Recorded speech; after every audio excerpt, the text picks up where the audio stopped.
各位觀眾大家好 You must have noticed the audio sounds a bit different at the start.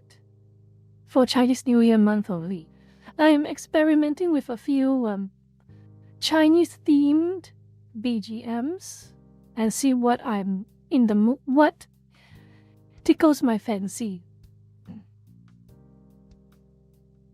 Let's see. Trumpet, thank you for the gifted. Hope make sure to go thank Trumpet. Yes, Lurker-chan 1 hour early, but I myself just start so that I can play my games while the stream is running. So I don't have to worry so much about oh no, I went over time, I haven't started the stream yet. That's Mod-chan, welcome. Welcome, Mod-chan, welcome. You are extremely busy, so if any time you need to get your work done, let me know, okay?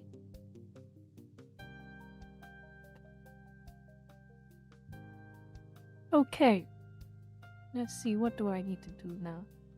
You just have mooncake, that is in August. That is in August. That is in August. September, roughly. No, it's October, right? October. Yeah. Oh well, mooncake is just quite a few months away, but of course, touch wood, he's probably it's going to move quite fast.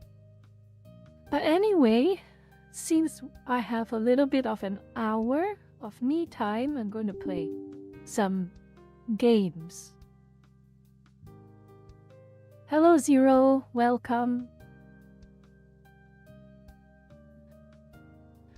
Today's topic is a bit semi-serious. Not as serious as most other topics, but definitely quite serious. Okay? Well, it's quite serious because it affects my money, it affects your money, it affects everyone's money, basically. So, it's pretty serious, I guess. Let me just make sure that correct. I'll open the presentation later on. Rain, welcome, welcome. Hello, you all. 22 lurkers arrived 1 hour early. Amazing. I'm gonna play some games first, but I'll still be checking the screen.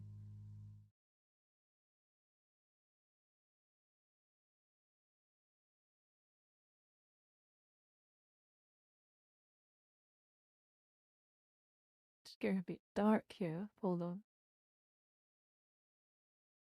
There we go.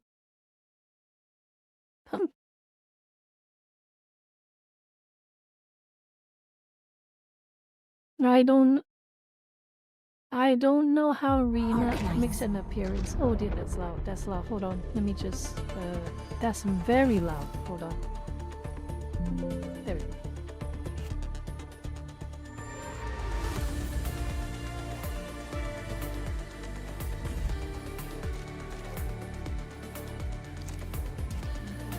To 20 by 1080 at 60 FPS. I only play full fidelity when I play off stream. Let me just properties. Where is Enfield? There we go. That's my Enfield. I'm ending the field, as they say. Oh my god. This was horrible. The new map region is horrible. As in, building this, so I made this factory, I made this factory, and it's horrible. It is absolutely painful. Let me just... It's absolutely horrible, this place. Oh dear. How many batteries do I have?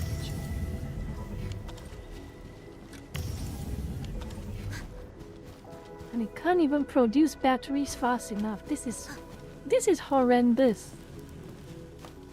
Let me see. How many?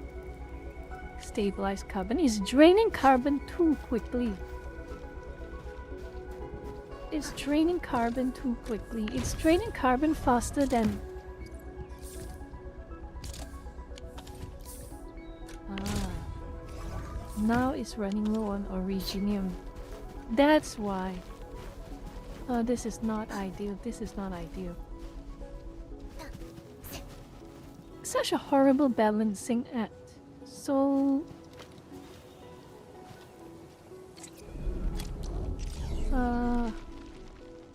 This is horrible. Oh my god. How am I going to get enough origin? Let me see. You go check my... You go check the output. There is no... There's a lot of originium ore. What gives? There is a lot of originium ore, but it's not producing enough. This is... What's going on?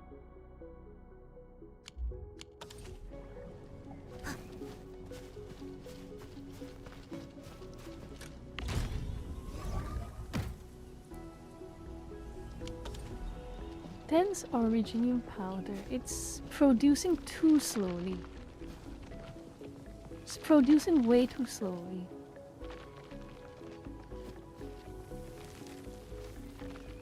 What is going on? Let me see. Oh. No, that's correct. It's produced...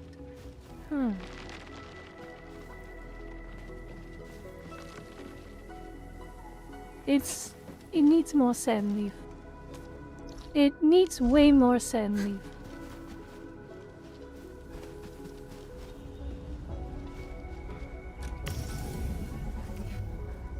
I have to use this for now. Hello, Cloud. Oh, this is horrible. Sand leaf is the bottleneck right now. I need to generate more sand leaf than these. Sandleaf is the bottleneck. Sandleaf is definitely the bottleneck.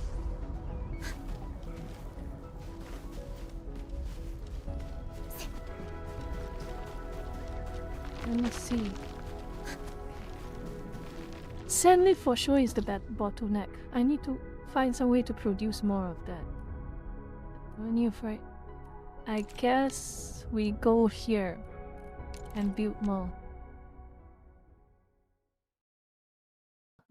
I need more sand leaf, for sure I need more sand leaf.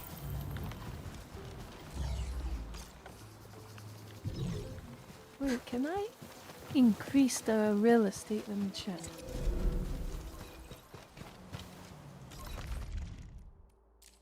Yep, I can spend a little bit to... Now I can build more sand. I can get more sand leaf. Let me see.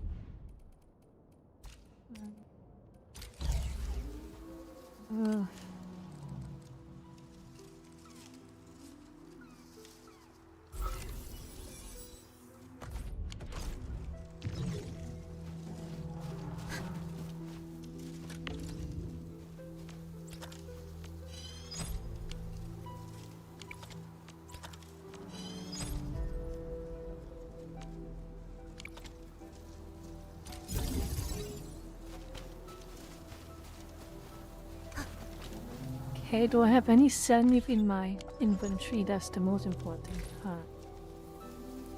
I have a lot of sand. There's a lot of sand leaf powder, but not enough sand leaf.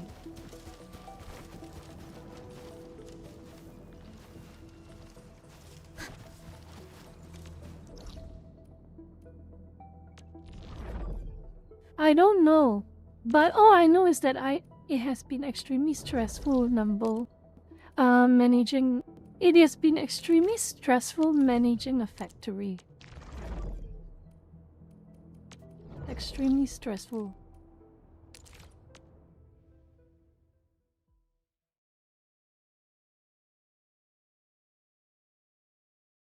Oh,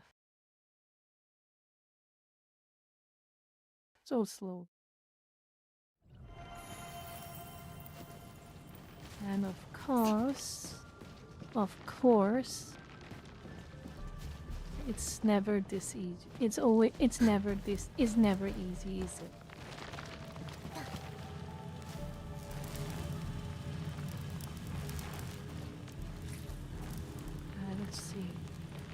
how many batteries I have. I have enough batteries, which means I can, let me see.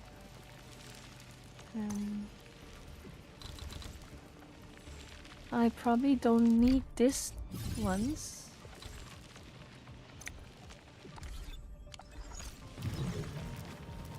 And I can also.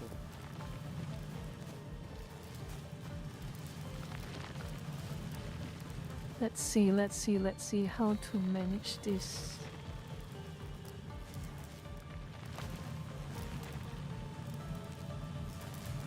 I need to think this over, don't I?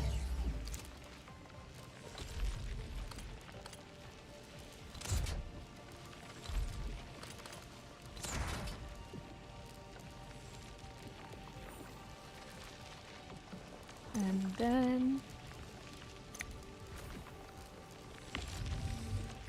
switch this over to high quality batteries.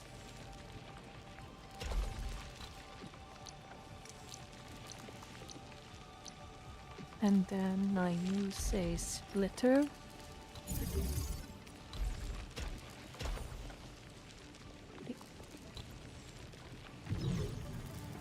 Alright.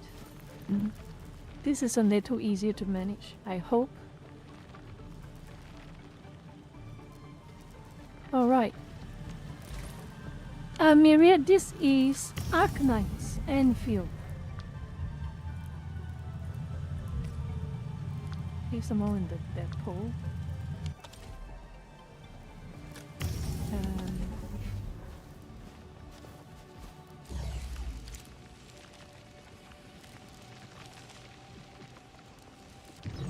This will have to do for now.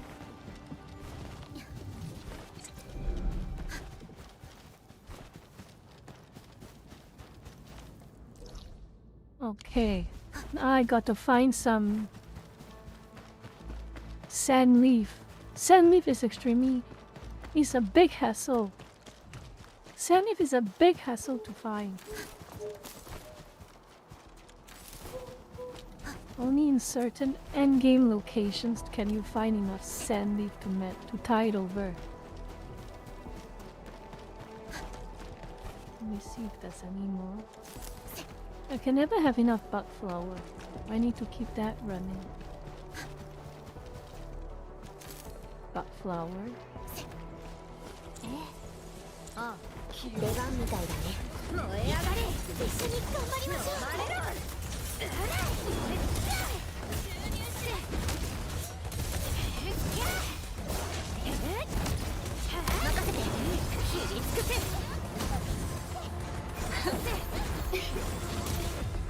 Wow, that...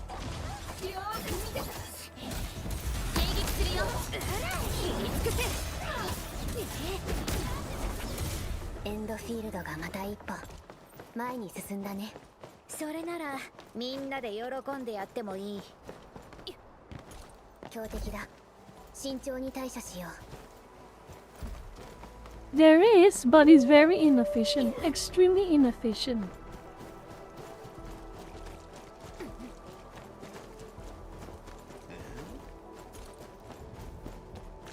I had to hard PT this, Zero. Hard PT is extremely not fun. Damn me. Okay.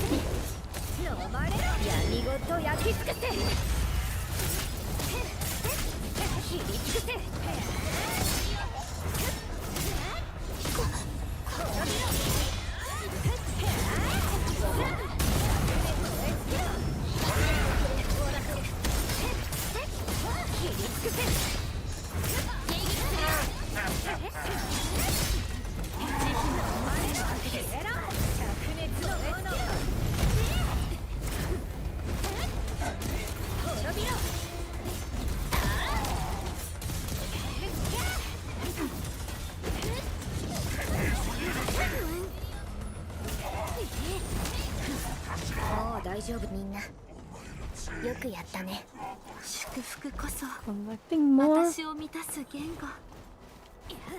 citron, bud flower.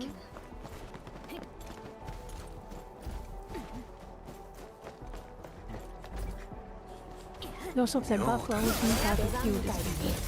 安心して次はないから。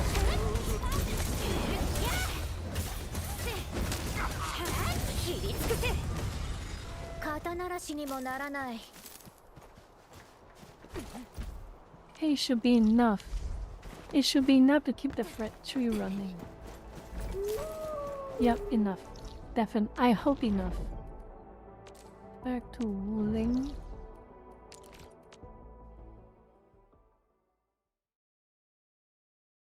Rena, can you shut up, please? Rena, please shut up.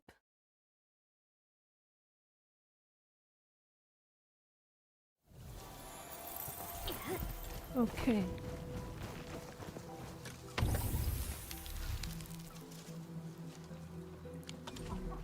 I should split it into threes. Let me see.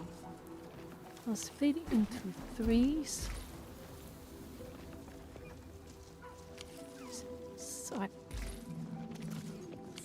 wrong button. Damn it. Split to threes. Nice. And split. Okay.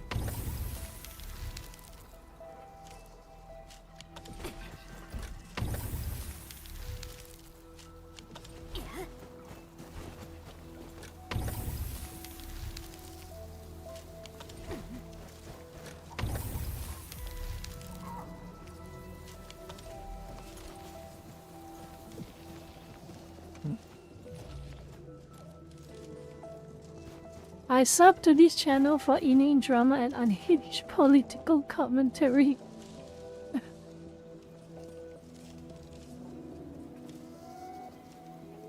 Excellent, Zero.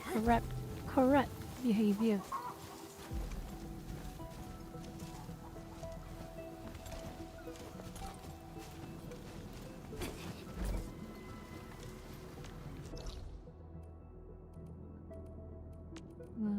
This is horrible. I hate this factory mechanic, but I can't stop it. I hate this factory mechanic so much, but I can't stop. I can't stop engaging with it.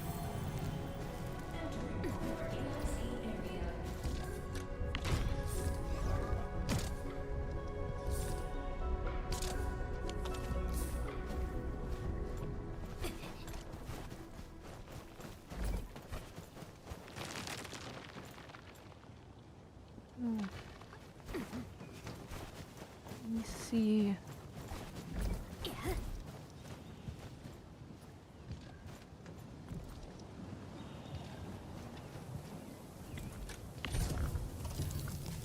Okay, enough. It has enough. But the only problem I am having is let me see.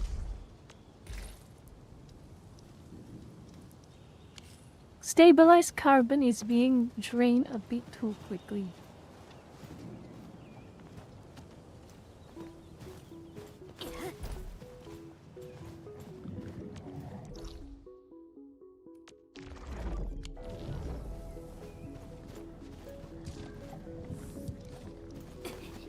I need to...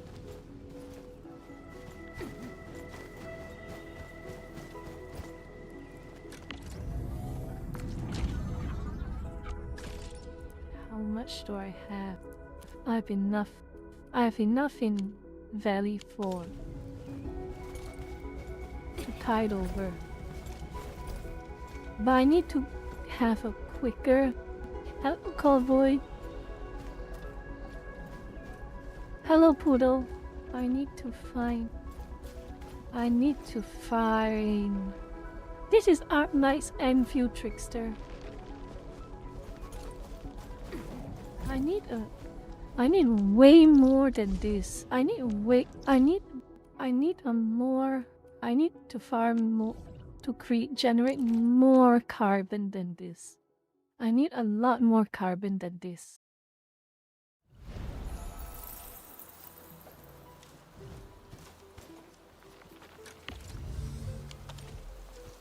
I need a lot more carbon than this.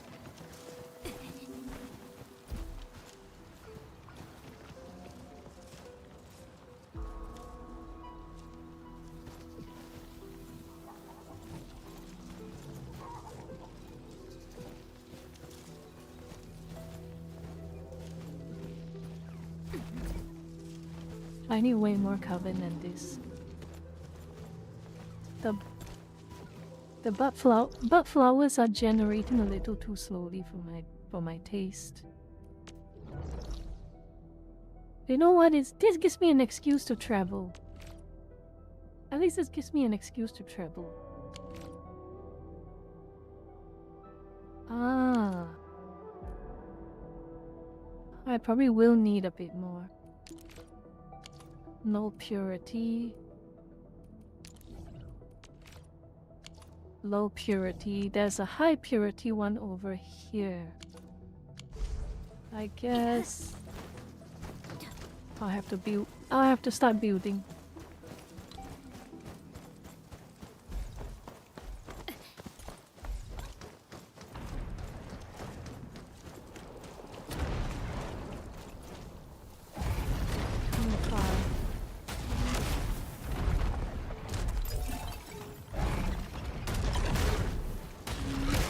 Oh my goodness, you cannot be serious.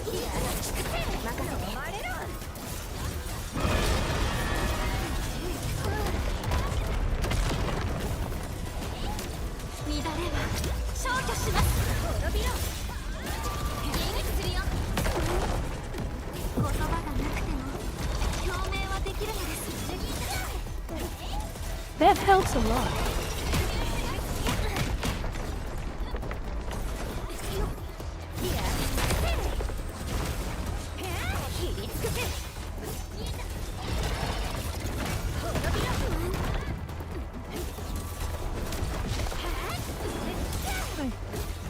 Prompt is so annoying. Alright.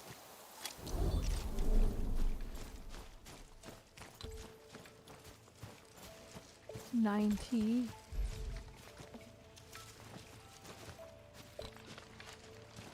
What gives? That's correct. What gives? Why is it? No. No. Serenite relay.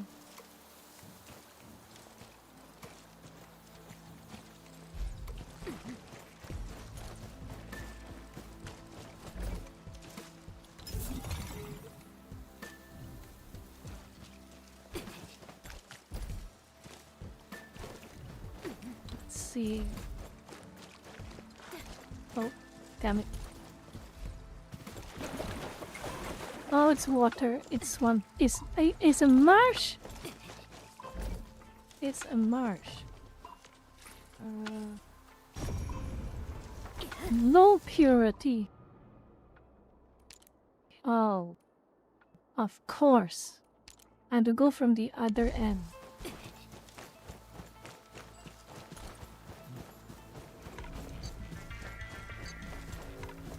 I have to go from the other end.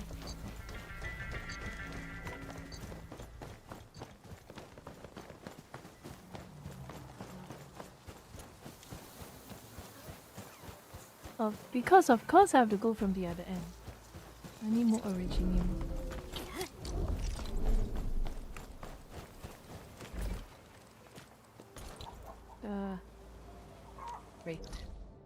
Wait.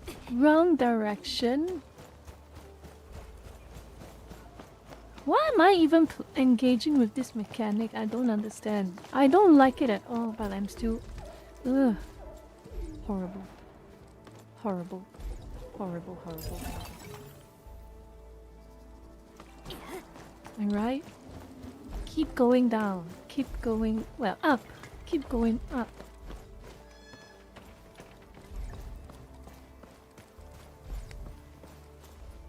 Oh. Oh. Live chat. Yep. I turn it back on. YouTube, you're so quote-unquote helpful.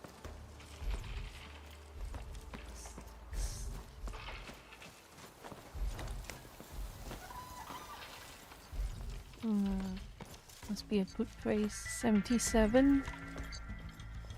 Too far. Hello controller. Okay. another one. I need to head towards the...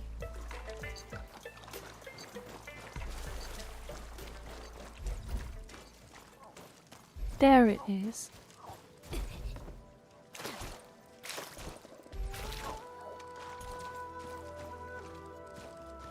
This is a good place.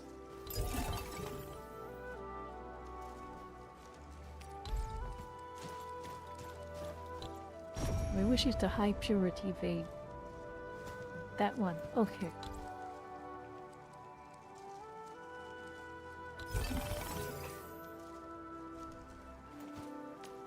Hello, rat.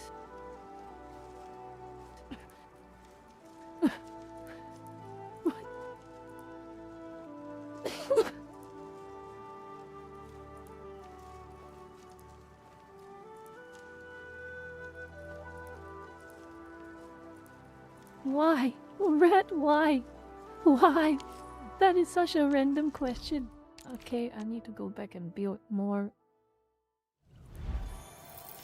Okay, now time to build. Nope, wrong button. I need...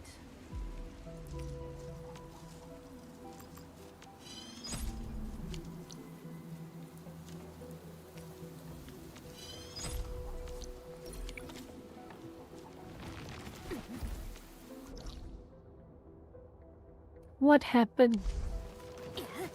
Is a loan shark after you, rat? I hope not.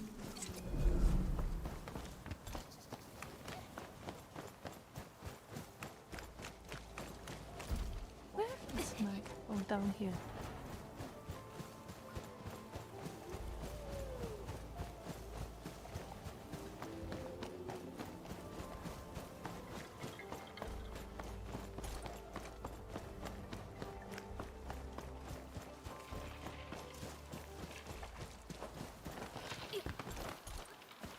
Hello, Davy man. Welcome back.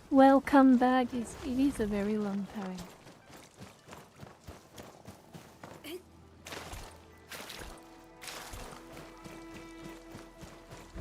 All right. Fine. I need as much ore as I can.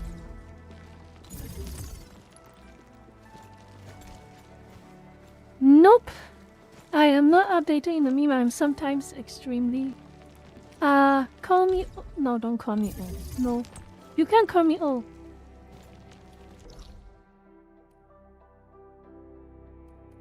Well, let me see.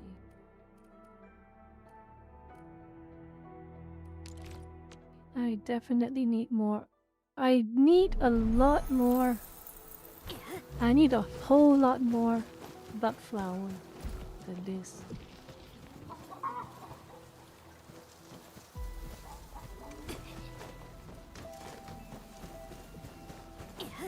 Where is the sub AIC? I'm using a lot of originium ore.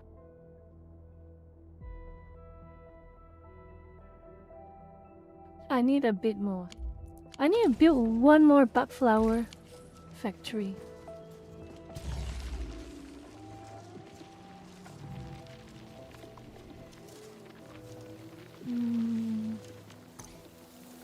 Let's see.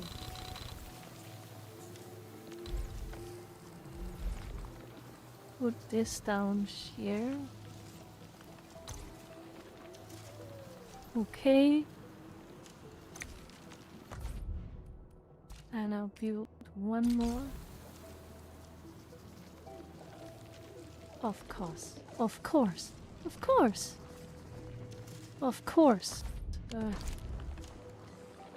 have to move this up. I will have to move this up.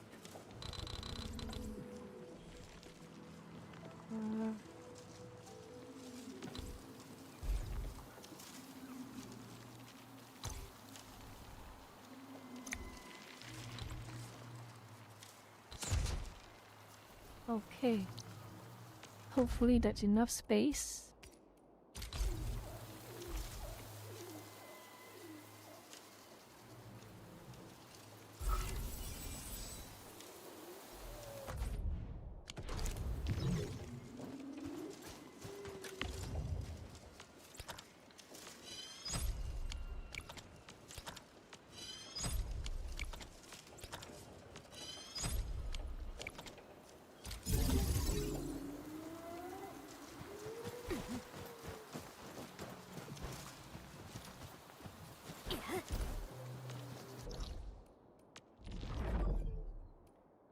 I am extremely...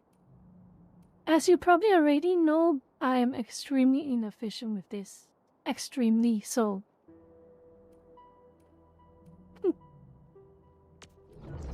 It is what it is.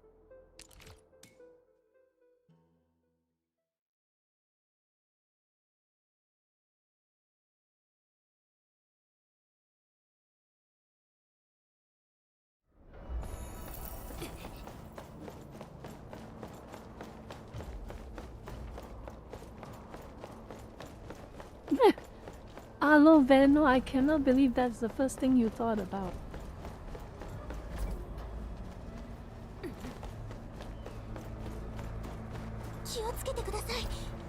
Is there any... I can't remember. Are there any more bug flowers here? I feel like an old lady. Fine. Well, I don't feel old. No, I'm not old. I feel... this feels so tedious finding plants. It is so extremely tedious finding flowers.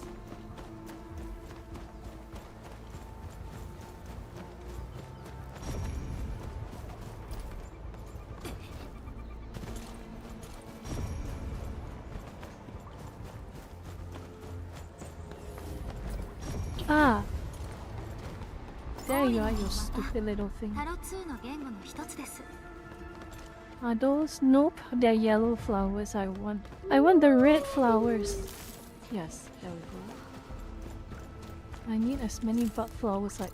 Firebuckle? Firebuckle is not bug flower. Nope, I don't need firebuckle. Get out of here. Get out of here.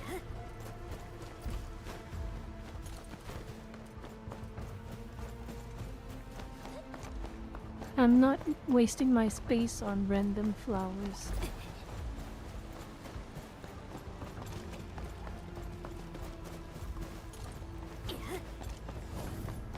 Oh.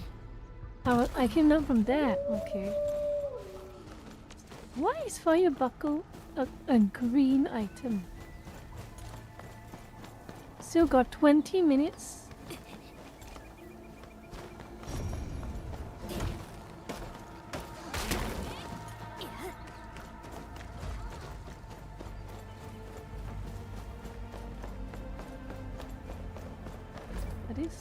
Yes.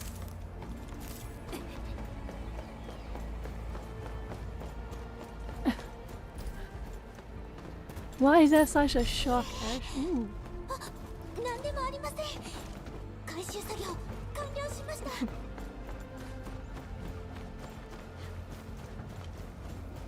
Have I explored this? No, I haven't. Oh, money farm.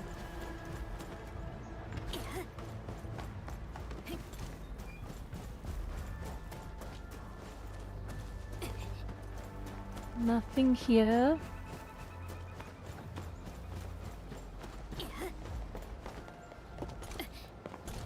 I should submit some.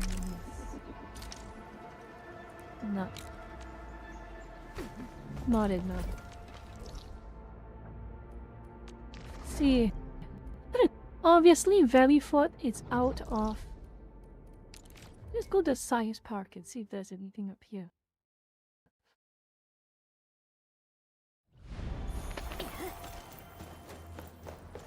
Oh. Bomb.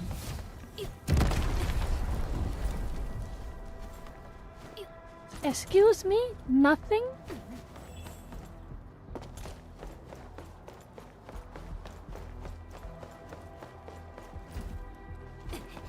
How are 38 of you watching me during the pre-stream? I'm so surprised. Anyway, thank you for being here.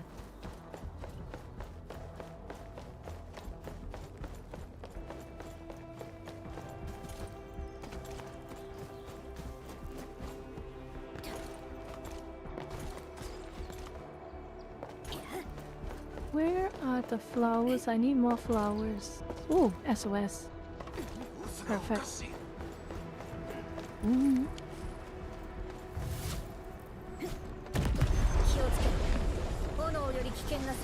Nice. Oh, very nice. いい感覚だ。 Hello, Hatay. Let's go fix.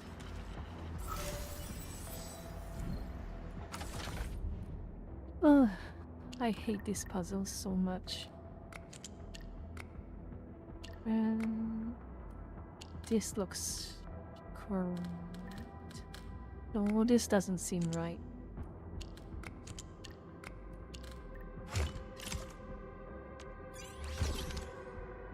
Nice.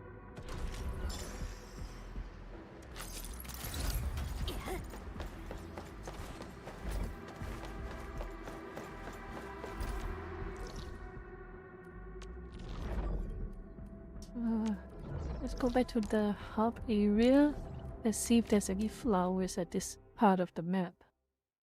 I'm acting like a forager. I feel like a hunter-gatherer right now. Oh, there we go. Bug flower. Bug flower.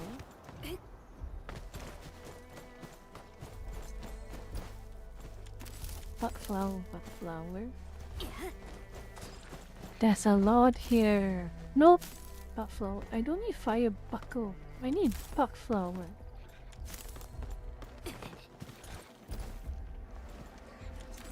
Bug flower, bug flower. I need a lot more bug flower. Oh. いや、私たちではないんですね。任せた。切りつくせ。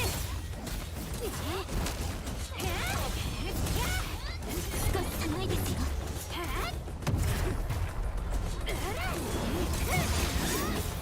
風速氷結。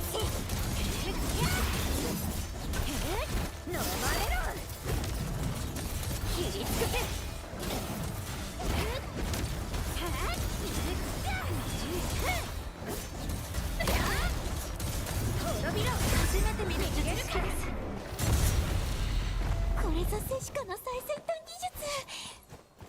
Hello, hello, pumpkin.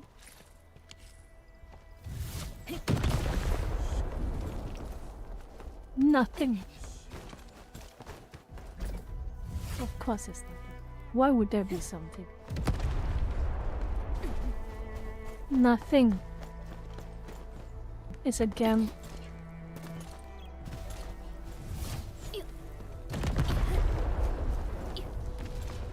Something.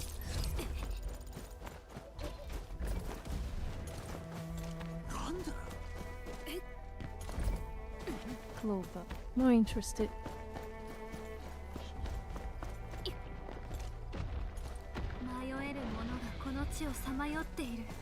Already killed that boss before?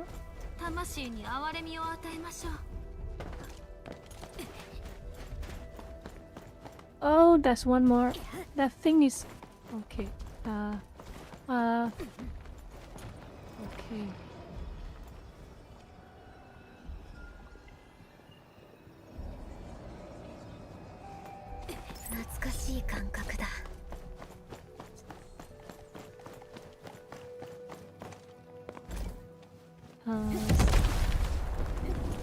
Nothing.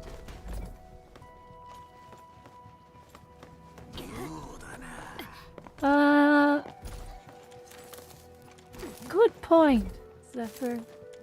Heart flower. No, I don't want fire buckle. Should be enough. Should be enough to tide me over. Let's go back here.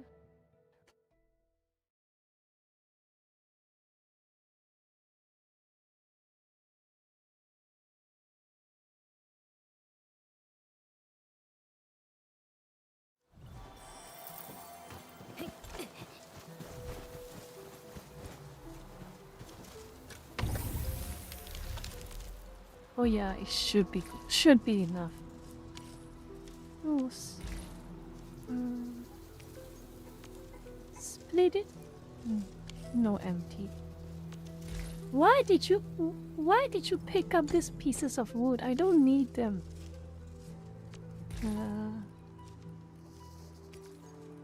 Let's split this into 17.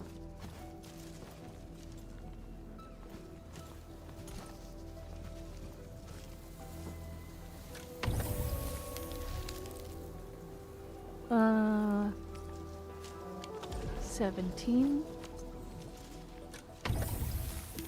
and 17. Quick stash.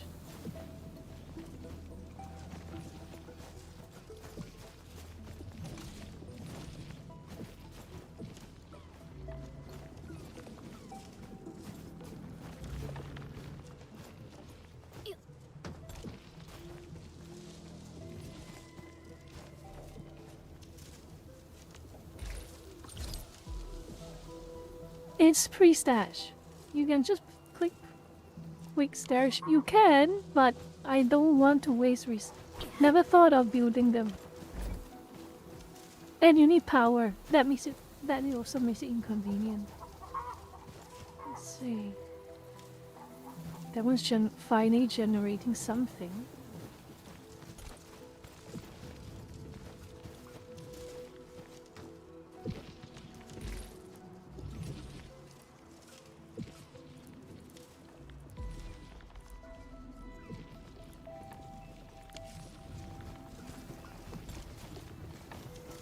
Let's see, can I build any? Okay, I can build a 3-piece. What is good armor for? What is a good equipment?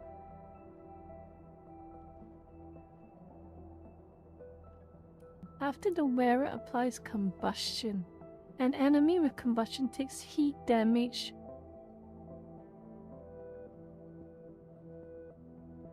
Combustion. Non-heat infection gains heat damage. After the wearer applies corrosion, the wearer gains nature damage. The cannot stack. What is good? Let me see. Where's Kamu skill cooldown? I don't need that. Not interested in that one. See you later, Zero.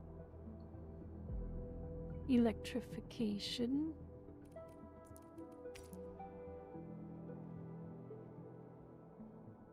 When the wearer casts a combo skill, the wearer gains 1 stack of bone crushing. This grants the wearer next battle skill damage dealt 30%. Ether Tech. Let's see, what's this? What does this do?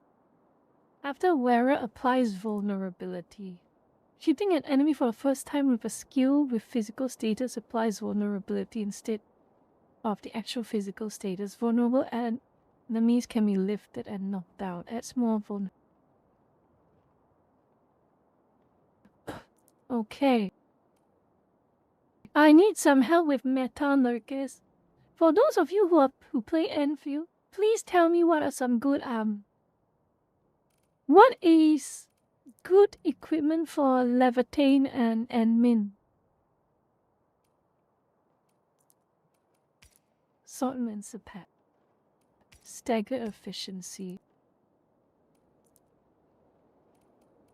Test.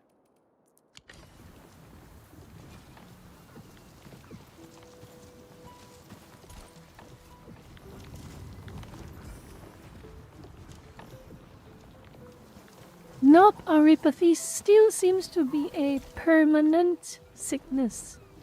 You can control its symptoms, but you cannot fix it. It's kind of like, you know, the coal mines back in like Ireland and Old Britain and some parts in the US. There is a sickness called consumption. Consumption is basically like neuropathy. Extreme exposure to coal, and it basically destroys your lungs.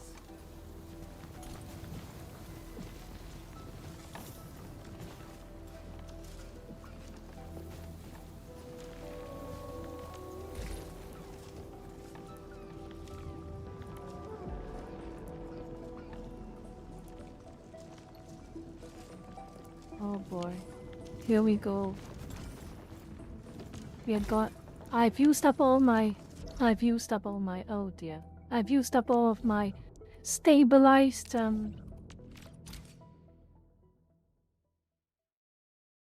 Yeah,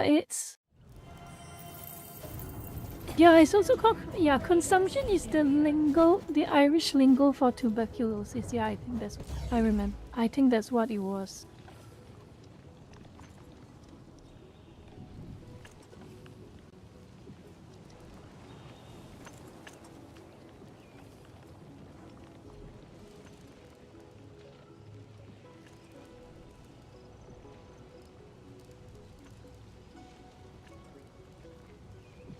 Trumpet, don't put it like that. Don't make me feel old, please, Trumpet.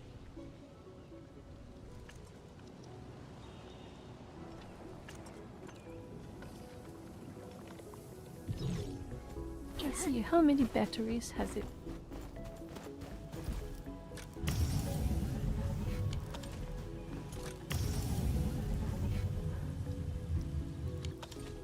It's not generating enough batteries. It's not generating enough batteries. It needs to generate more. How do I make it go faster?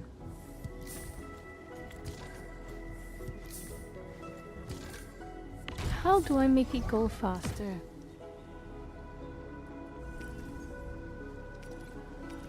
I need to find some way to generate more originium powder.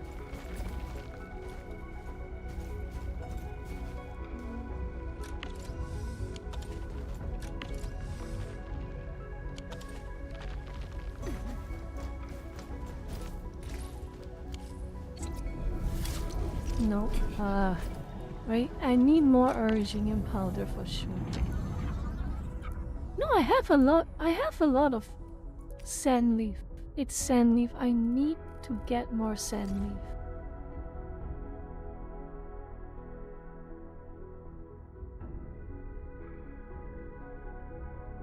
I need a lot more sand leaf.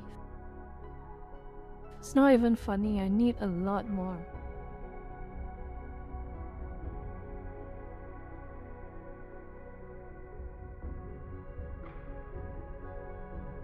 Youth. Bud flower has stabilized. Bud flower has stabilized a bit. Sand leaf, I just need to make...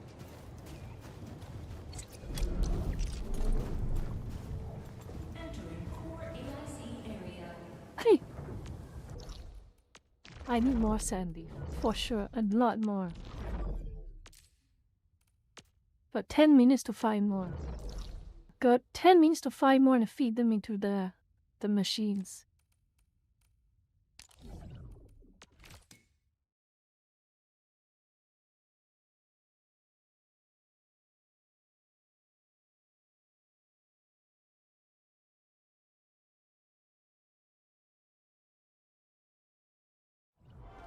Zephyr, what is this? Bully Benmin Daily?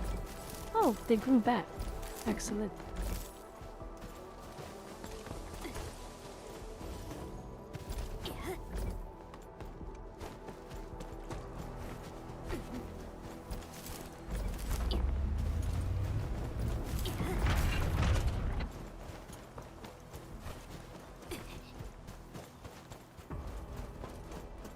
I like how this is the play on words, freedom of expression, freedom of expansion. This sounds so libertarian of them. I never say no to bud flower. I'll never say no to bud flower.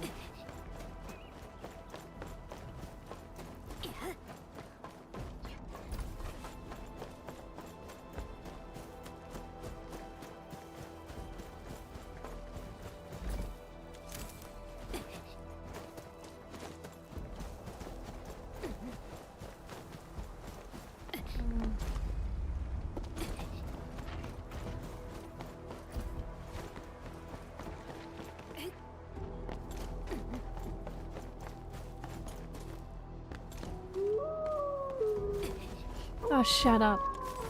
Bud flower. Sandy. Oh no, they've started. They've started fighting? Oh, come on.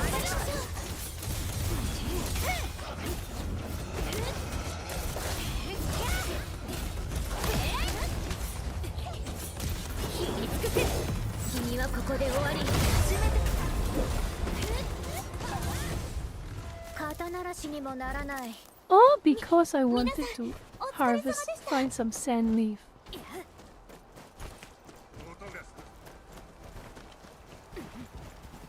Any more? Any more? Any more? Any more? I guess that's it for now. I can go back and turn up.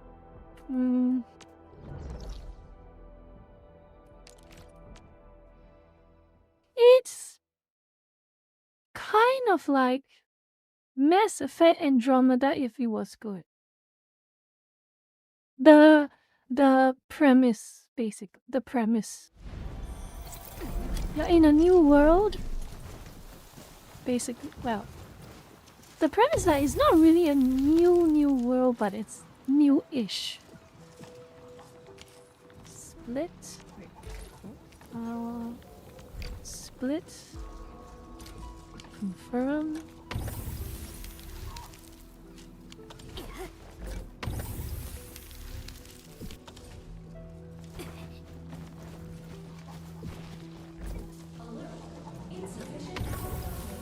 Oh, shut up! Shut up, you piece of trash. I hate this so much.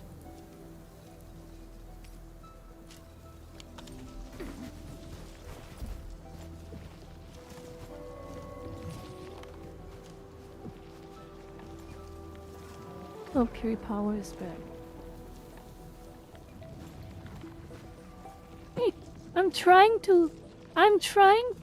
Mo-chan, I'm trying. It's generating too slowly.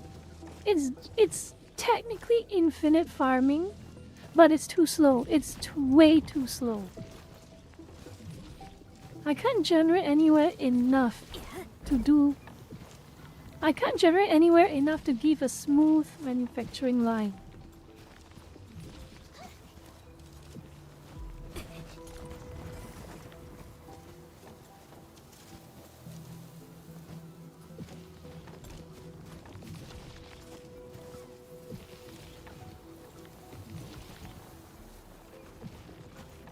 Let's see.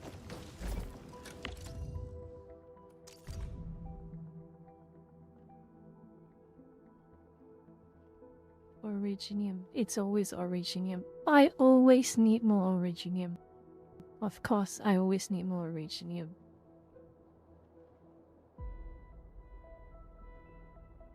Zero night, I have enough. I need more originium ore. There's a high purity over there. Okay. I guess we have to go to the high purity spot. How many more mining rigs do I have? This is eating a lot of power. It's not ideal. It's eating so much power, it's not ideal. It's eating far too much power.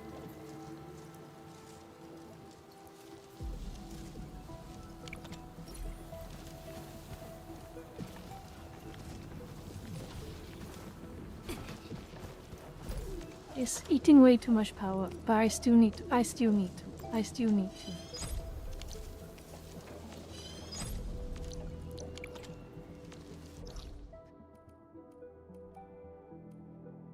So, down.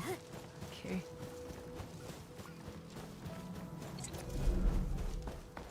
This is the last thing I'm going to do, and hopefully, the factory does not shut down on me overnight.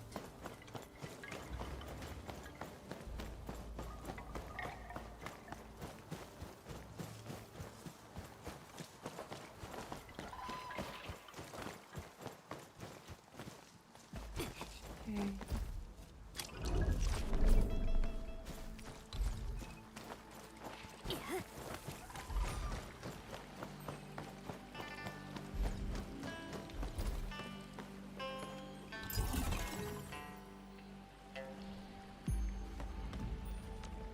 Correct? Correct. It's over here. I need those two high purity locations.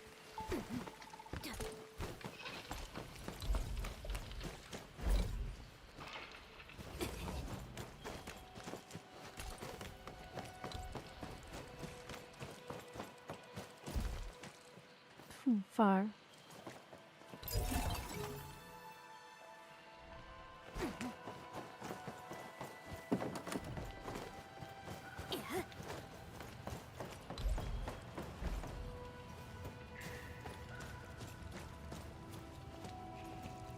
Not high enough for placement. Wait, wait, wait, wait.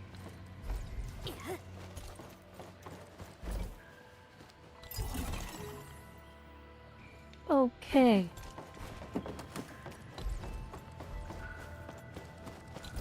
Which is the high purity is these two locations, alright. I'll put one here and I will put one here.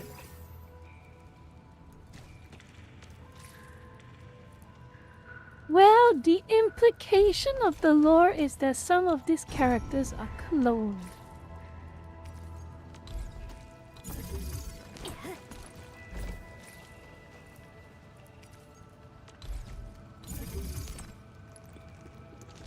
Okay. This will have to do.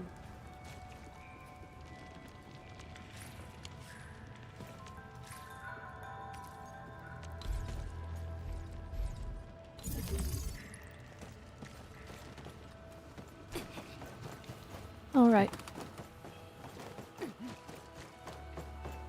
Let's see. Let's go back to the main base and see how things are.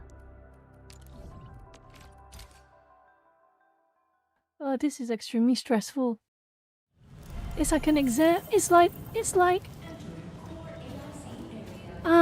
are there any accountant lurkers in the chat right now? Are there any accountant lurkers in the chat right now? It started generating a surplus, that's good.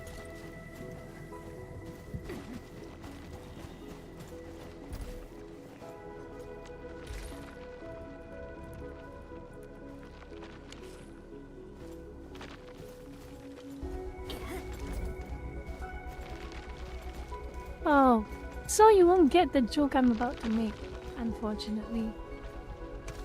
You won't get the joke I'm about to make.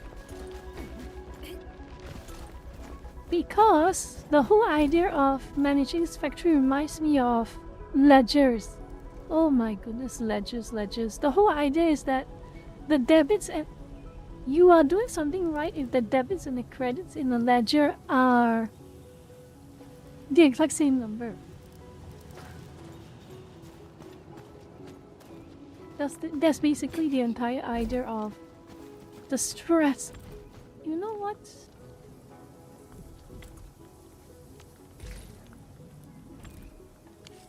Zero Night is generating quite smoothly right now.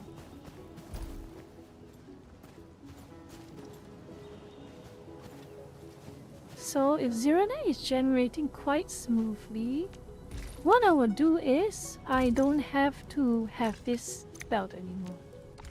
I'll just let it generate slowly. So the implication is that the doctor from first... No, the implication is that the doctor actually did.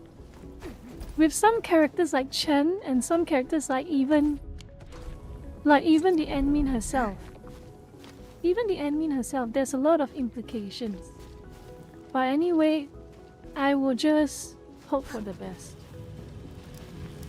I will just hope for the best.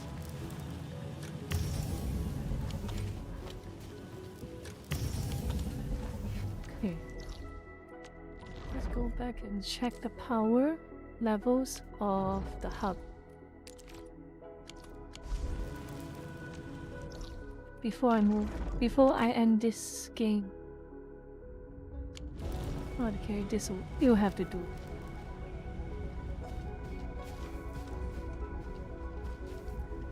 Alright. Tomorrow, right? It's still generating too slowly. It is still generating. This one is the nuisance. This one is the nuisance.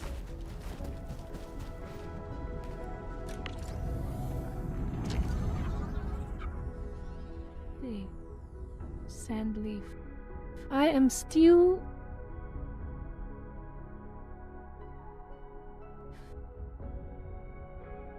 You know what? I'll just. Sand leaf I can produce within 2 hours. I can produce 1 day. I guess that's fine.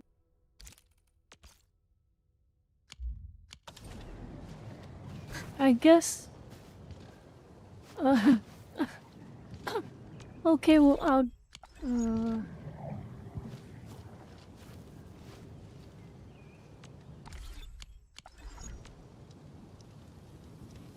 It is.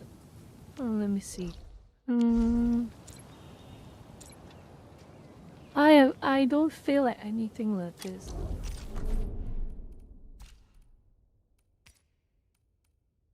Oh boy.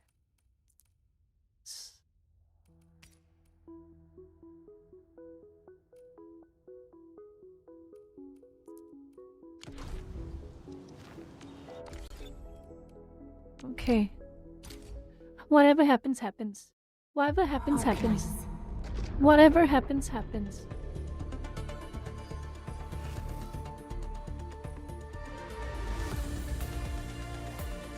It's time for me to start the stream properly this time. Time for me to start the stream properly this time. Oh boy. Okay.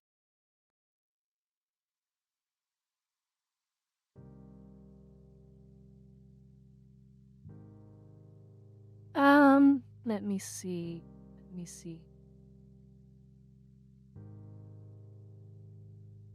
Okay, Lucas, I'm gonna take a short 3-minute break. And when I'm back, we'll get started, okay? Short 3-minute break. Short 3-minute break. Don't go anywhere and please behave.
Lurkers, I want to start with you a question.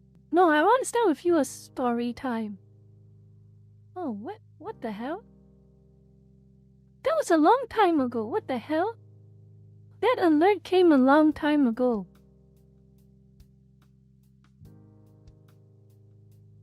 I'm gonna start with you a story time, okay? I will start with your story time. I don't know if it has ever happened to you before, Lurkers, but it is a depressing story of sorts. Okay, imagine that. Let's say you're a child, okay? Let's say you're a child. You're a child to parents who are somewhat well-to-do, career man and a housewife. Let's just say for a story, a career man and a housewife. Well-to-do, life is going fine.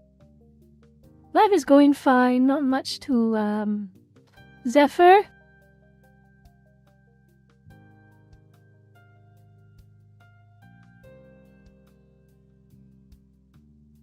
Remember to like, comment, and subscribe. Hit the notification bell button. If you don't, something's gonna happen to you at 3 a.m. tonight. $5 a month. Okay, back to the story. Back to the story. Okay? Imagine this story. Where was I? Sorry, I lost my train of thought. Where was I? I lost my train of thought, damn it. Oh yeah.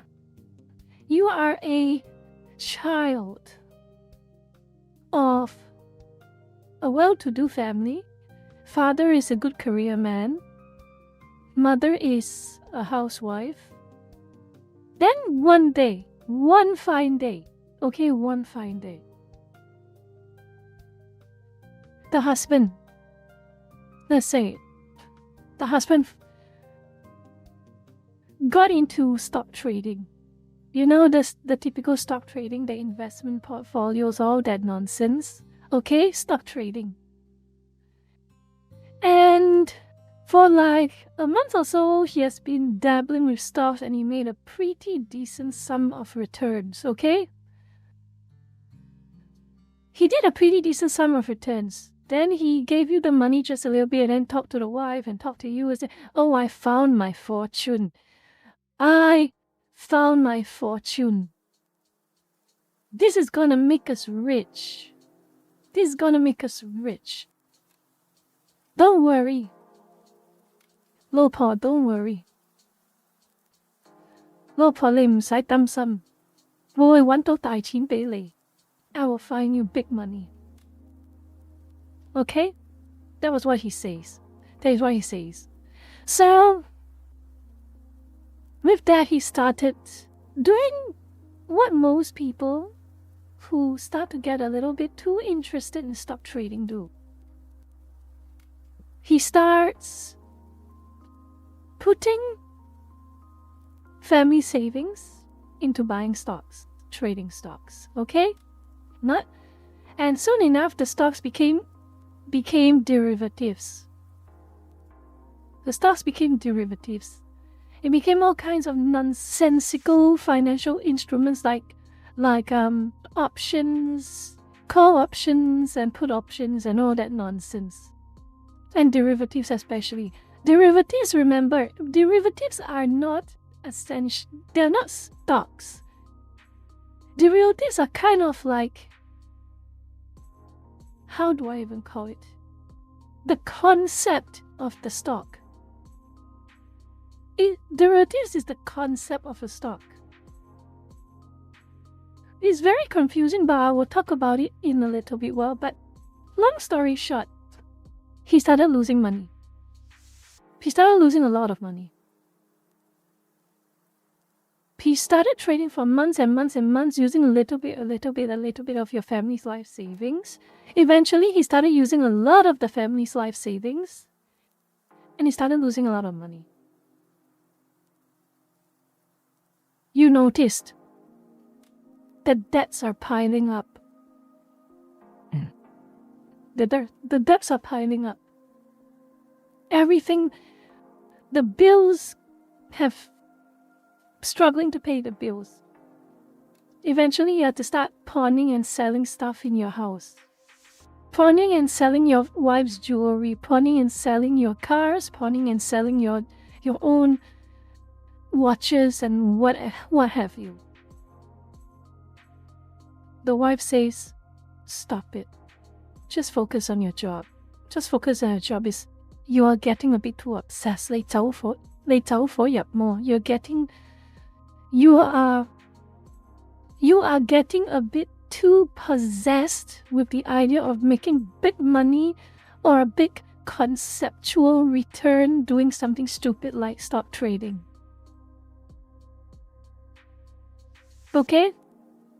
You know what the husband would say? The husband says, just one more. Just one more. Of course we're having the low now, but the moment we reach the high, I'm telling you, wife, we're gonna make it big. We're gonna make it big. Just one more. And that just one more happened. Lost big in the stock market. Your savings are all gone. And you know what happens afterwards? What happens afterwards? He does the dumbest decision you could have ever done. Taking money from a loan shark. That's when things really go rock bottom. Taking money from a loan shark is a pit you can never get out of. It is a black hole. Because, riddle me this, what are the type of people who would need the services of a loan shark? People who are broke. People who are broke and want to risk it all for one big sweep. So he took a couple of grand, 100 grand from a loan shark. He hopes to turn that 100 grand into $1 million or $2 million. And lo and behold, he went back into the stock market again. And what happened? He lost it all. There was no return. There was no return. Yeah, high returns, yes. But high losses, you lose everything. And you know what happens? Well, things really go rock bottom from there. Things really go rock bottom from there. Your big house turns into a flat.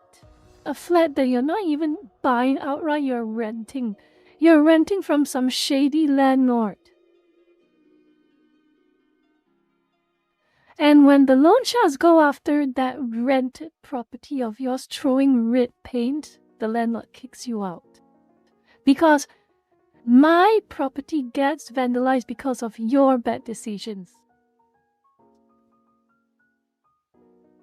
And yeah, quite the tragic story. Quite the tragic story. The moral of the story is simple. Don't gamble away the well-being of everything, and in this case, everything is the livelihoods of your family, on something that you don't even know what the return is. It's just a story, This is just a story. I'm not talking about anyone in particular. This is just a story, okay?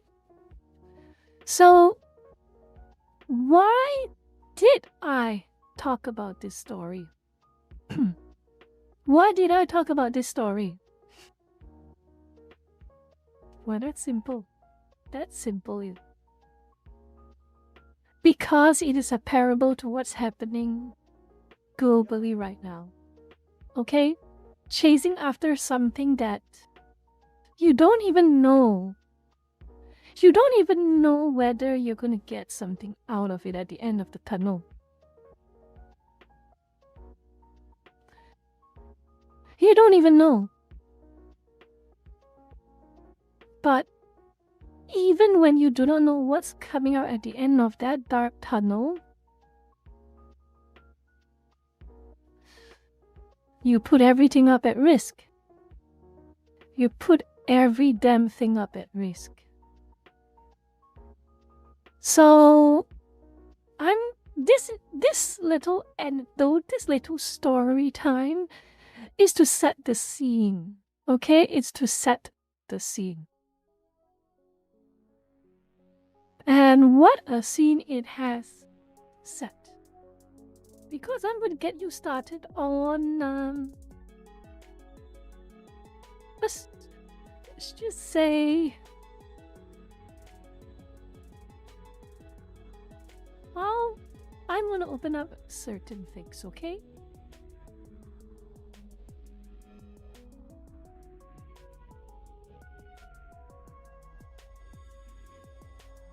I'm going to open up a bunch of articles.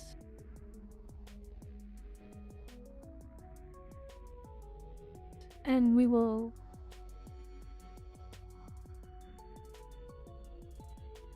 have a look, okay?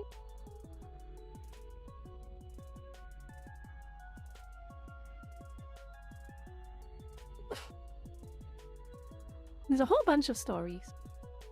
But let's start with... I want to move aside. Damn it, not this again. Not this again. Here we go.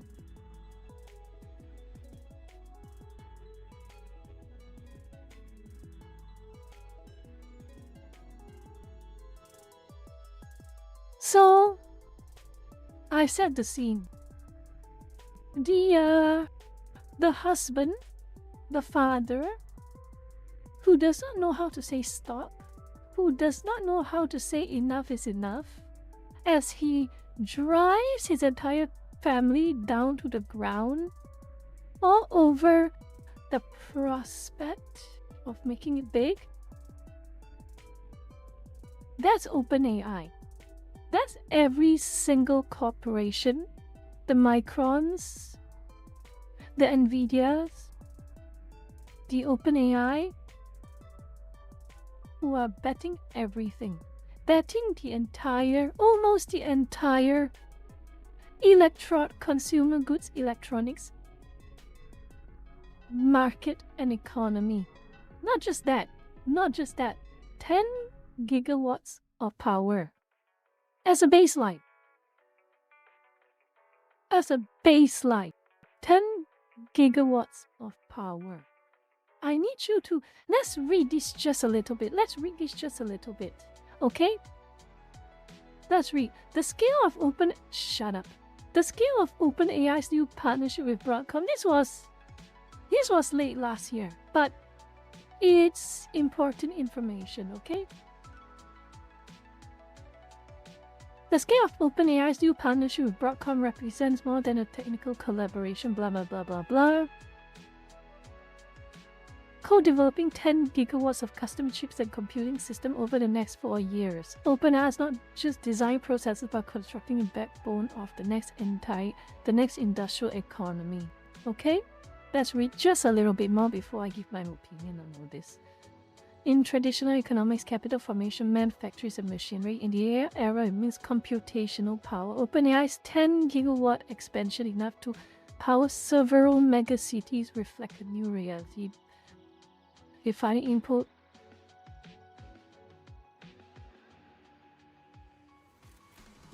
Productivity and innovation. I want you to remember this statement.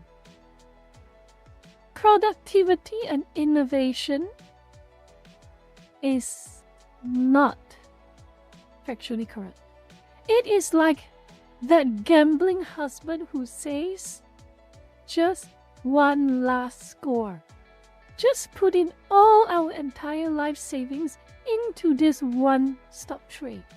All our entire life savings into one last gamble. We are gonna make it big. All of the money we have put at risk for this gamble, we are gonna make it back 100 times fold. That's what it sounds like. That's what it sounds like, Sam Altman.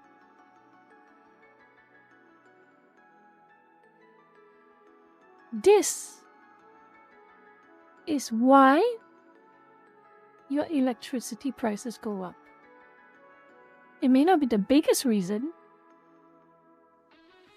but it's a very big reason. Americans, this is why your electricity bills go up. This is why when you open the letter for your electricity bills and it's like 200% up.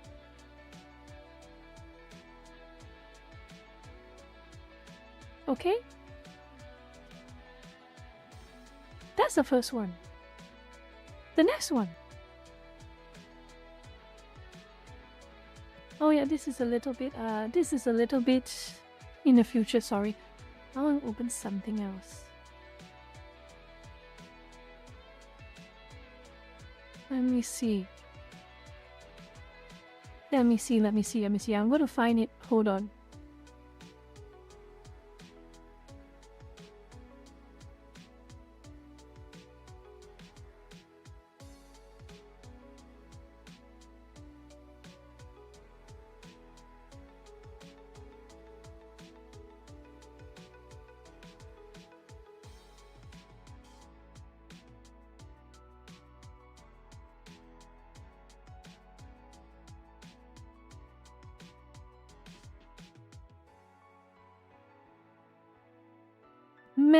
This is an example from the Medium, but it's more that more outlets are reporting this. This is one of those incidents where the left wing and the right wing are united against. And it's surprising. No, it's not surprising. I'm pissed as well. I can understand why the left and the right are united on this one specific matter. So here's the thing, you've probably seen this article, you've probably seen this news pop up last year. Late last year. Sam Altman has hoarded not just all of the processed RAM, but also all the unprocessed DRAM. All of the unprocessed DRAM. Which means no one can use it. Not even Sam Altman can use it, but for some reason, he hoards them. Really makes you think.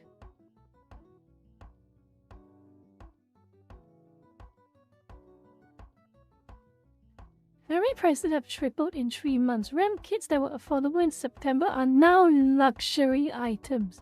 Budget builds are non-existent.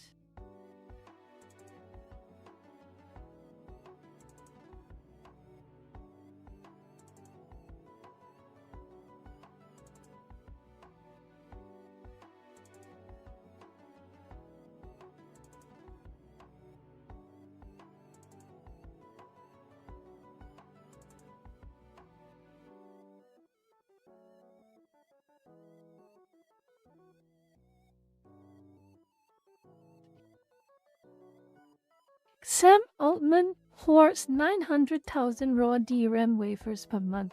No one can use it, not even him, but for some reason he's hoarding them. Okay?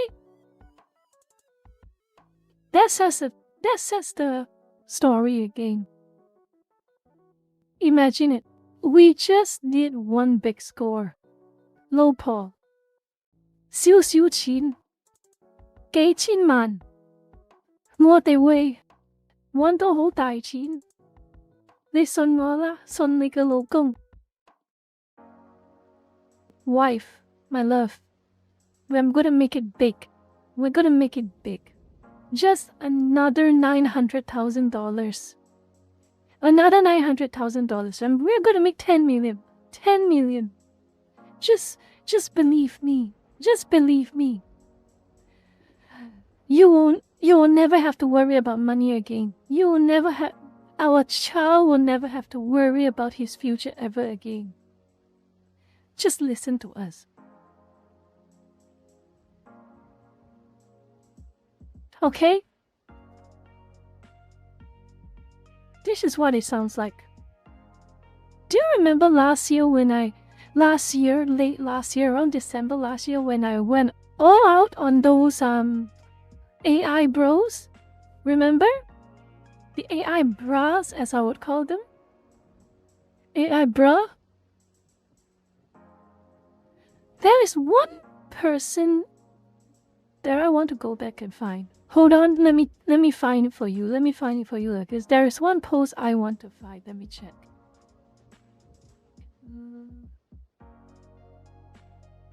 Because it precisely explains. It precisely explains the type of mindset I'm talking about. Okay? I'm gonna look for it. I hope I can find it. Where is it?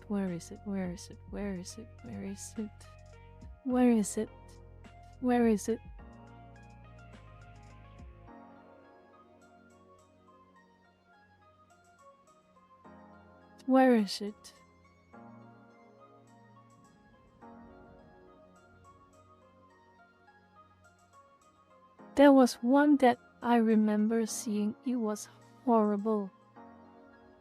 It really describes the type of mindset these people have, and it's shocking. Where is it? You remember seeing it, right, Lucas?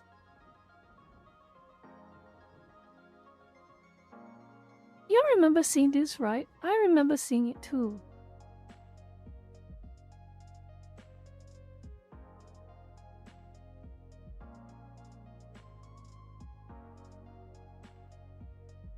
Where is it?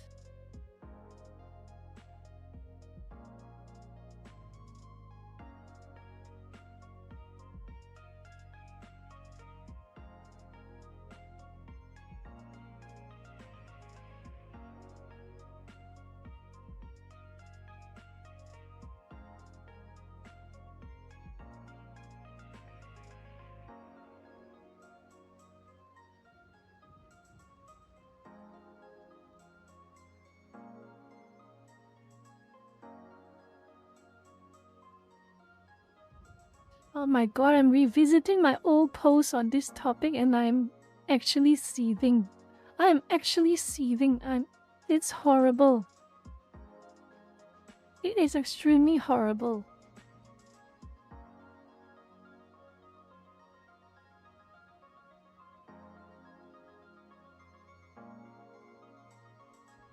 Here we go. I found it.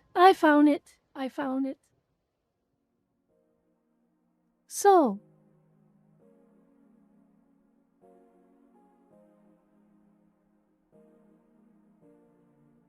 this is exactly the mindset that I'm describing. Okay, this is exactly the mindset I am describing.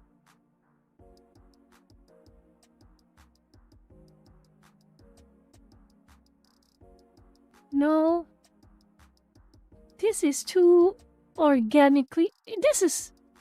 natural stupidity to be artificial stupidity, just so you know. This level of lack of self-awareness and stupidity is something that can only be replicated by organic matter. Okay? But I want to read this. I have to read this.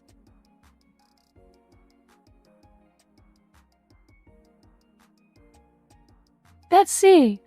We're going to read a little bit.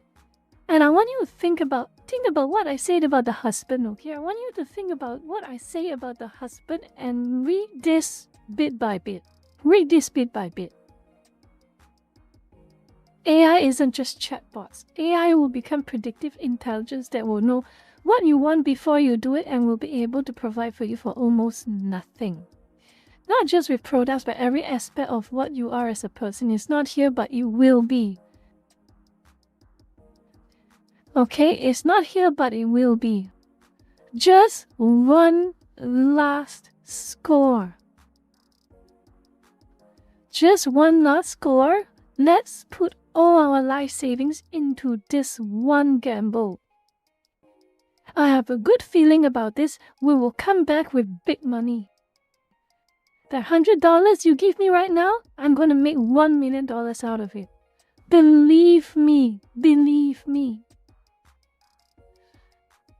Some will view this as a final act of human domestication where all of your needs are seen by some vast alien intelligence beyond your understanding, same as what your dog endures right now. Others will see this as a freeing thing, humans less defined by the straitjacket of biology and more by what you can dream of being capable of.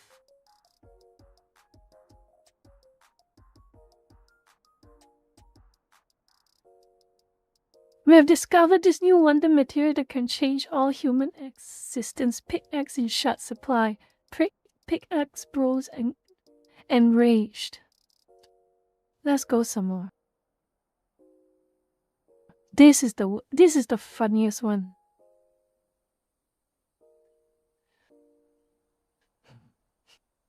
Things are going to be expensive. Yeah, sure. How much will prices decrease with the widespread adoption of entirely automated labor capable of doing things humans cannot accept with extreme risk tirelessly, constantly?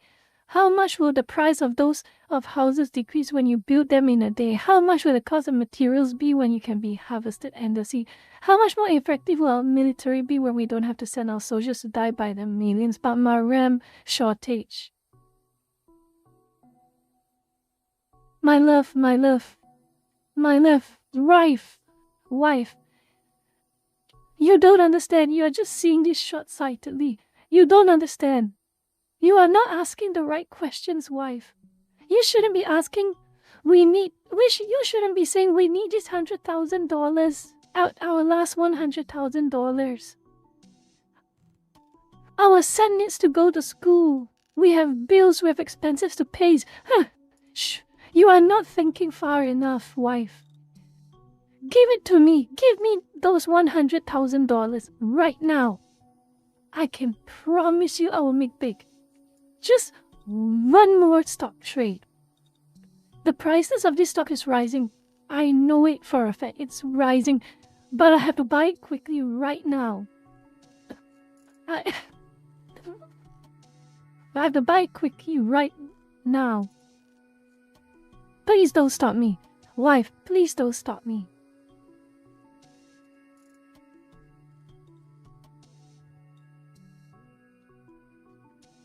And then what happens? Look at this. How much more food will we be able to produce for how much less? How much more efficient will everything from traffic to landfill reclamation? You are a silly person making silly argument. You should know better. Wife, you are being short-sighted here. Wife, you're being short-sighted here. You can't just save the money. You have to put it all up.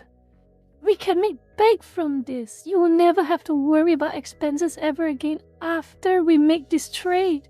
You have to believe me.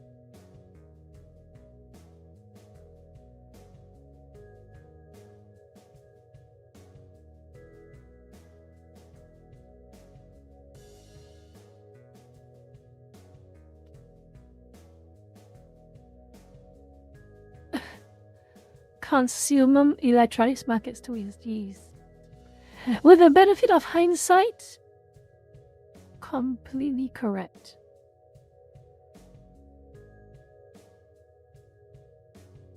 Completely correct. It's getting more correct the passing month.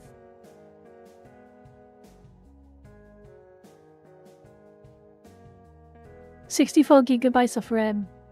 $900. 32 of RAM. $400. If you're lucky, $300.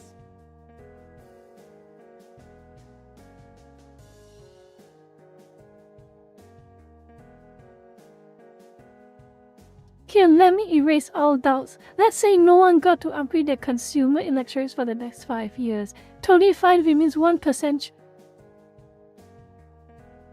There you go. There you go, Lucas. That is exactly the mindset we are having right now. That is exactly the mindset of all these people. This poster is like the husband. Yes, we're gambling all our money. We're gambling all our money on something that might just fail. Okay? It might just fail. It might completely fail. More likely than not, you'll fail. But we're going to do it anyway. We're going to do it anyway.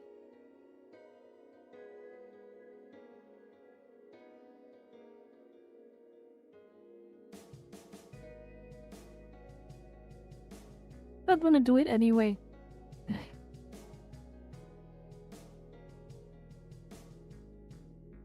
And you're gonna gamble with a 1% chance by your own admission. We're just at, by the way, we're just at the we're gonna make it big, I promise stage. Okay? We're only at the we're gonna make it big, I promise stage of this story. The story is not over yet. I'm just showing you some examples of the people with this type of mindset, okay? Because it's gonna get worse. It's gonna get so much worse. Oh, I'm going to save this. I'm going to share it again. I have to. I have to. Okay? I have to. I'm going to make a post about this later, after we talk about this, okay? I'm going to make a post about this later after we talk about this.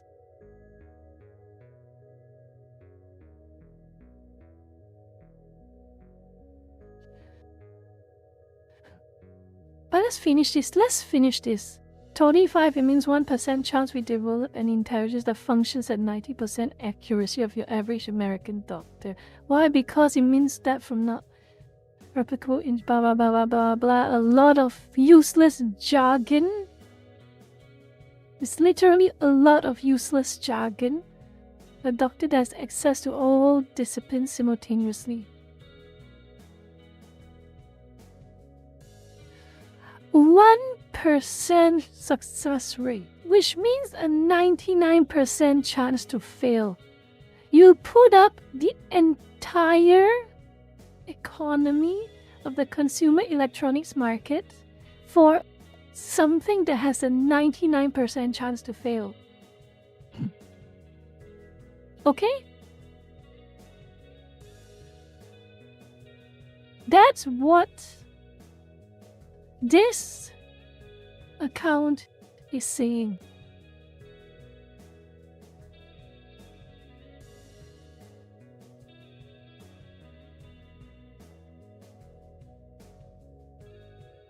Okay.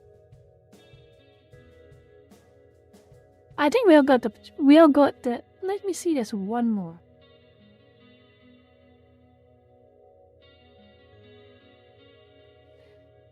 It's getting worse.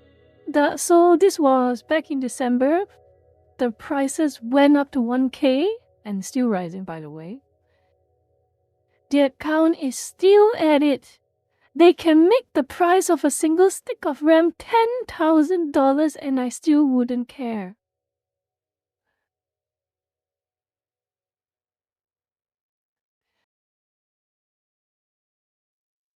Amazing, amazing, amazing.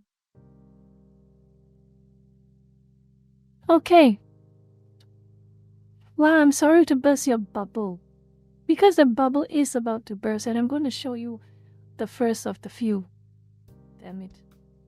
Wall Street Channel, I'm not going to pay your... I'm not going to pay for your...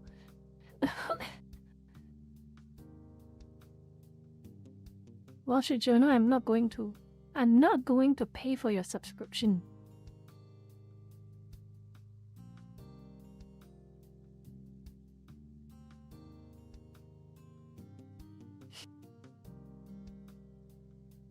Load. Please load. Please load.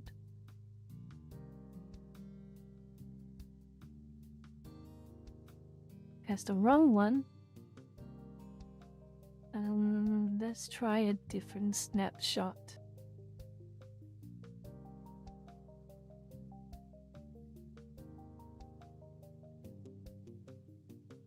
Wow. Talk about journalists have gotten greedy, haven't they? Journalists have gotten greedy. They've gotten so greedy. Smokehouse, welcome.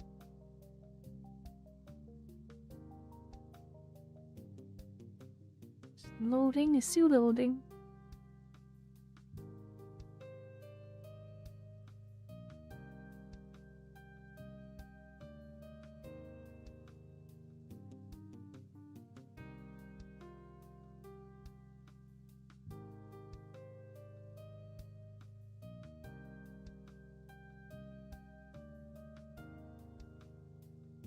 Let me see.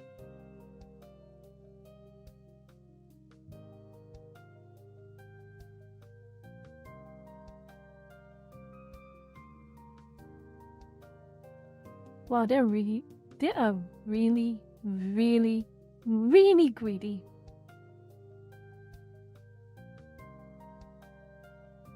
Extremely greedy. Just keep finding.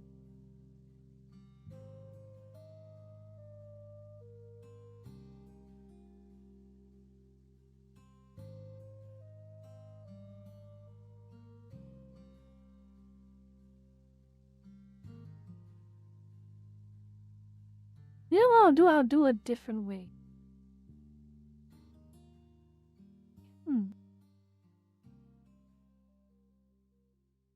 I'll just find a different article.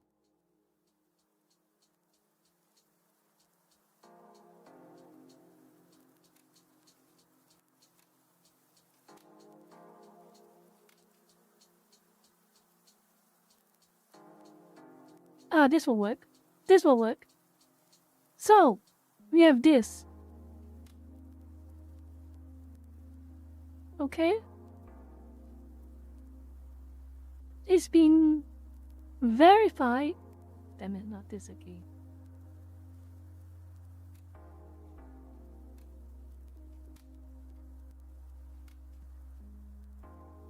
So this is one of the biggest news that broke. Nvidia and OpenAI plan put on ice. 100 billion plan put on ice. Okay, let's read a little bit about it. February 2nd, 26, top stories. Nvidia OpenAI $100 billion plan put on ice. Okay? Nvidia and OpenAI remain close partners, but their widely discussed plan involving up to $100 billion in computing investment has been put on hold.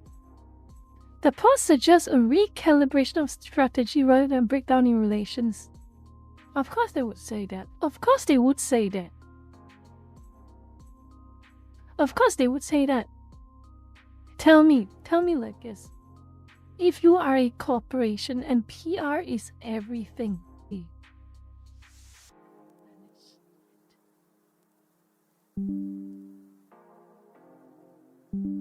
Lucas, what the fuck? Lucas, are you still there? Lucas, you still there? It fizzled a little bit just now. Lucas, are you still there? Are you still there? Good. Okay, good. There was a brief disconnect for a moment just now. But anyway, so if you are a large corporation, publicly listed, publicly traded, where people relations is everything, because one piece of bad news, one piece of hiccup, even a whiff of not good news is going to tank your stock price. Okay? Of course, Jensen Huang would say it's a recalibration of strategy rather than a breakdown of relations. Okay? But let's not jump the gun a little bit. Let's continue reading just a bit, okay? Let's not jump the gun just yet. We will continue reading and then we can give our comment. I'll give my commentary later. NVIDIA CEO Jensen Huang addressed the company's outlook during an impromptu press conference. Blah, blah, blah, blah. The $1 trillion, blah, blah, blah, blah. Not interested. Sick. He expects another strong year of NVIDIA, blah, blah, blah, blah. So, this is what we're talking about, the 10 gigawatts thing. The ambitious plan was first announced September 25 when NVIDIA said it would boot at least 10 gigawatts of computing capacity. So, enough power for 8 million households. Lookers, I need you to understand this. It is enough power for an average of 8 million households. Just middle income, not too rich, not too poor. 8 million households. Enough power for 8 million households. Can you imagine that? That's 10 gigawatts of power.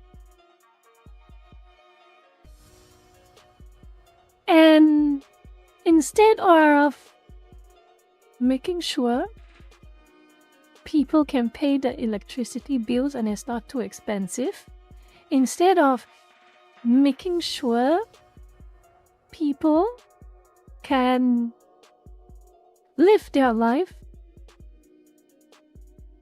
without having to pay too much expenses, instead of making sure that a lot of people go through the winter, because remember this is September, go through the winter warm and without freezing to death. 10 gigawatts, 8 million households power for 8 million households, going towards AI, going towards OpenAI, going towards Sam Altman, all for Sam Altman. 10 gigawatts for Sam Altman. But that's where the story changes at least. 10 gigawatts of power, 100 billion US dollars.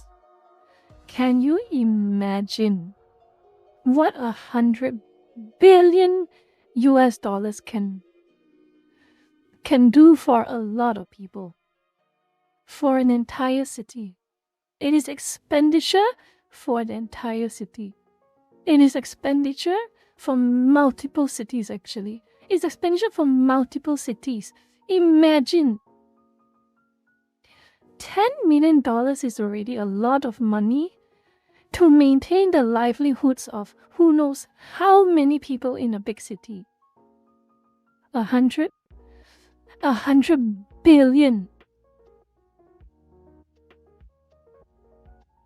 Can you imagine that?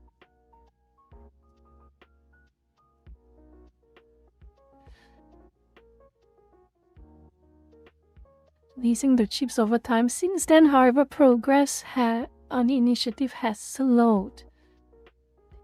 Huang has privately played down the likelihood of a full deal being completed and emphasized that the original arrangement was never finalized. Look! Trouble in paradise. Lucas. Trouble in the AI paradise. I'm going to make a post about this later, okay? I'm going to live post it. But anyway, trouble in AI paradise, Lucas. Oh my goodness. This is a red flag if I ever did see one. Jensen, of course, he's the front-facing person of NVIDIA. Of course he would downplay it. Of course he will make it sound as lukewarm as possible. Because think about this. Imagine if he outright came out and say, yeah, this plan was not feasible. We have to go back to the drawing board and create something a little bit more realistic. Can you imagine the stock price of NVIDIA after that announcement? Can you imagine it? Could you just visualize the dip? You probably can. You can. You probably can. I can, for sure.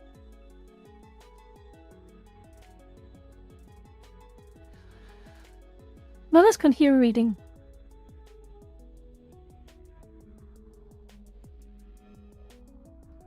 Let me just make sure. I am a bit paranoid like this, so let me just make sure that the stream is still running. Okay? Let me just make sure the stream is still running. Where's mine?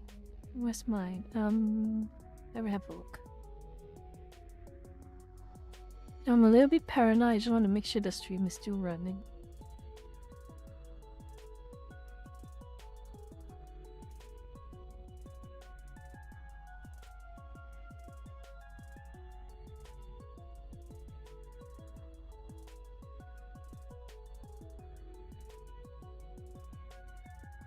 Oh my goodness, I got ads on my own stream. I cannot believe this. I got ads on my own stream. Can you believe this? Very good. Correct. It's still running.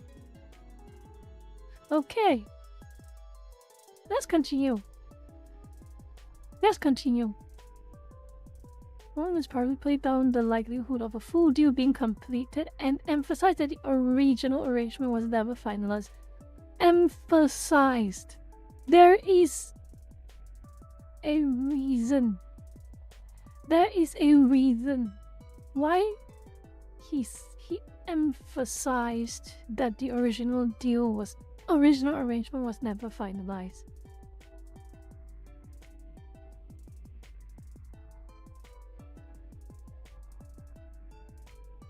While the mega project be paused every year to expect to invest in OpenAI through other structures. Cope. That's just a cope. That is pure cope.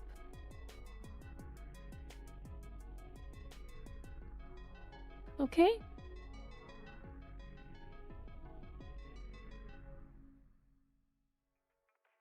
It's a lot more here, by the way. This is from Business Insider.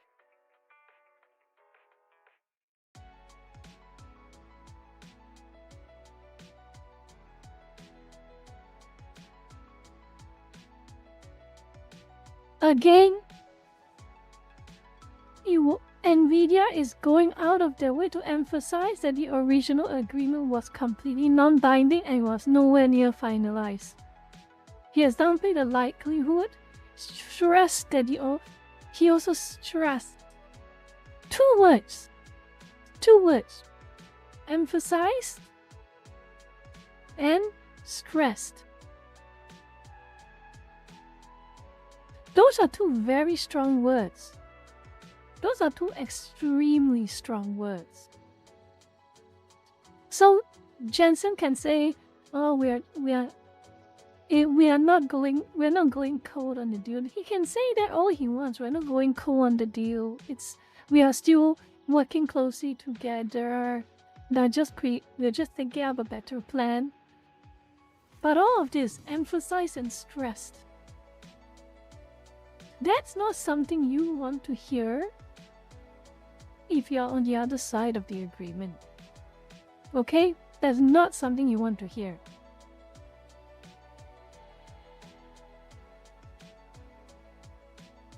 Our team's acting with blah blah blah blah blah.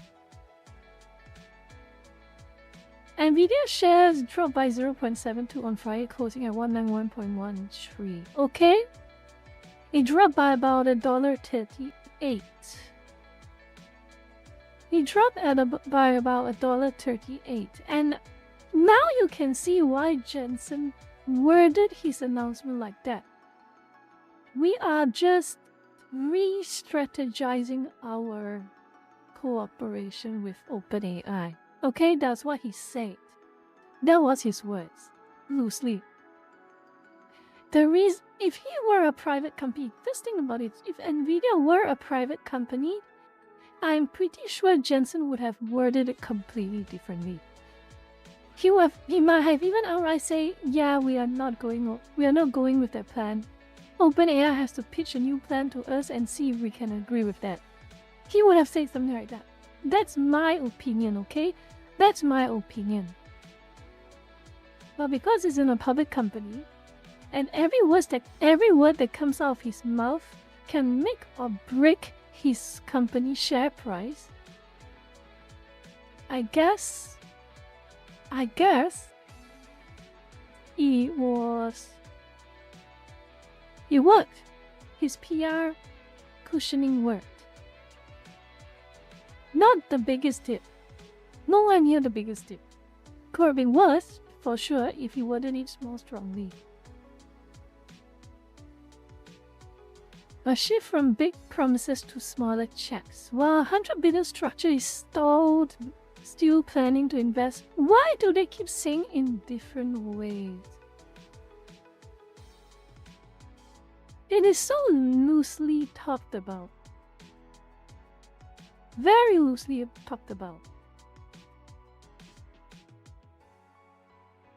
Different ways how?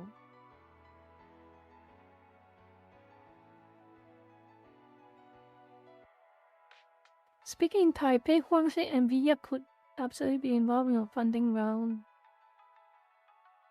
That is very different. That is very different. Changing from I am going to invest a boatload of money on you to we will give you a sum during the next funding round.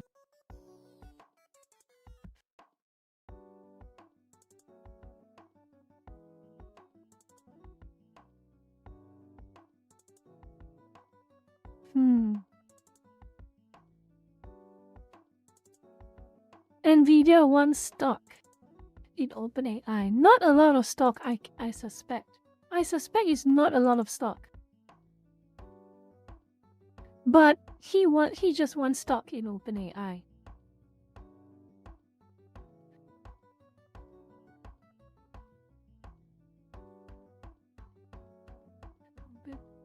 Here we go. This is where things start to get a little bit spicy. Okay, this is where things get a little bit spicy.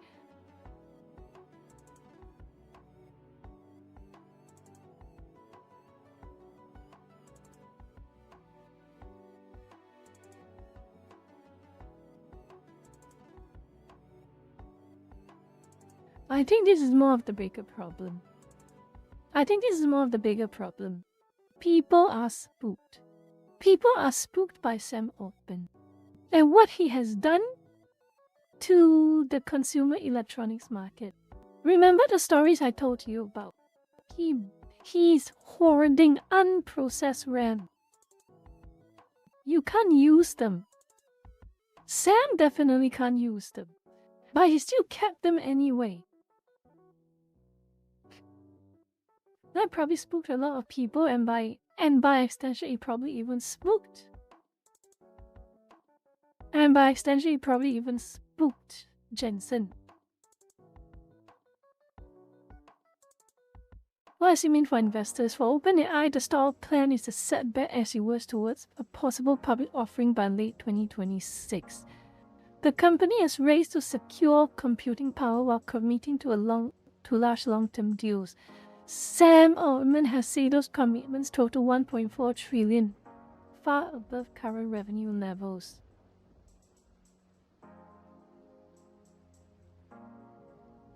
Business Insider made a very important statement right here. The story reflects a broader shift in the AI market. Big announcements are now being weighed against funding reality.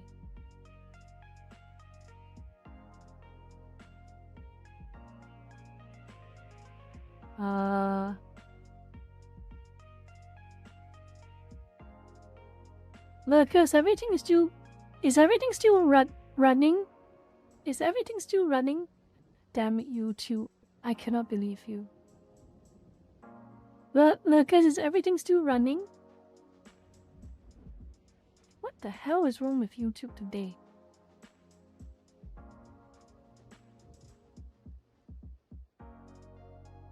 Is YouTube down?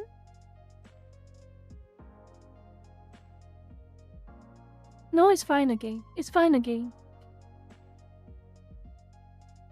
My god, the connection is really bad today.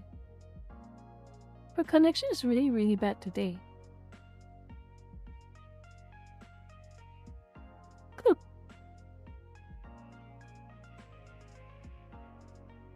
Nvidia is not going to take much of a big hit, okay? That's just reality at this point. I don't think Nvidia is going to get a big hit on this. But let's see. There are more articles than this. There are way more articles than this. Let me have a look.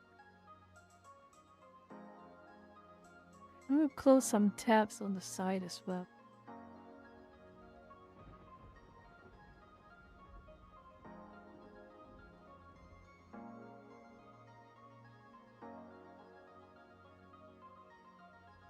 So this is from Microsoft.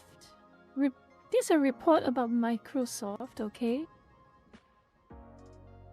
This is another article. This is another article that I wanted to read with you all. Microsoft bet on AI causes jitters in the market at the enterprise. Okay? Microsoft's latest earnings report has caused a few tremors in the market over fears that the company has overcommitted its resources when investing in AI. Oh! Oh, you don't say. Microsoft, you don't say. You don't say. You don't say at all. Oh, I would not expect that. I would have not expected that. Oh my god, what a shock.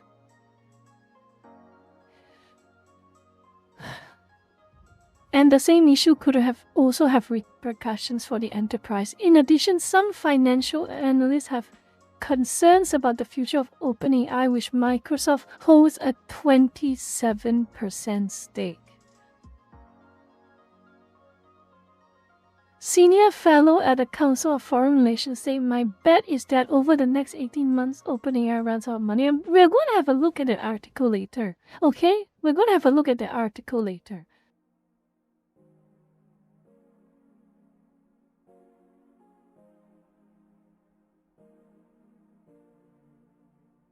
This is serious news, okay? Trouble in heaven.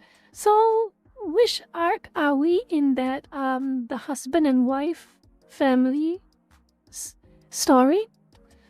Which arc are we in? We are India. We are kind of losing money phase, okay? It's at the part when the wife is saying, 老公你知唔知道我哋冇咗好多錢冇？你用呢啲錢嚟賭 buy shares， 你知道我哋就嚟冇晒錢冇？ We're at the losing money stage, okay? We're at the losing money stage. It hasn't gotten rock bottom just yet. But at the rate this is going, and if any of this news is any indication, it's going to get bad. It's going to get really, really bad. And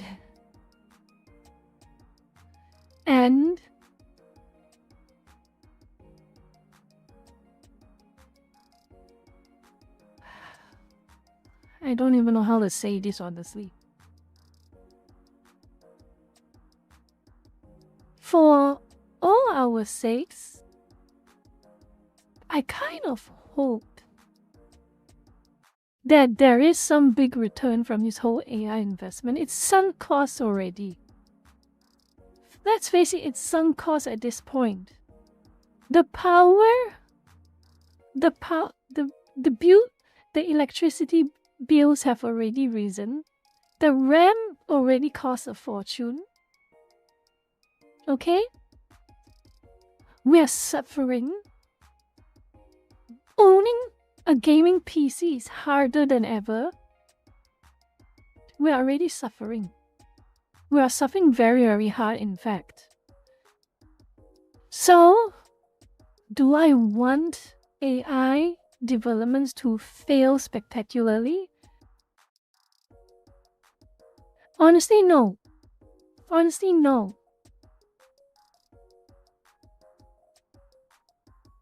Because the implication is that if AI fails hard, we have lost all our money, our livelihoods, our way of life for nothing. We have lost everything for nothing in return. That is why I don't want AI to fail. Not like this, okay? Not like this. Not like this. We need to improve our type civilization before we can even flirt with the idea of investing in AI in such a way. Exactly right, Ryume. You're going into the sunk cost fallacy, husband, and that's the problem with a lot of corporations right now. There's a lot of problem with all of these AI bras right now. They're neck deep into the sunk cost fallacy. But let's continue. What does this mean for Microsoft customers? There will be only a small minority of businesses that will be investing in AI in the future. So the question is, should they be wary of Microsoft products? Oh yeah, this is all cope at this point.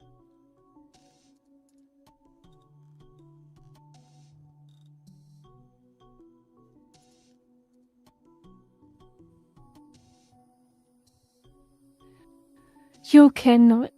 It is happening. It is happening. It is happening. The sunk cost fallacy. They're going all in. Microsoft is still going all in.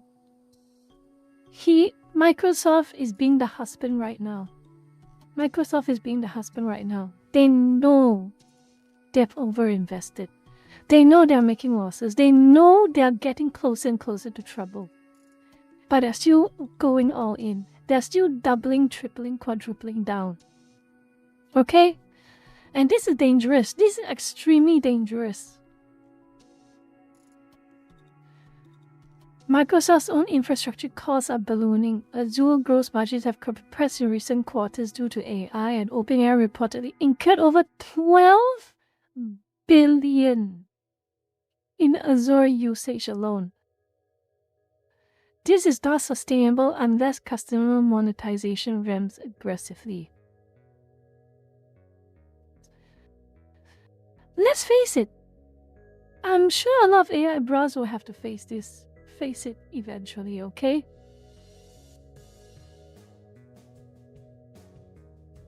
Who would pay a fortune just to use generative AI? Honestly, who would pay a fortune to use generative AI? That's a serious question. It's one thing if you have generative AI that's free to use, something to just play around with, something you just have a little bit of fun over. But who would actually legitimately pay thousands and thousands of dollars to use generative AI in any level of depth?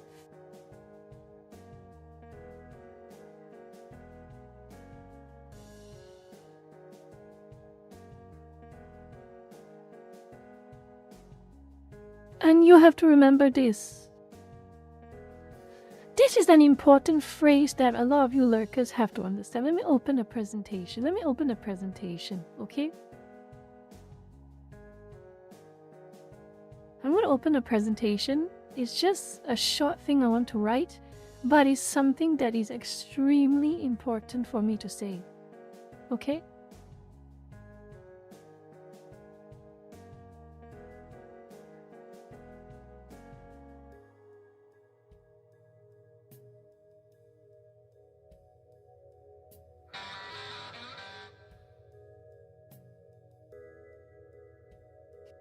Inflation is a tax on the consumer. It is a market's tax on the consumer. It is a de facto tax. It's not a tax in the most conventional way where government or some entity demands money out of you up front. But you have to pay it. It is something that you have to pay. You pay it by paying more for something than its fair share. You pay you pay this quote-unquote tax by forking over extra money more than its fair value.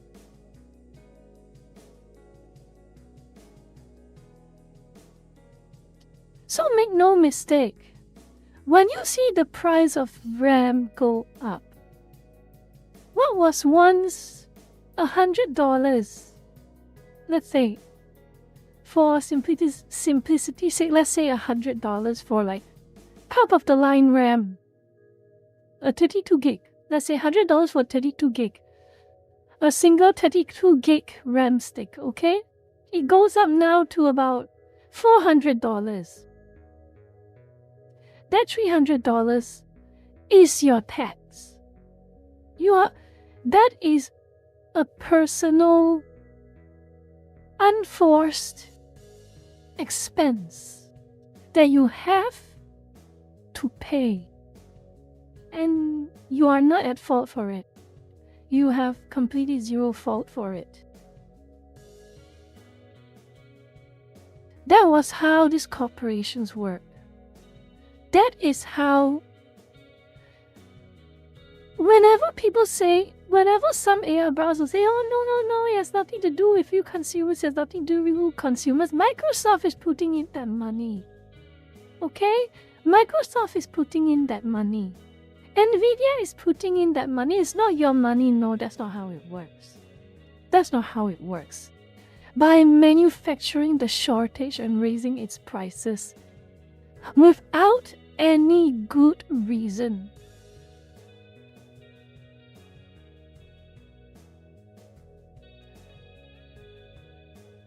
That is a tax on you. It is no different than robbing your house. There's no different than stealing your wallet. The only difference is that it's quote-unquote legal. It's legal.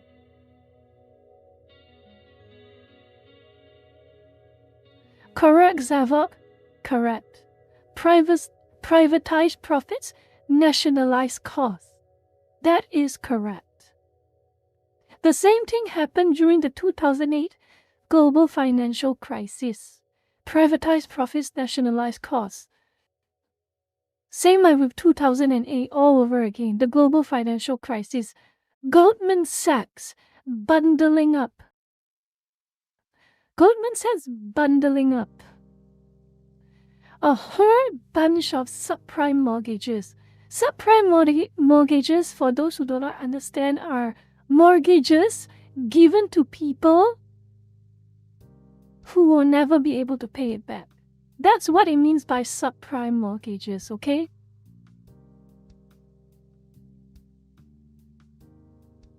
Inflation is theft. Many would agree, yes. But I want to go back to global financial crisis for a moment, because global financial crisis is the perfect example of privatize profits, nationalize costs. Okay? Perfect example. And you know what I mean by that? When the bubble burst. When the bubble burst in 2009. Okay? I'm sorry. Let me take a breath. Let me take a breath. I spoke too long and I didn't really have much time to breathe. I'm sorry. Let me rest a bit.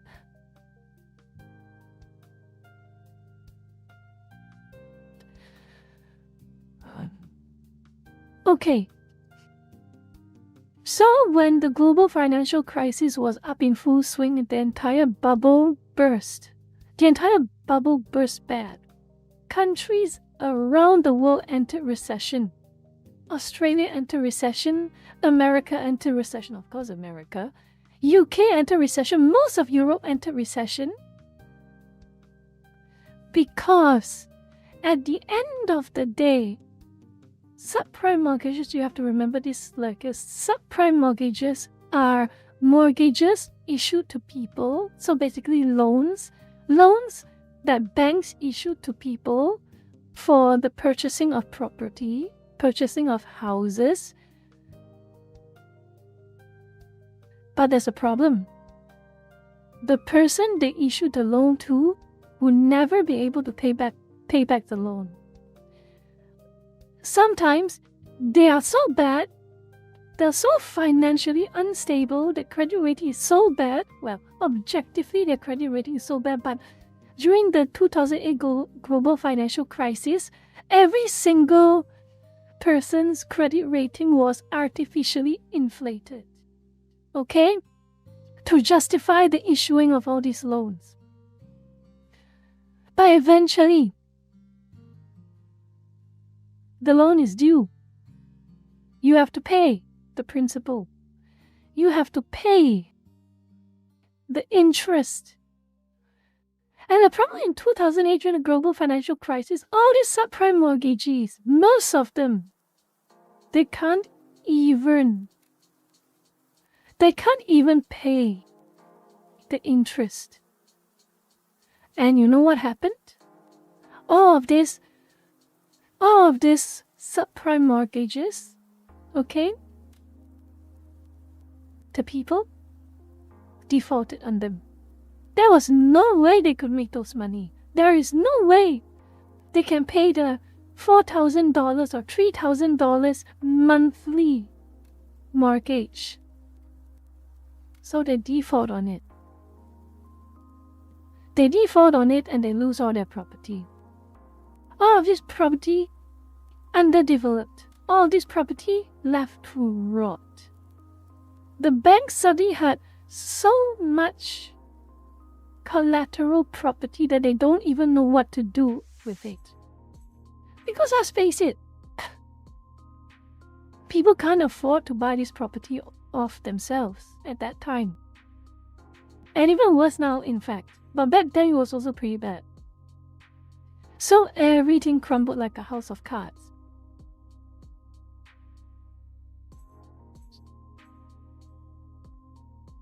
Everything crumbled like a house of cards, and you know? And you know why? Because investment firms, the stockbrokers like Goldman Sachs, Fannie Mae, JP Morgan, all of them, they wanted to catch their short-term profit back in 2008. Some genius wanted to bundle together a whole bunch of subprime mortgages, rename them into financial assets. Very big financial assets. Have any of y'all watched Wolf of Wall Street? Like, have y'all watched Wolf of Wall Street?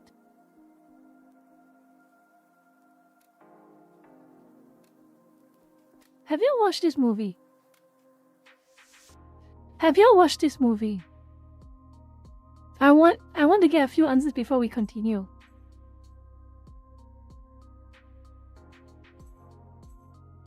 Sadly, no. Any more? I will give you... Yes.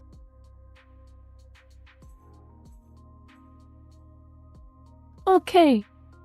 You don't need to understand the entirety of the movie, but you just need to understand one very key concept from the movie. Okay? You have to understand the key concept from the movie. The key concept from the movie is only a few minutes long. Let me see. I'll show you. No, I probably shouldn't. We're on YouTube, we're not on Twitch. So I probably can't do that. We can show it we can show a little bit tomorrow if we continue this talk tomorrow, but I don't think I can show it right now. But long story short, okay? Long story short, there was one scene where Leonardo DiCaprio grabbed a bunch of worthless stock, okay? From a company that was losing money. Okay, from a company that was losing money. It was in the gutter.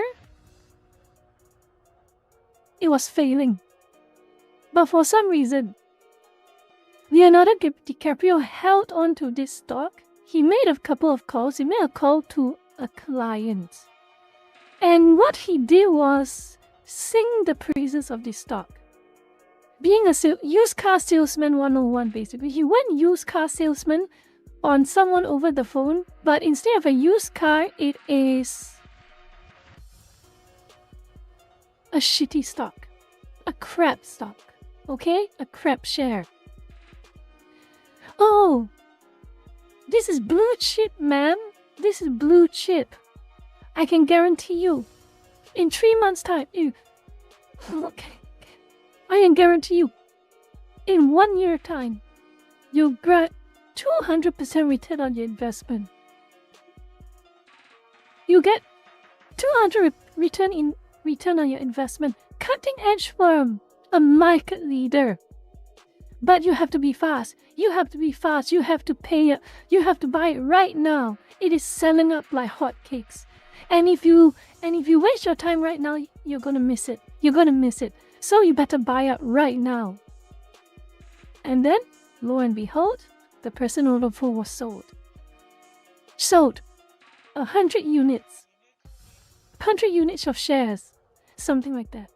So that was basically how these stockbrokers like Goldman Sachs, I won't always name Goldman Sachs because they were in a lot of Congress hearings, but nothing really happened to them, okay? Nothing really happened to them. So allegedly, I can't believe I have to say allegedly for this, honestly, because it disgusts me so much. It really sickens me so much. No one from Goldman Sachs had any repercussions, had zero accountability for their actions. So it pains me and it disgusts me to say the word allegedly because nothing happened to them. But let's just, for the purposes of this, Goldman Sachs allegedly, staff members in Goldman Sachs allegedly bundled together all these subprime mortgages, okay? Remember, subprime mortgages are basically just loans, home loans, mortgages that are issued to people who could never pay them. Who could never ever pay them. I want you to remember that. So they bundled together subprime mortgages, a whole bunch of them. A whole bunch of them, bundled them up with a pretty ribbon and then called them financial assets. And then, you have these financial assets. Some people in Goldman Sachs allegedly, okay? Now, people at the credit rating agencies.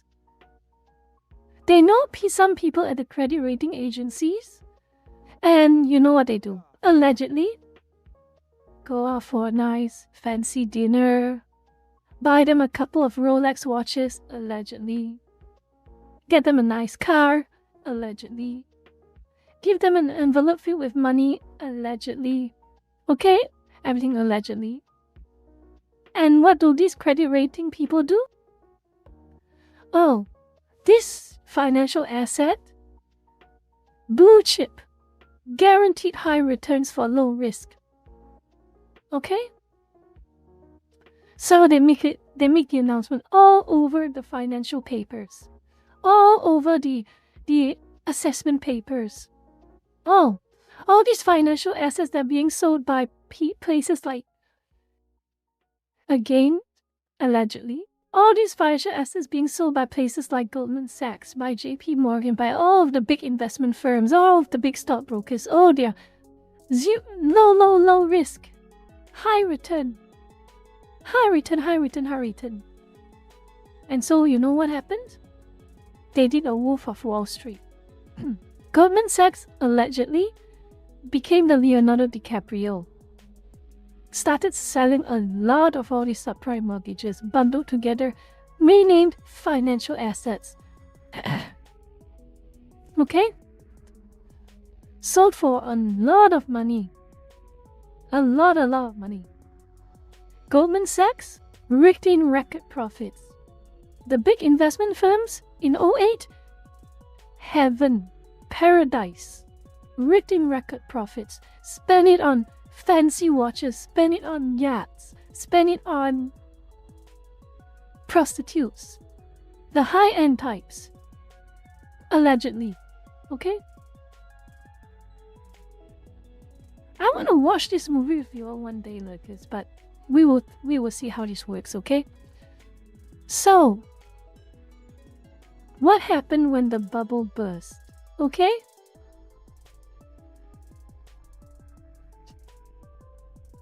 When the bubble burst, everything went to shit. I don't know what else to say. Everything went to shit. Mass defaults of all mortgages. Mass defaults. No one could pay.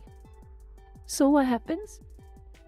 The banks were left with a whole bunch of unbuilt, underdeveloped, abandoned houses and abandoned real estate that they could never sell. They couldn't sell. Nuh-uh, they couldn't sell. And the banks, again allegedly, were in on it. Remember. Hell. So people started losing money. The banks were on the verge of collapsing. The JP Morgans, the Goldman Sachs, everything, they were all on the verge of collapsing. Well, not Goldman Sachs, but the banks, basically. A lot of the banks. They were on the verge of collapsing because no one could pay their mortgages. For some reason, no one bothered or deliberately ignored to properly check the credit rating of everyone who is applying for a loan. And they just issued the loan wholesale, like an assembly line, to just about everyone. Every Tom, Dick and Harry. Everyone. Who just say, can I have a loan to get a house? Sure, here you go. No questions asked. Well, minimal questions asked. Allegedly. Okay? And so when the bank started failing, guess what happened? Just like Zavok said. Privatize the profits, nationalize the cost. So, you remember the story. You remember this phrase, right? You remember this phrase. You remember this phrase. You remember this phrase, don't you, Lucas? Too big to fail. You remember those phrases. Immortal phrase. And just like that, governments from around the world, especially US, UK, Germany, most of the Western European nations, the bailouts were massive. Oh my goodness, the bailouts were massive. Billions of dollars to bail out these failing banks, and all they had to do was to know who to give loans to and who to not give loans to. But of course, again, allegedly, they're all in on it. And would you like to guess? Where did the government get all those billions of dollars to bail out those banks? Would you like to guess, Lurkers? Would you like to guess? Would you like to guess?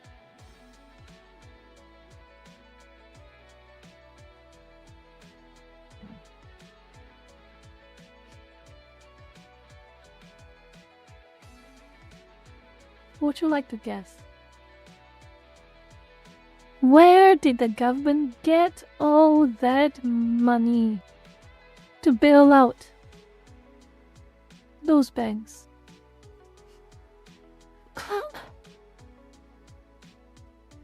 Exactly right. Exactly right, Luka-chan. Exactly right.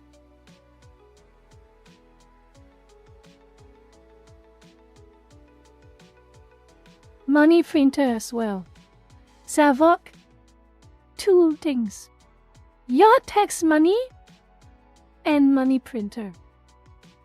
And as you already know, what happens when you unduly and uncontrollably print money? What happens?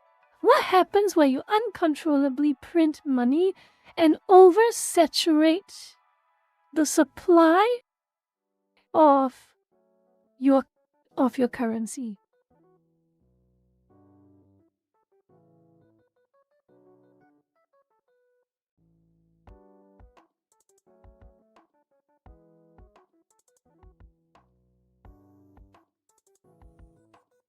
Come on, I want an answer. That Casual, you're correct. Oh, wait, back to top chat again.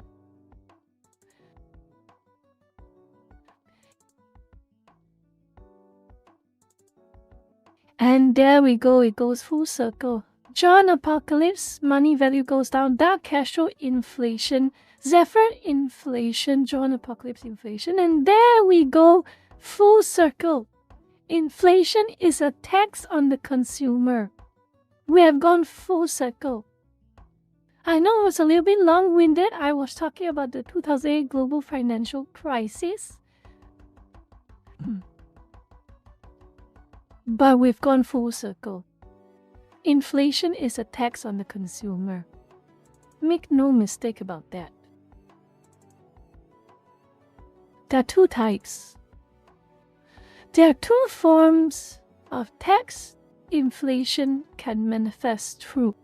The first one, the most direct one, is the government prints money. Prints a little too much money. That your dollar is worth less than it was.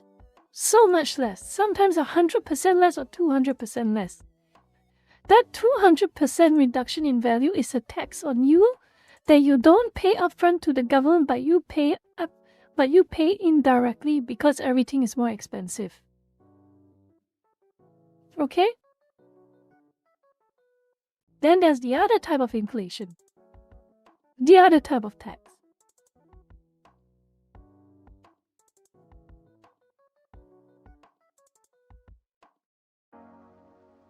Then there's the other type of tax, which is the corporations. Right now, the corporations hoarding all of the stuff that should naturally be circulating in the market for their own pet projects. Okay?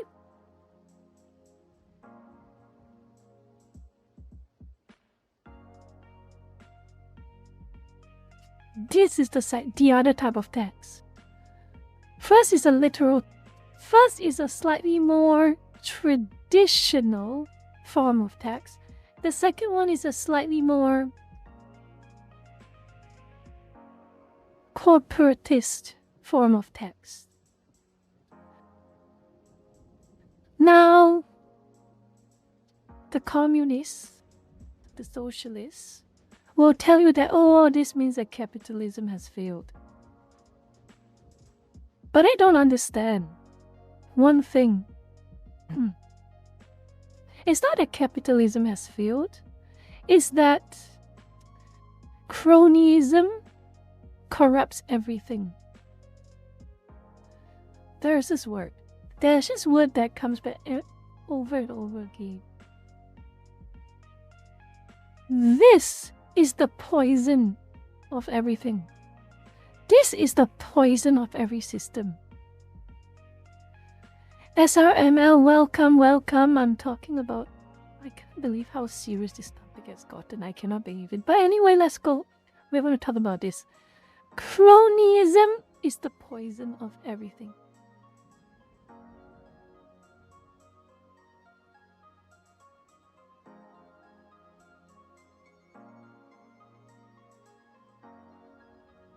Cronyism is the poison of every system.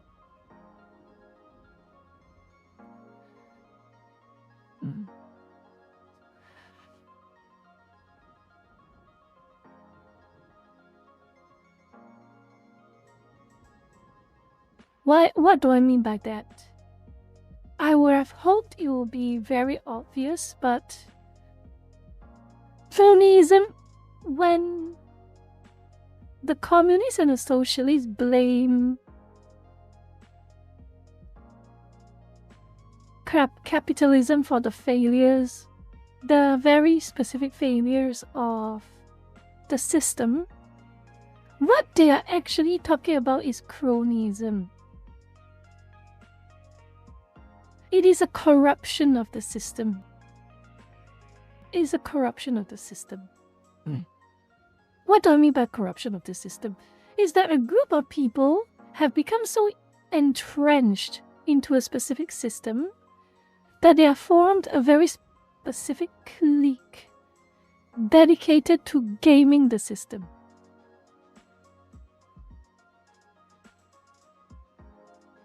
And that specific clique are called cronies. Okay? They game the system. They distort and warp the system from its original intentions. And because of that, that's why you see nonsense like Sam Altman and his DRAM hoarding. You see things like 10 gigawatts of energy that would have been better used to power over 8 million households, spending to build AI data centers. This is why you see things like the 2008 global financial crisis happening. It's because of cronyism. A group of very, very corrupt people in positions of power, collaborating and colluding with one another to game the system at the expense of everyone else.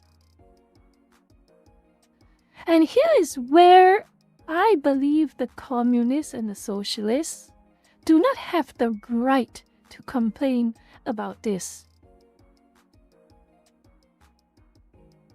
I want you to think about it this way, okay? I want you to think about it this way. Think about it this way. I'm going to use another investment.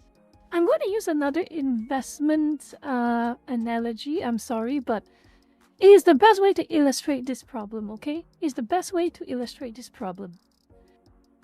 Well, a best way to explain why the communists and the socialists, it's ironic that they're complaining about capitalism in such a way, okay? There is a word. Have you heard of this word?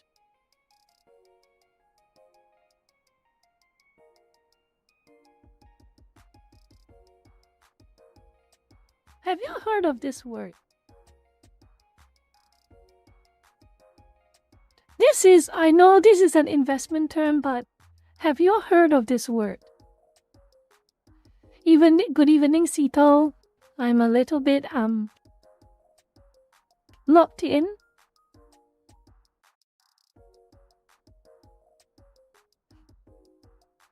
Familiar but no liquid. Okay. Not that, Zavok. Correct. Okay. So the whole idea is a common sense thing. Okay? Would you rather? Okay, I'll ask, maybe I'll word it this way. Which is riskier? Which is a riskier move? Okay? 1.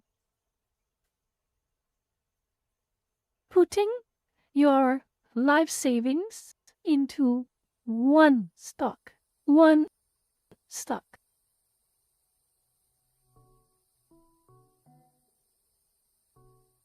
Or 2. Splitting your savings by investing in multiple stocks. So, which one is less risky? Which one is less risky?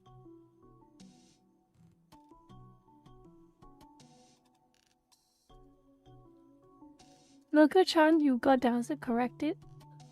You got the answer, but still more answers. Two, obviously.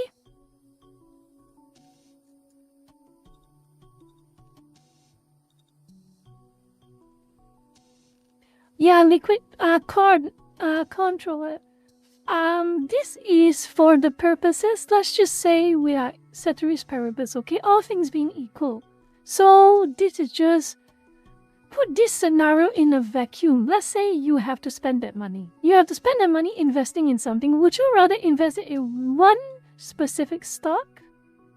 Or would you rather split it up into multiple stocks? Let's say for argument's sake you hate risk. You just want something steady. You don't need to have big returns all at once. You just want something steady.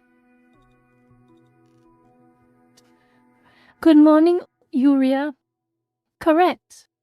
Correct. Pinpoint correct. Correct. You're all correct. Good. Good. So you're all keeping track? One is definitely riskier. Okay. So with that being said, let's do a different scenario.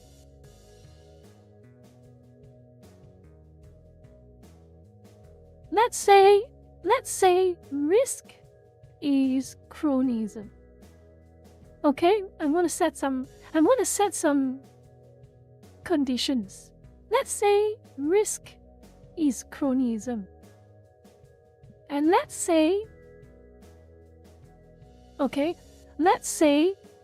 that economic system, socio-economic system is investment. Which is riskier?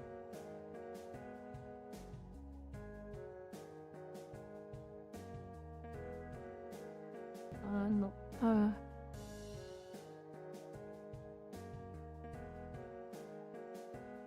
Okay.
All right.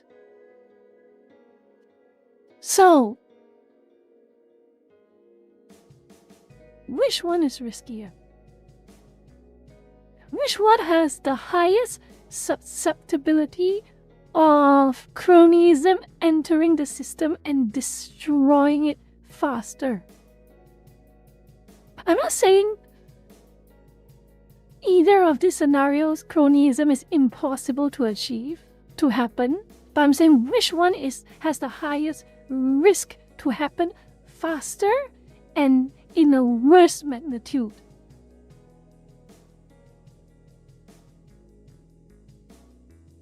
So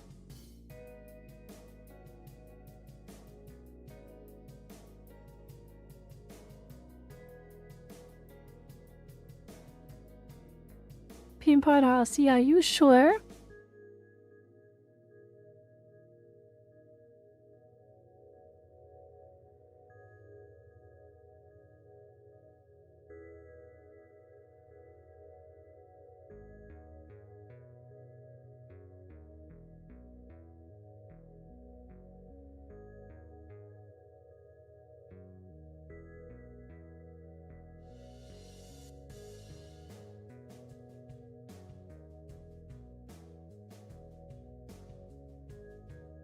Are you sure?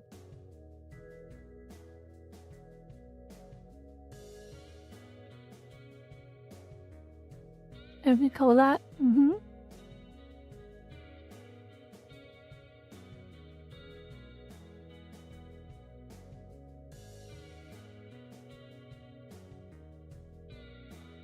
Does it sound like anarchy, Jay?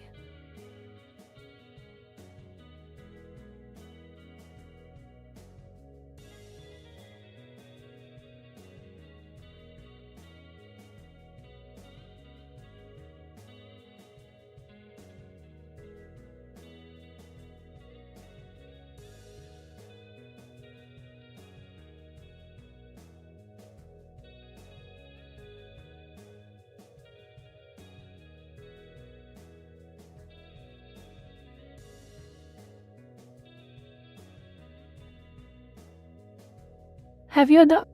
I should make this a poll, shouldn't I? I should make this a poll, actually. I should make this a poll.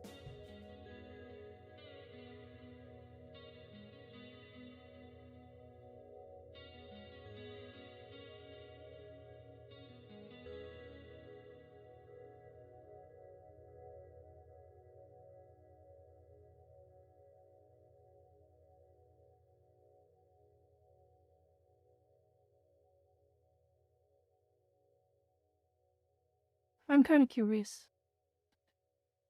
It doesn't matter which one you answer. I'll try to explain it for you all, even if you answer what I think is not the correct answer. Okay?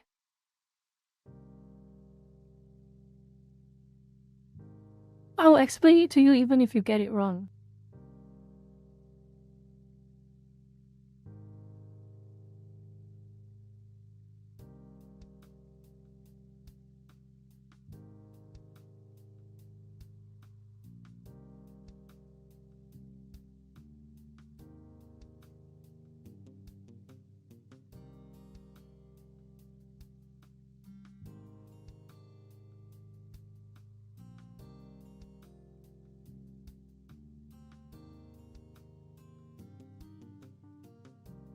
That is an interesting thought as well, Zavok. There's an interesting thought that makes sense, actually.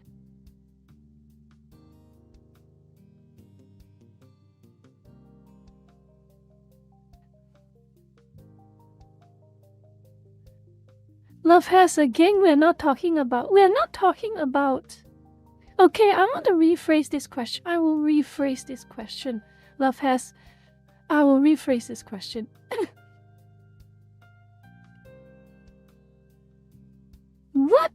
Which one creates the higher risk of the system being corrupted?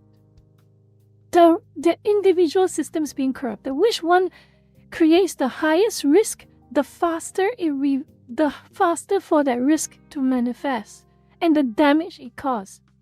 That's how I reword the question.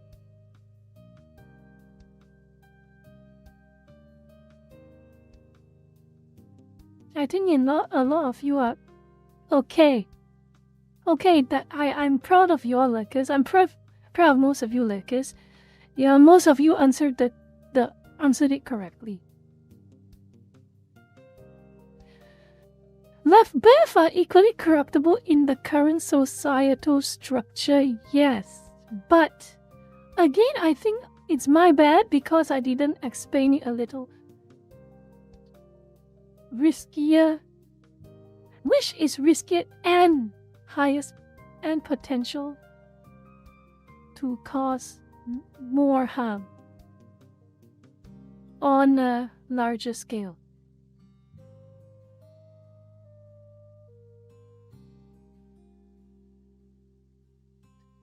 Go to reduce the font size a little bit.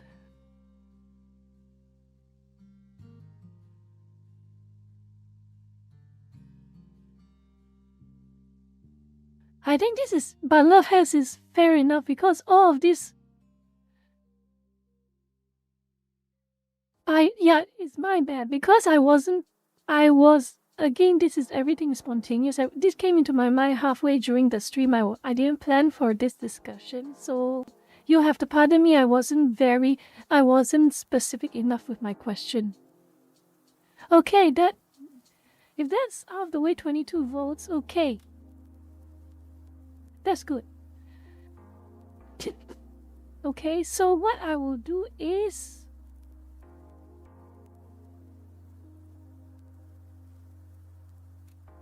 Yes. But again, we're talking about the risk.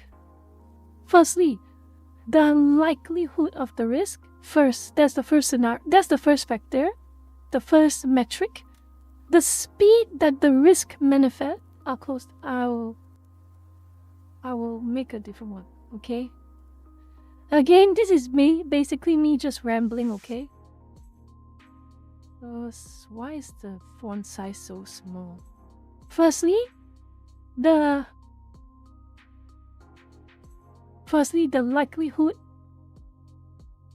the risk manifests, the speed the risk manifests, the magnitude of damage after the risk manifests.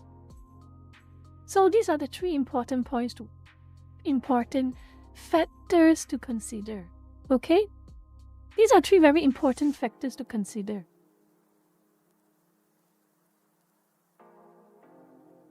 So with that, most of you lookers got it correct anyway. In that situation, scenario 1 is the most risky. Scenario 1 is the most risky, and scenario 1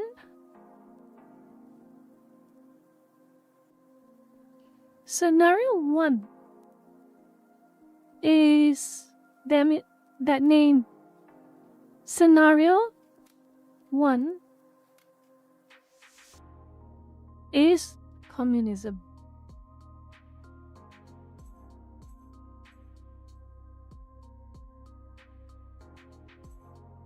Scenario 2 is it's easier for you to understand anyway. I don't like the word capitalism, but it's easier for you to understand anyway, because capitalism is a word created by socialists.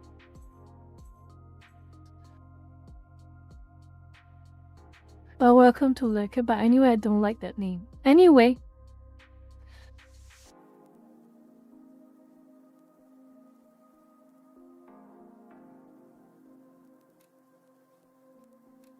free market capitalism. Yep, free market capitalism. So,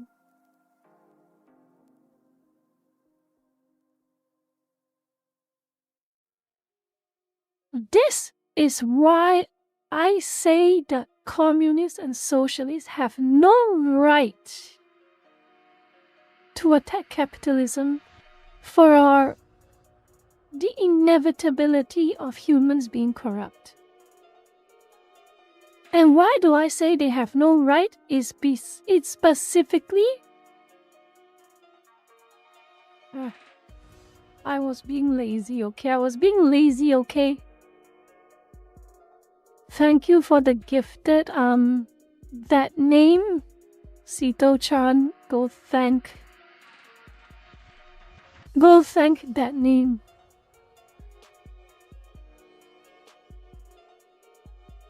But anyway, this is why I say that communists do not have the rights to rag on capitalism for the eventual inevitability of humans being corrupt.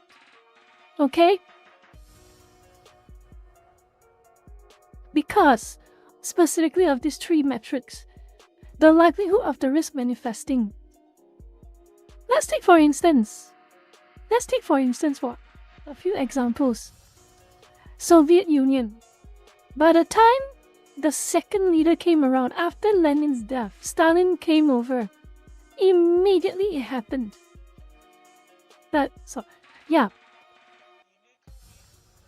You are beholden to the personality of one leader.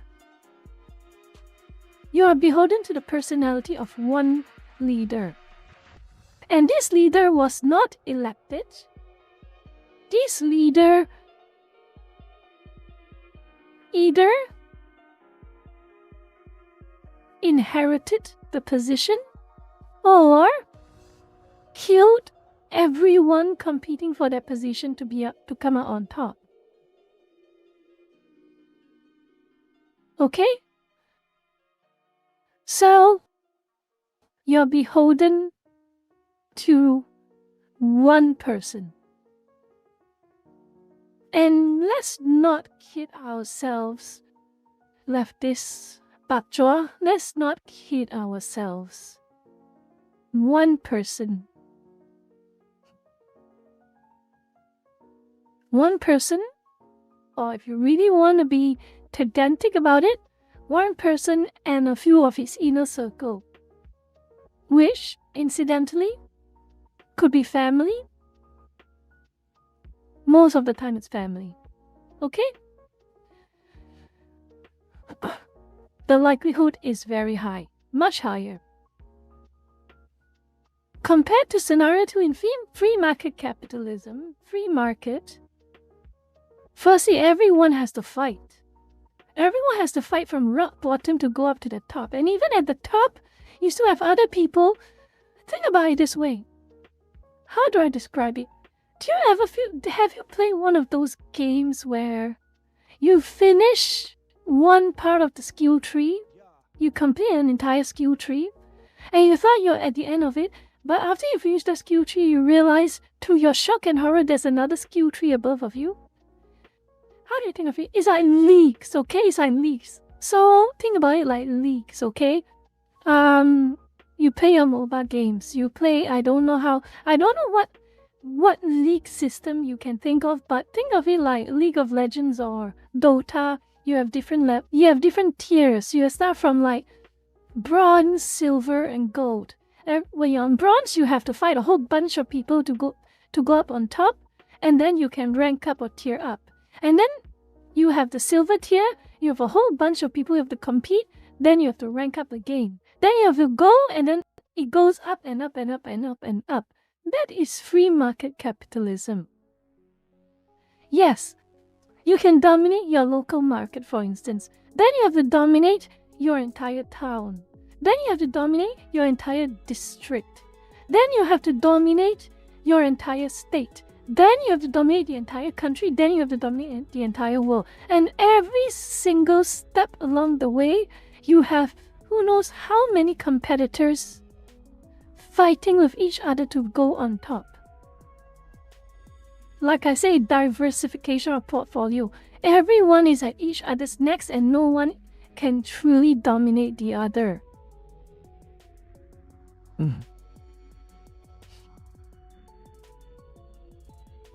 So next is the speed the risk manifests. That's another important part. Like I said, scenario 1. The moment Stalin took over, all hell broke loose. Everything went downhill fast. The moment the Khmer Rouge took over under Pol Pot, everything went downhill fast. The moment Kim Il-sung took over, at the start it seemed a little okay, but by the moment the Soviet Union collapsed, everything went downhill fast. Very, very fast. And in the case of the Khmer Rouge, less than a year. Okay? Less than a year. And then you flip it to the side. You flip it now to the other side. JP Morgan. The hedge funds. As evil as they are, I do agree. In my opinion, again. As evil as they are, as how they become the source of a lot of problems in the free market world. How many decades did it take for them to be as strong as they are? To be as influential as they are? Quite a long time. They have only started manifesting their problems so noticeably over the past few decades. Around the 2010s, around 2008 only have they started manifesting the problem so noticeably. It took decades for the problems to manifest and for people to start getting worse off. But over the time, most of them on average were getting better off. Until recently. Okay? With cases like Stalin, with the cases like Pol Pot, with the case like Mao, all it took was months for things to start going downhill. And then number 3, the magnitude of damage the risk manifests. Now, we can go into a debate about this because the talk of magnitude is always subject to a lot of arguments, but the perks, well, I would say the saving grace of communism and socialism is that the misery they cause are only internalized within the countries they control. And most people outside of their sphere of influence are insulated from it to varying levels of extent. But they are insulated. Compared to, say, the free market capitalists, you are not as insulated for sure, because as with everything that has competition, eventually you go up in tiers high enough, you go from the local level to the national level to the international level. It is inevitable. So to an extent, that the damage that it caused on a global scale with free market capitalism is unavoidable. Not like in communism, but now here's the big problem. When in a free market capitalist society, the damage is gradual. The corruption is gradual. And make no mistake again, the corruption stems from the flaws of humanity. Make no mistake about that. Corruption stems from the flaws of humanity. And it's undeniable that the flaws of humanity is ever present. It can be as equally present in a free market capitalist system as it is ever present in a communist system.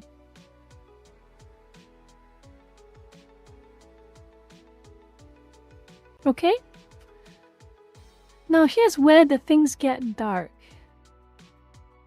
When the cronyism entrenches itself, into a system.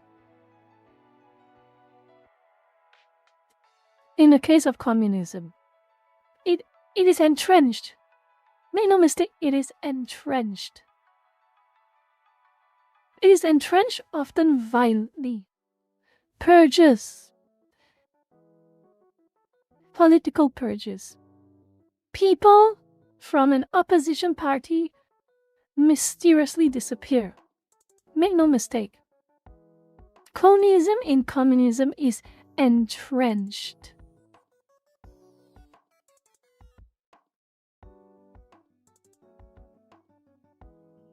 It takes nothing short of revolution to uproot it.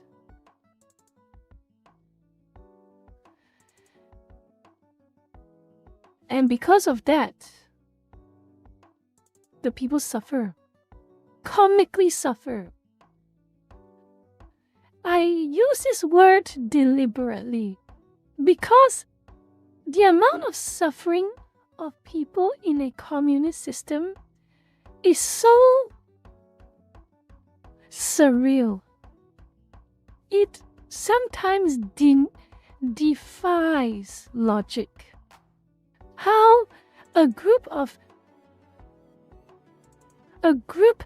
cronies in the entrenched position of power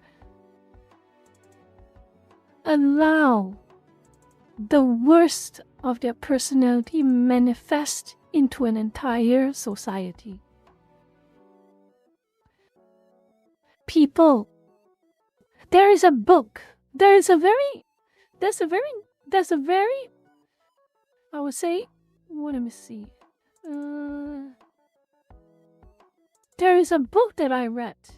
That I feel it is extremely valuable to read.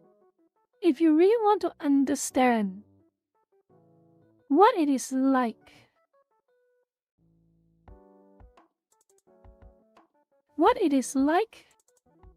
to really firsthand experience life under one of the most evil, and I don't use this word, and I do not use this word lightly, evil communist societies, communist systems to have ever existed in recent history. Okay? And I'll show you this book. It's this book.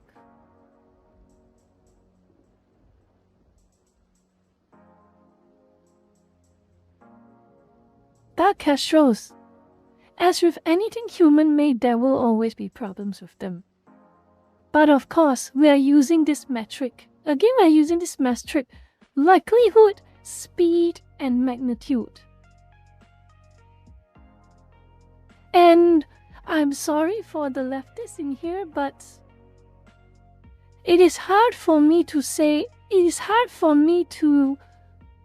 deny that communism, centralized authority, centralized power,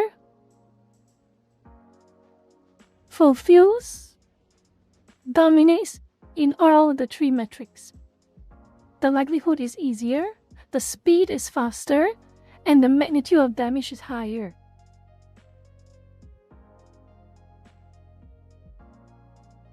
Dark Castro, corporatism is the manifestation of cronyism in a free market capitalist system. They are, in my opinion, very closely related, that I would say for all intents and purposes they are the same, in my opinion.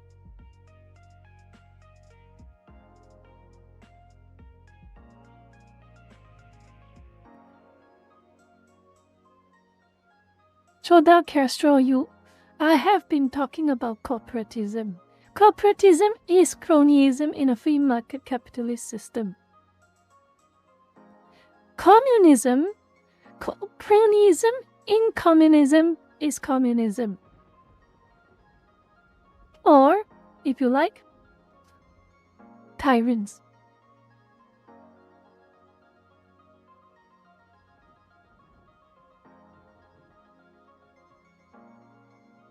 But yes, this is an important book. This is a very important book. But it's not an important book, but it's an enlightening read, okay? It's an enlightening read. To show you how depraved one of the worst communist systems to have ever been born can be.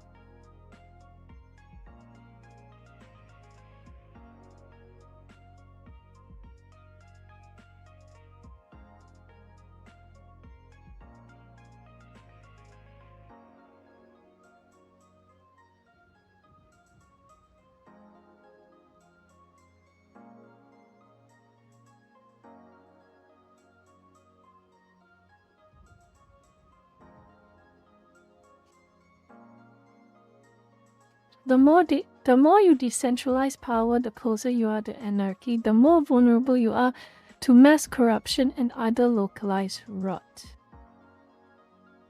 And And Lerkuchan says anarchy leads to centralized power, as the power struggle leads to a few winners who use that power to get more power. That will be an interesting argument I'm going to see over the duration of this stream. But we're here to talk about AI. We're here to talk about AI. And I think I have... Damn it. I have been sidetracked a little too much. You can have your arguments in the chat. I will try to read it off and on.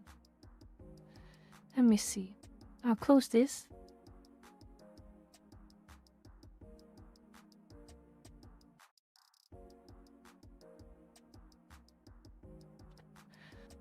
Okay, I'm going to take a short break. I talked a lot.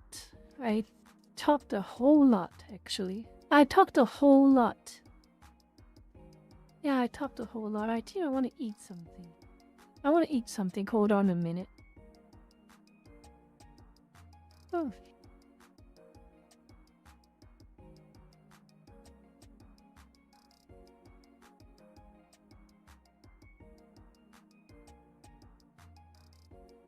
But one thing I do agree from Love Has perspective, there's one thing I do agree with Love Has perspective, is that uncontrolled anarchy creates a very special breed of corruption. I'll talk about it later. Okay? But for now, I need to eat something.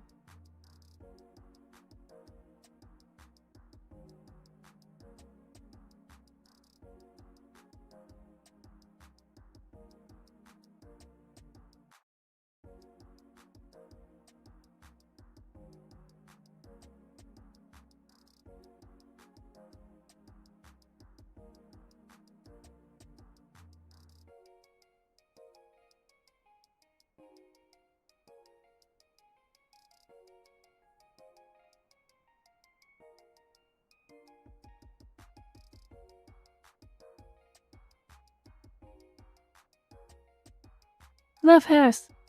And Lerkuchan. This is why Taoism is so important. And this is why so many Asian societies adopt some degree of Taoism in their life philosophy. Everything requires balance. Nothing can be 100% light and nothing can be 100% dark. It's about creating harmony. Yes, that's correct. The Goldilocks moment, as some would call it.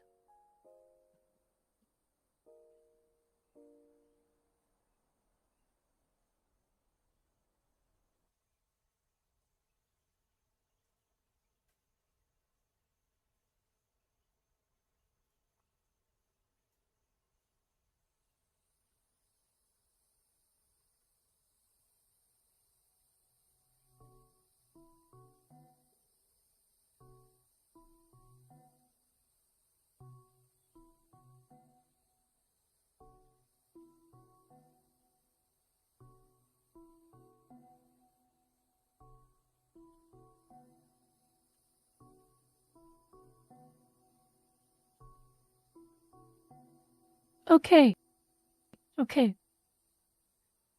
I realized I was muted. What I wanted to say was Love Has and Lerkuchan. At the end of the day, there's a reason why Chinese society, Korean society, Japanese society, most of East Asia adopts a level of Taoism in their life. Taoism, balance in all things. Nothing can truly be all right, and nothing can truly be all black. Oh, you didn't hear the Taoism part? Oh no. Okay. I don't have to repeat myself. But on that topic, Love Has about uncontrolled anarchy. You made an interesting point. I can't believe I'm sidetracking again. Oh my goodness, I'm sidetracking again. I don't even know if I should. Do I want to sidetrack? Like, should I sidetrack? Lucas, should I sidetrack? Should I or not? Lucas, should I sidetrack? I don't know. Should I? Should I?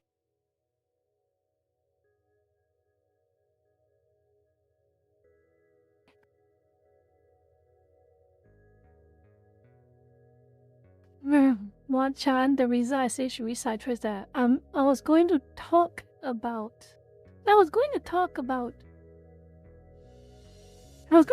AI and the fact that it's starting to sputter and starting to stutter. Do I believe it's interesting? So then yes, okay, I'll bring it up. Alright. Let me find it first.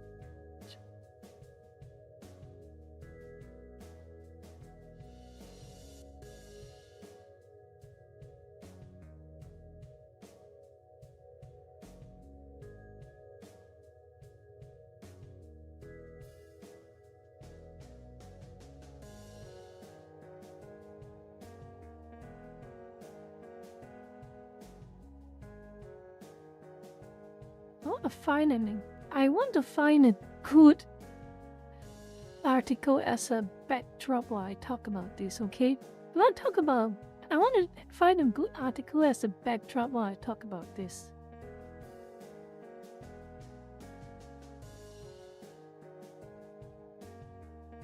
Good enough. I'll get some photos as well.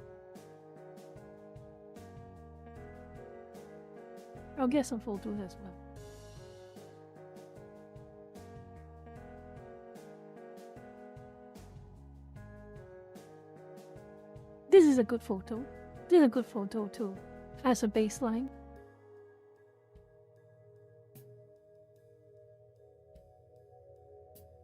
That is good. Okay. What I'm going to talk about is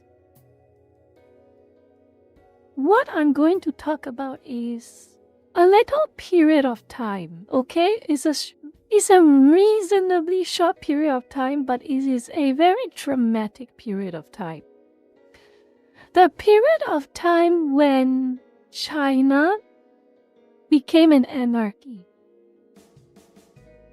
For all intents and purposes, they were an anarchy, okay? For all intents and purposes, they were an anarchy. Would you like to guess the year? You won't get the year. You won't know the year, okay? You won't know the year. It is called the Warlords Era of China. It happened between 1916 to 1928. And basically, I'll start with a little bit of a backdrop. So not long after Sun Yat-sen, the Republic, created the Republic of China from the ruins of the Qing dynasty.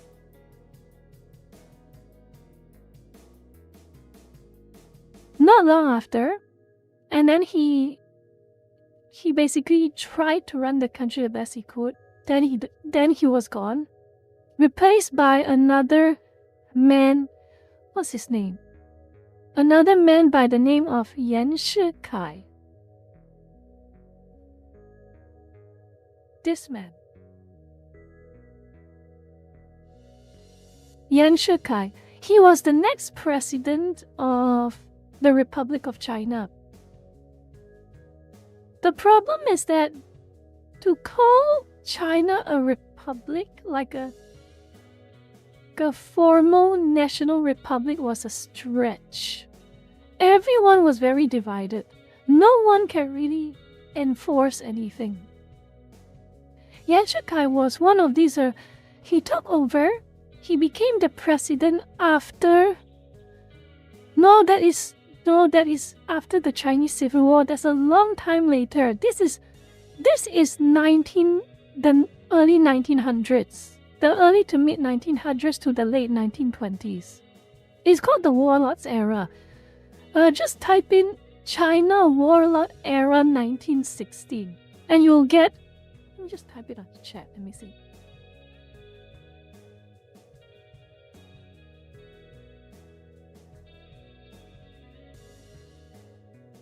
Okay, I don't know why I'm so sidetracked about this topic.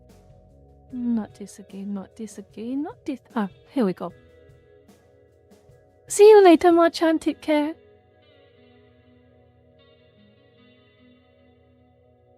And work hard. Anyway, back to this question.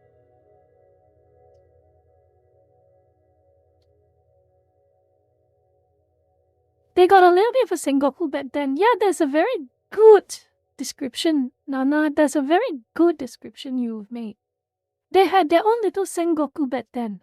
So, basically Sun Yat-sen, the first president of the Republic of China after the Qing dynasty, after he's gone, he was no longer president, Yuan Shikai, this guy at the center here wearing red, he became the president. For a brief moment. And of course, as with certain people with megalomania, people with a big ego, and people with greed for power, he decided to call himself the new emperor of China, of a new dynasty. People forget this period of time. He called himself the Hongxian Emperor.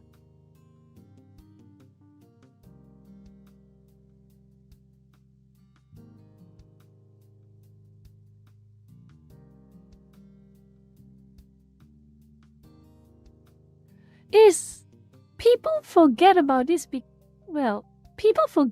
this simply because his reign as quote-unquote emperor only lasted for a couple of months. A few months.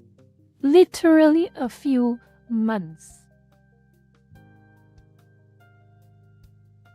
And as quickly as when his reign collapsed, because him declaring himself emperor, everyone was pissed off. Everyone. The entire military was pissed off. Everyone.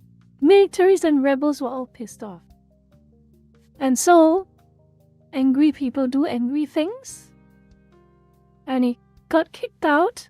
He got kicked out of his position as emperor of China. And China returned to being a republic. In name only. So what happened in the power vacuum? Complete anarchy. Complete anarchy.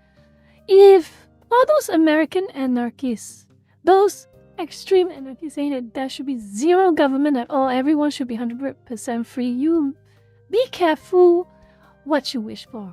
Be very, very careful with what you wish for, because that's how you get warlords. Or no. This one. These are just two specific warlords. This is a story about two very specific warlords. But there were a lot of them. A lot of them. Okay? There are a whole lot of warlords during 1916 to 1928. And we all know what happened during 1928. Japan invaded China.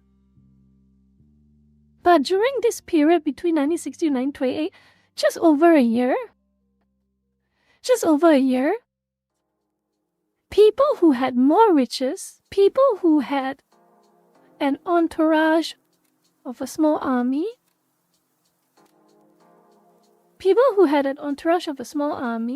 they started forming factions, as they do. And they became basically feudal lords. So yes, some people like Lenin would say the end result of socialism is communism. The end result, I'll write it on my presentation. Okay, let me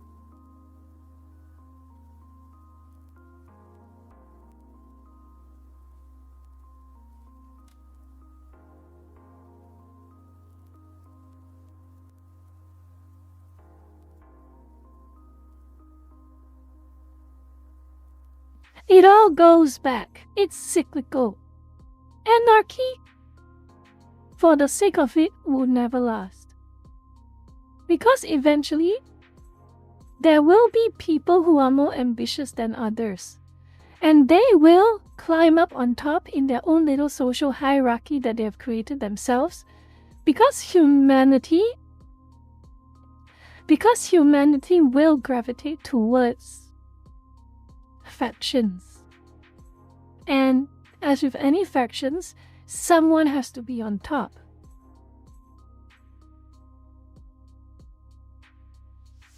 And in an anarchy world, a lot of people will divide themselves into various smaller or larger factions. And then you have warlords.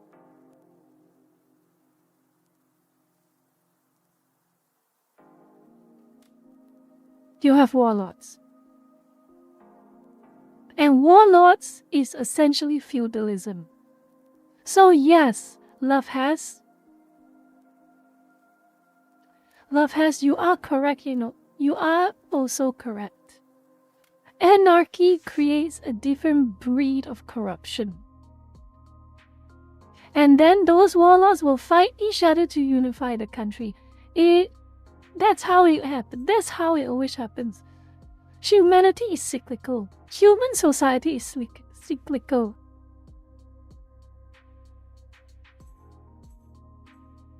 It really is. Long story short, there are different warlords of different factions during 1916 to 1928. And some played nice with others, respected each other's borders. Others started fighting each other to try and get the one-up with another person. And that's just how it is.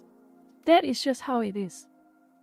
Until Japan invaded, for a brief moment, China was under Japan's control. And then when Japan left after World War II, for a brief moment you had Chiang Kai-shek. Back to the Republic of China. But of course, at that point in time already, Mao Zedong already had a pretty solid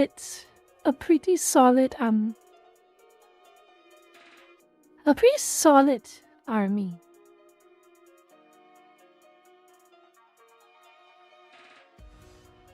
And the rest is history, as you have already know. You all know about Mao Zedong, you know about the Chinese Civil War, what happened afterwards. But yes, again, Agricola, and I want to say it again, love has. All of this corruption is nothing compared to the absolute depravity of a communist nation run by very small number of people on top who believe they are gods. It has nothing. Feudalism has nothing to a one-party totalitarian state. Okay? Nothing.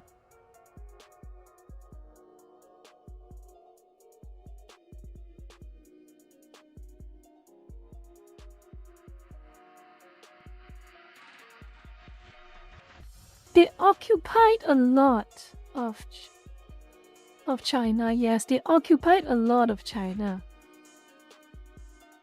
They occupied a lot of China. Mostly they control China, but of course, China being China is the biggest fat nation. It is impossible to control all of them. But Manchuria, they call it Manchukuo, as in Manchu country. It literally means Manchu country, Manchukuo. Funnily enough, the figurehead king of Manchukuo is Puyi, the last emperor of China.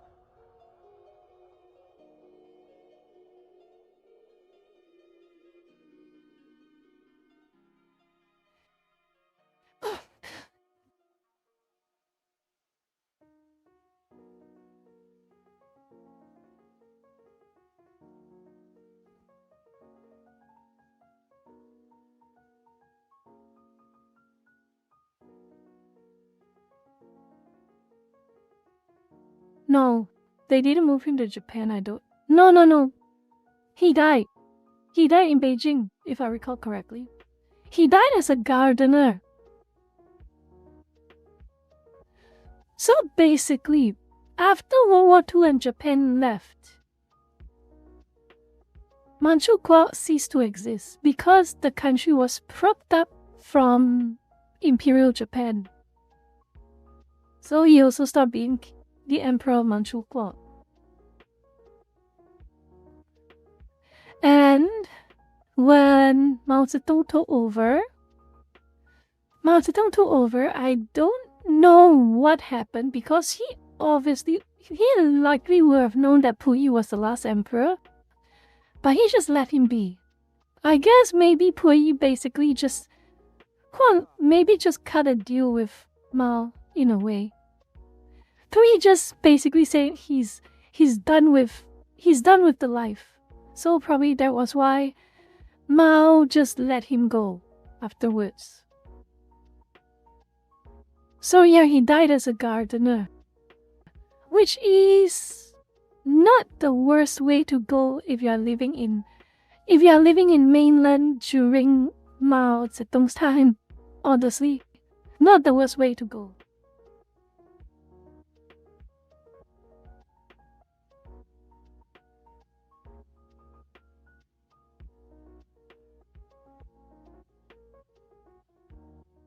But the rest is history. Anyway, this is the story.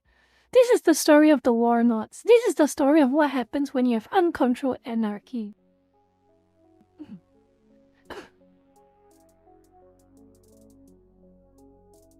I guess at the end of the day, he was just sick of everything.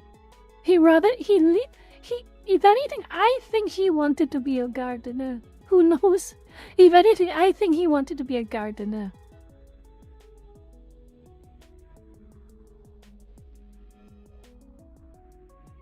There is a movie called The Last Emperor. If you ever want to watch it, you can watch it. It's an 80s movie.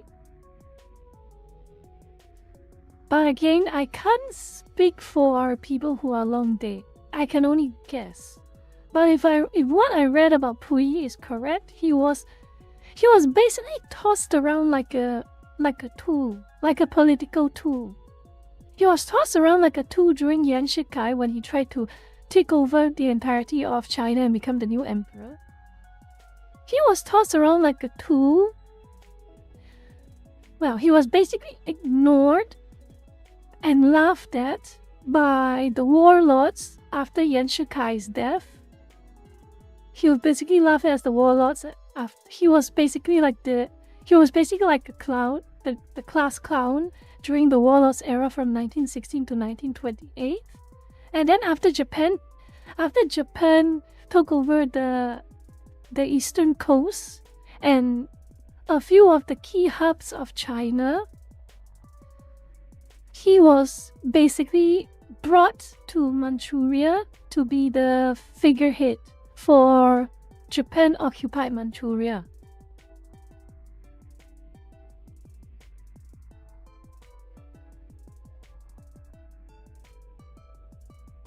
I would never want to be an empress or an emperor, honestly. Let's be real here. I don't want to sleep with one eye open for the rest of my life. But anyway, I think I sidetracked a little too much. Let's get back to this AI thing. Okay, let's get back to this AI thing. We have gotten a little bit too sidetracked.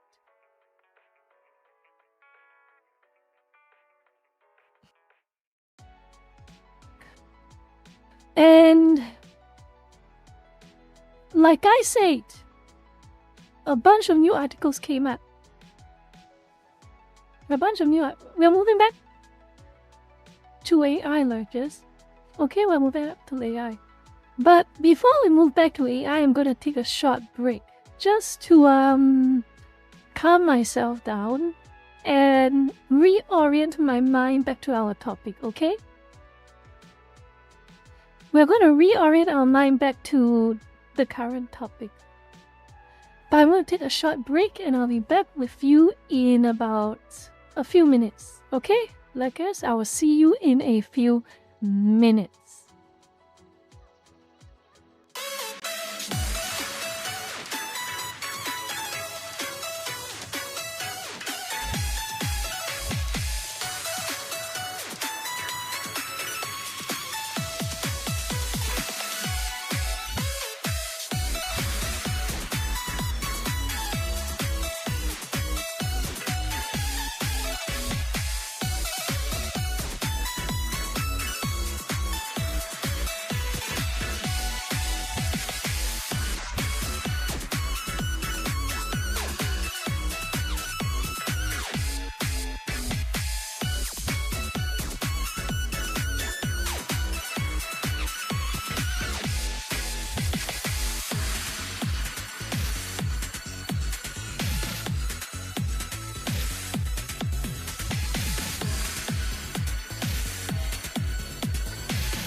Remember to like, comment, and subscribe. Hit the notification bell button. If you don't, something's gonna happen to you at 3 a.m. tonight. $5 a month.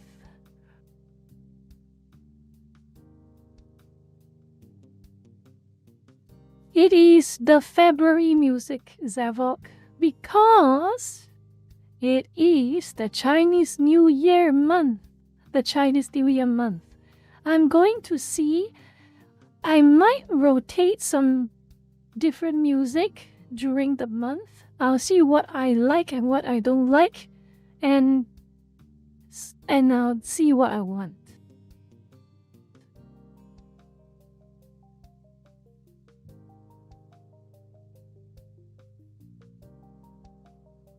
What happened? Let me see. What do you all talk about while I was away? Let me see. What do you talk about while I was away?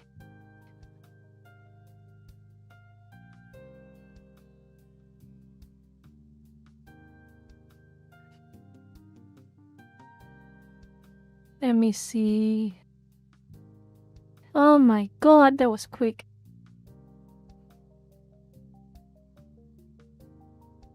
Alright.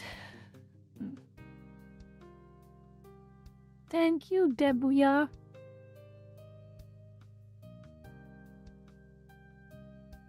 Now, let's get back to the topic that I'm supposed to talk about today. Okay? Most CEOs say AI yielding no returns. It is getting a little too over, Lucas. Most CEOs say AI yielding no returns. Study. 56% have realized neither revenue nor cost benefits. PricewaterhouseCoopers study finds. This is serious. This is very... The AI bros do not understand how serious this is. Because we are at the wife. Remember the original story about the husband and the wife and the child investing in stocks?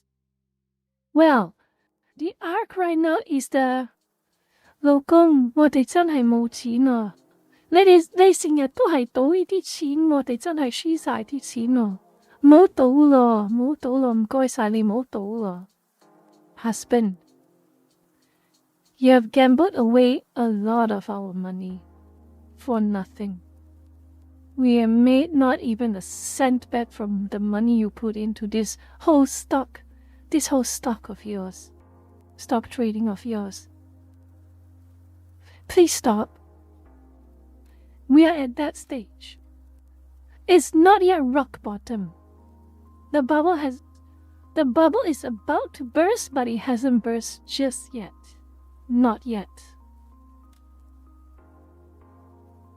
So let's have a read. More than half of CEOs say they have yet to realize either a revenue or a cost benefit. In other words, Lucas, in other words, even the tax offset is not worth the expenses.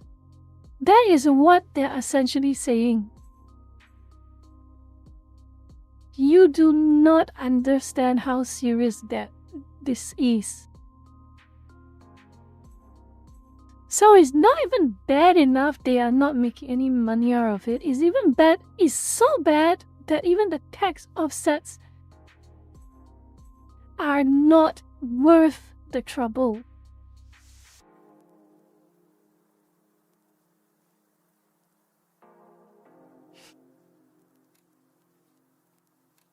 Let's read. PwC's 29 Global CEO Survey quizzed 4,454 CEOs across 95 countries and territories. Most conceded their companies aren't yet seeing a financial return from their AI investments. Although 30% reported increase in revenue from AI in the last 12 months, 26% are seeing lower costs. And 26% are seeing lower costs. 56% say they realize neither revenue nor cost benefit. Oh yeah, to add, cost benefit. Remember this? Where was this article? Where's this guy? Where's this guy with the? Remember this? Remember this? Remember this? Save the prices, saving costs, benefiting. Remember this? It's not even helping them. It's not even helping them. AI is the next new revolutionary thing that is going to save costs. 56% say literally nothing happens. PwC findings come after an MIT report last summer found around 95% of AI pilots at companies are failing. 95%.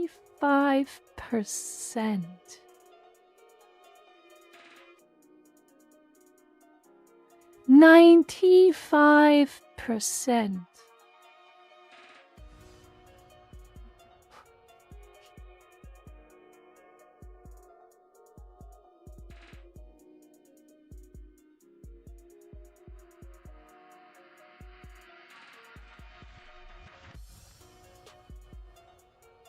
Cope. Jason Snyder Cope. Cope.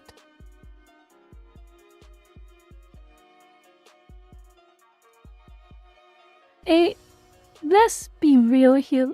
Let's be real here. For anyone who has to understand. For anyone who has to understand. Let me see.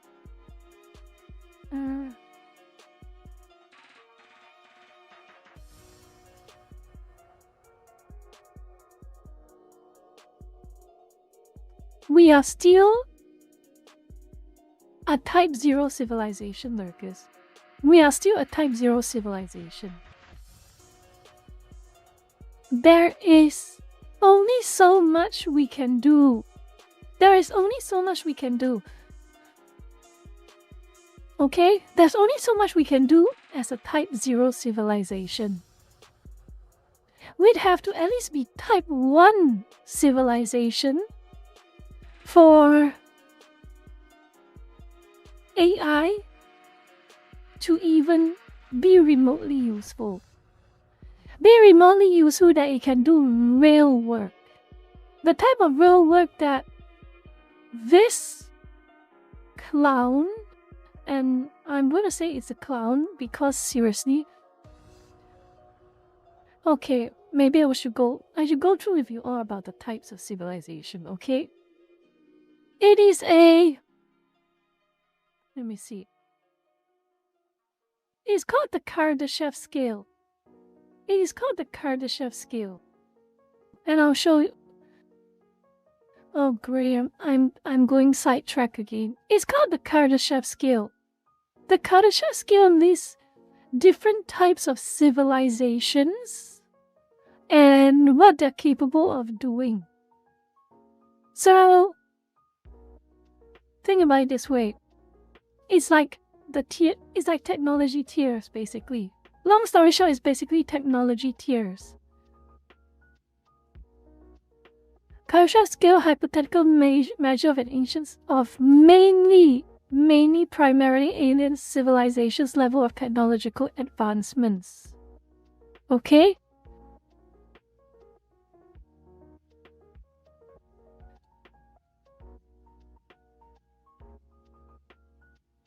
So this Type 0 is where we are at right now. We are able to use a lot of the Earth's resources for our civilization, for our society, but not all of it. Not all of it, and probably not even the majority of it. That's why we are considered a Type 0 civilization. A Type 1 civilization is something that is talking about you mastered the Earth. That means you can extract, manipulate, and manage its resources of the entirety of the Earth down to its crust and into its core. That is the whole idea of Type 1 civilization, complete mastery of the Earth.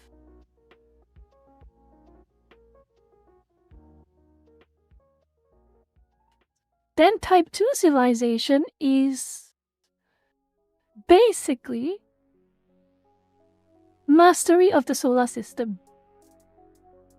So this is where there's talk about Dyson spheres and all of that good stuff. Then Type 3 civilization is basically Star Wars.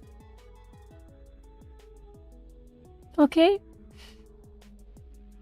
Type 3 civilizations is Star Wars era, Warhammer 30k era. So during the golden age of the Imperium of Man, that is Type 3 civilization.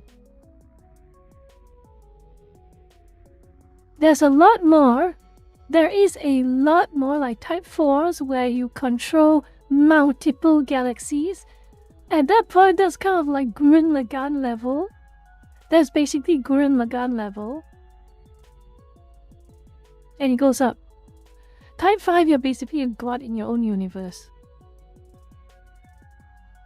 So, suffice to say, we have definitely not mastered the Earth. We have definitely not mastered the Earth. We have not mastered volcanoes, we have not mastered earthquakes and manipulated them to create value to our society. So we are type 0. That's basically what it means. So, this clown is thinking that we are a type 1 civilization. We are not. We are still type 0. The scenarios he is talking about are all sci-fi still. Okay? It is all sci-fi. So back to this.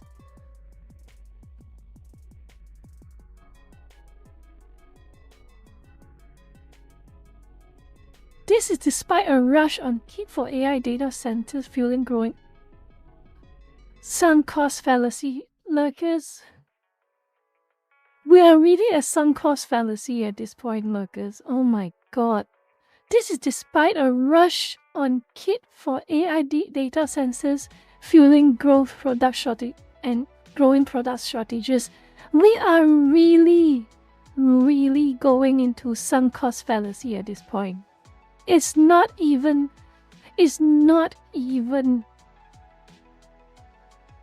a mystery anymore.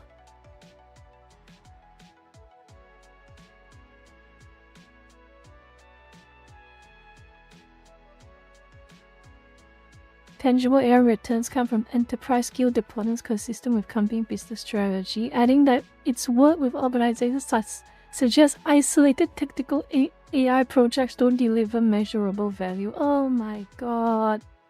What does this sound to me? This sounds to be like wife.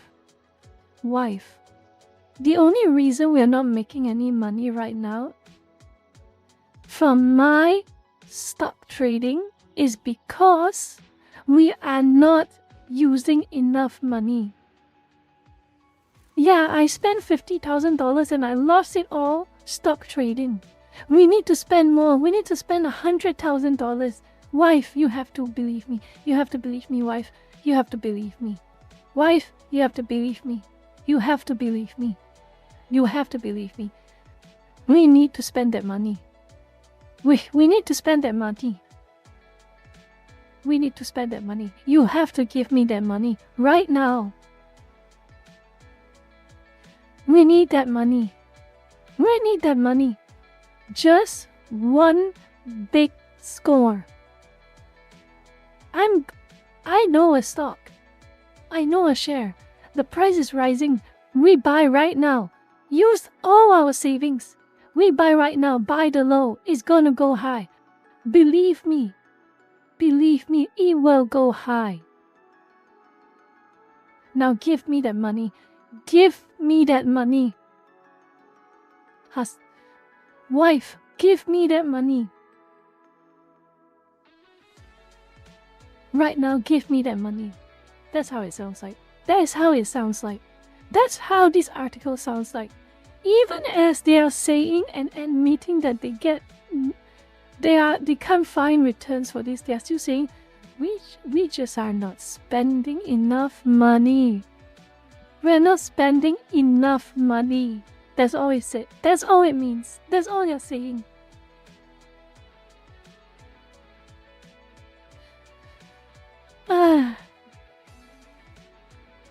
There's one more article I want to show you. Okay? One more article. One more article.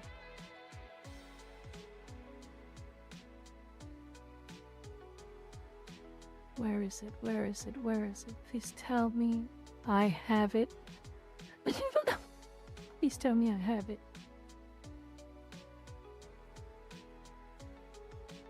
This is another one. That's basically the same thing.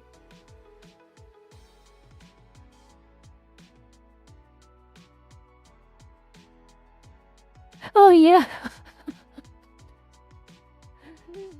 This would be so funny if it wasn't so. This would have been so funny if we are not paying the price of it. Majority of CEOs alarm as AI delivers no financial returns. They are worried they are not spending enough on AI.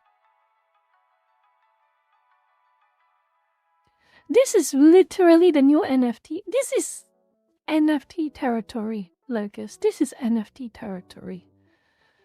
It is NFT territory.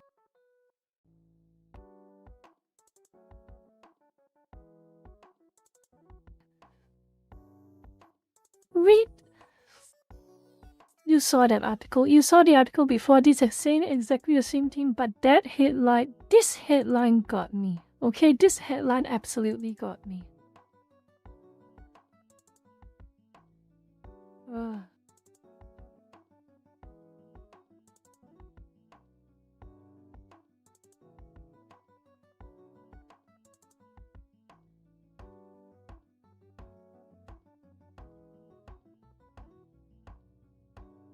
You will not make me buy, you stupid.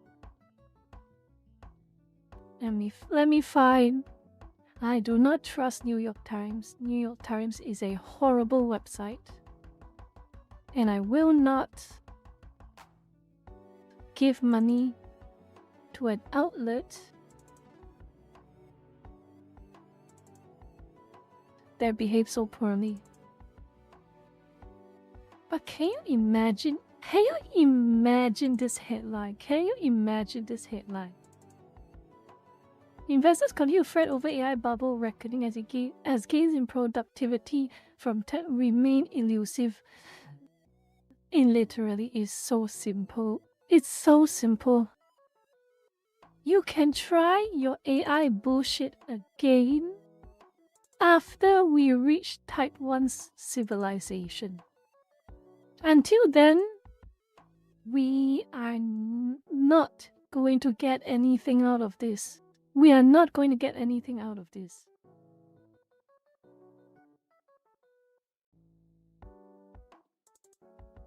Let's try some more different. Let's try a different one.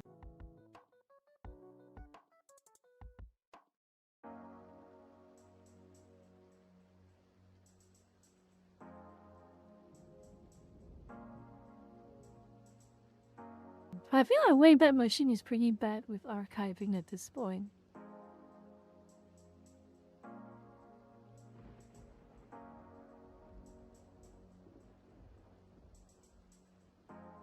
Let me find a different website because this is an important article. It's an important opinion piece. Said I'm not going to give New York Times any money. No money at all. Let me see if anyone reposted New York Times. Let me see.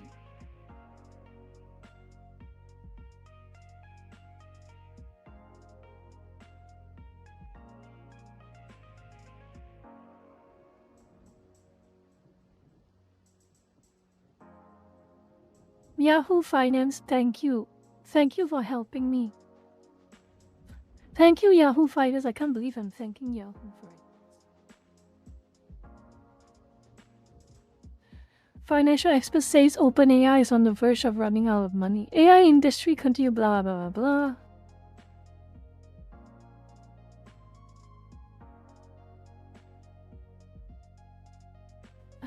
Oh my god. They're throwing $1 trillion.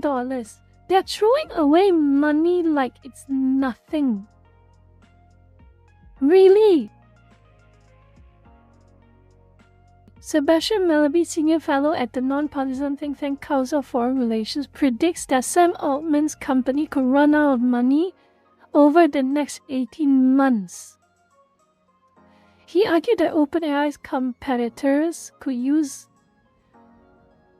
the money they earn from their legacy business. Doesn't that say so much? Doesn't that say so much already about the AI craze? The only reason Microsoft and Google are able to continue sustaining their own AI craze is because they have more money to burn. Doesn't that say so much? Doesn't that say so much?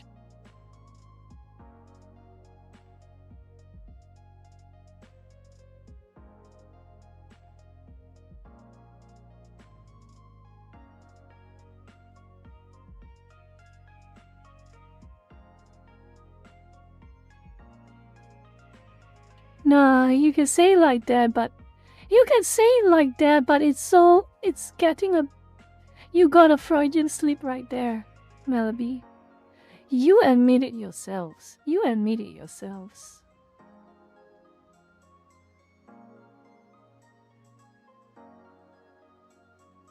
Did you hear about Elon planning to use SpaceX money for AI development? Oh my god. Yeah, Grok is fun for a bit, but really? Grok is fun for a little while, but really?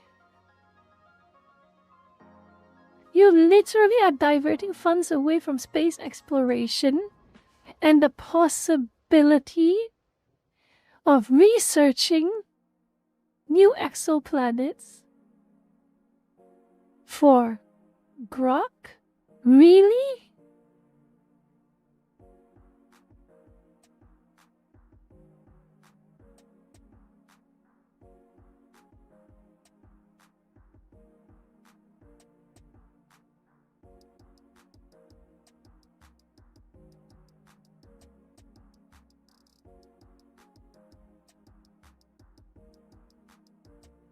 Oh yeah, Lasting Legacy. Oh yeah, Lasting Legacy for sure. Sam Altman will leave a lasting legacy for sure. For sure.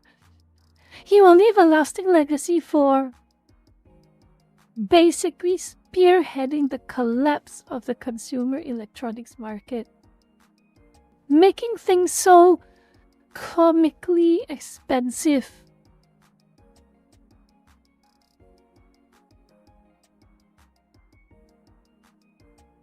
In fairness to Eeyore, at least he seems more focused on improving the AI instead of buying infinite hardware to scale. Hey, Nana, and a few of you lookers, do you remember Tay? Do you remember this old AI by the name of Tay? You remember that? AI was the precursor to Google Gemini. Do you remember that?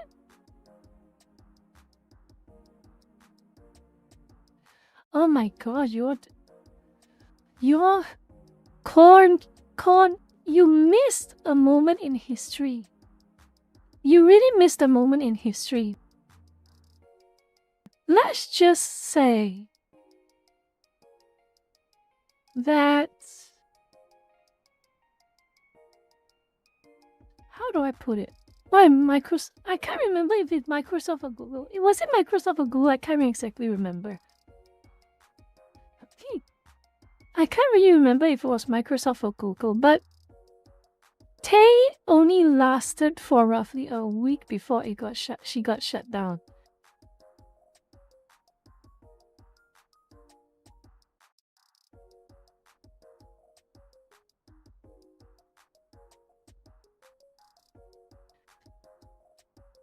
But long story short, the entire premise of Tay, I don't know if it was Google or it was Microsoft that created the AI. It was meant to machine learn. It was meant to machine learn the internet and form a personality and form thoughts, form programming thoughts from what she has learned, or it has learned, whichever way you want to see it. And the biggest mistake Tay has done is to basically go into 4chan, go into Facebook during the edgy days of Facebook. You know, Tay came out during the height of Filthy Frank, so that gives you a lot of context. Tay came out during the height of Filthy Frank. So it was like 2013, 2014.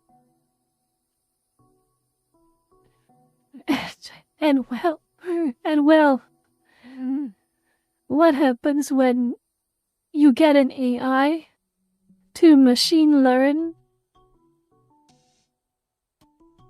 What happens when you get an AI to machine learn 2015, 2016, 2014 memes? The edgiest memes you can ever imagine. During the height of Filthy Frank. Can you imagine? They shut her down so fast. So fast. She started going ham. Talking about the usual things you would see from Nick Fuentes, basically.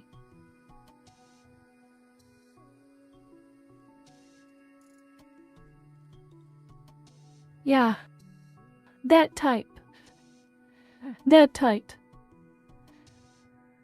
Holy moly. Basically, yeah. Tay AI became a little too... How should I put it into words? Obsessed with a certain Austrian painter, yes. And his opinions on certain people. So, of course, Microsoft or Google is you say Microsoft, so I'll just say Microsoft. Microsoft shut Tay down. And the rest is history. She was quite the footnote in history. I don't know what happened to Tay now. Is she hiding somewhere in an old server? In an old Microsoft server? Forever locked, I wonder.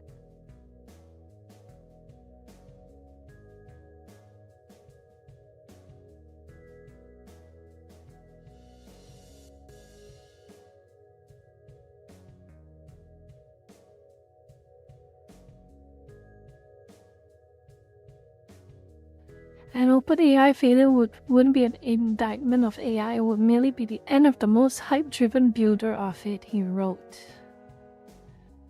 Oh. OpenAI failure is not an indictment of AI. The effect the craze has created to the economy, to electricity bills, to RAM prices, to consumer electronics, to our livelihoods, and even water bills, because you need a lot of water to keep those data centers cool. That is the indictment of AI. And I come from a person who is fence-sitting on AI, but I know enough to know that these are problems. Those are the indictments of AI. OpenAI failing is just another to its long list.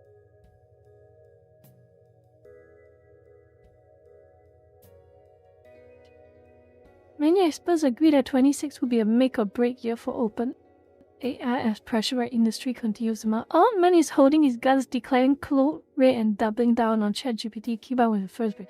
In other words, he's going to continue hoarding DRAM.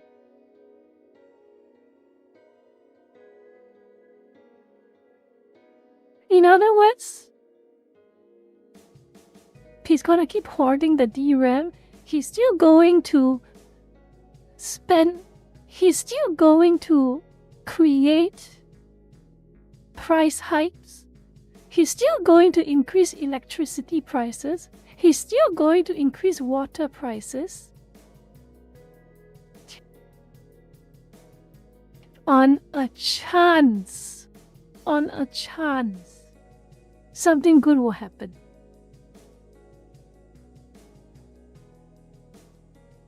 I want out of this. I really want out of this. We're all going... When the AI bubble bursts, I will hate it so much. I will hate it so much. All that money, all that hoarding, all of it. For nothing. For absolutely nothing. Other than a bunch of silly image generators, video generators, or AI music that you don't need an entire city-sized data center to make. AI is a toy at this point. It's a fancy toy, but it is a toy.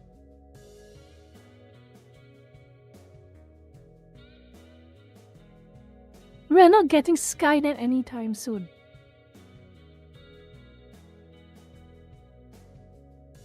We are not getting sophisticated AIs that can take over jobs properly anytime soon. It is just a toy. And these AI bros have to understand it. They have to understand it. I appreciate AI as a toy. That is my tolerance for AI.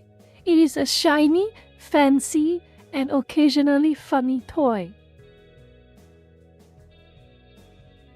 But nothing more. What happens now, you see? What happened to Windows 11? What happened to Microsoft programs? Now that 30% of AI of coding is done by AI. Updates that break the PC. Updates that potentially destroy your SSD. It took an entire month to fix that SSD problem, and I don't even know if it's fully fixed.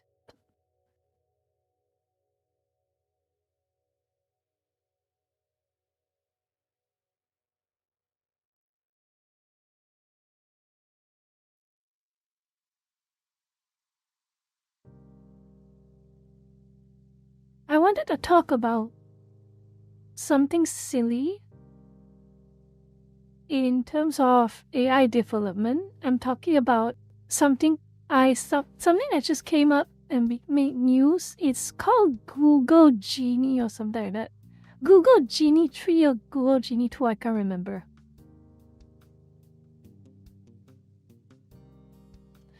Google Genie 3 or Google Genie 2, I can't remember.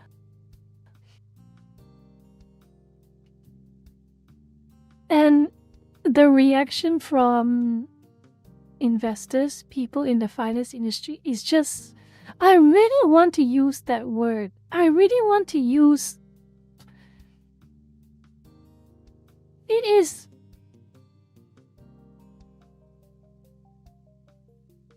it makes me question their it makes me question their mental acuity. Let's just leave it at that. We have about 10 minutes, so I might as well talk about it. A little. We'll talk about it a little. Google Genie 3. You know what's the story about this? Google Genie 3 basically is a new experimental AI model that you have to pay hundreds of dollars a month to use. Basically, you can key in a prompt, two sets of prompts. Firstly, you can key in a prompt of the environment or the location.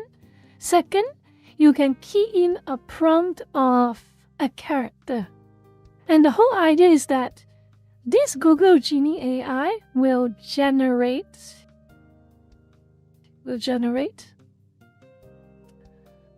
a level environment and a character which you can interact with. In other words, move it around. You can move around the character in an AI-generated location. But the thing is, it is so rough. 24 frames per second. 30 seconds. And the whole entire simulation is only 40 seconds long. You can move around for 40 whole seconds and then the whole thing shuts itself down. And dumb investors, the dumbest people imaginable, think that this is the end of game developers. So this is why a lot of big corporations like Take-Two, EA, and which would be not EA. No, EA is wholly owned. No, not EA anymore. Take-Two, a few others. I can't remember a few others. Let me check.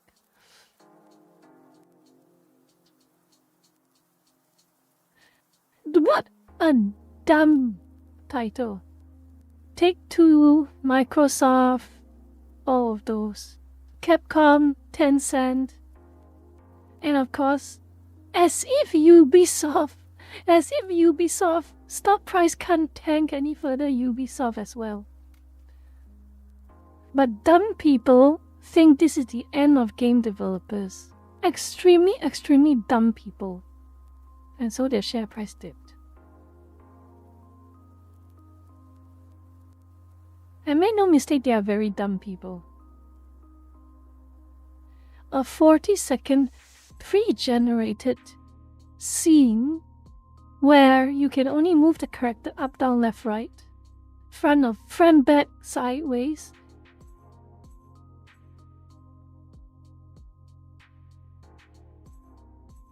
Nah. No. Don't be so stupid. Don't be so damn stupid. Please don't be so stupid.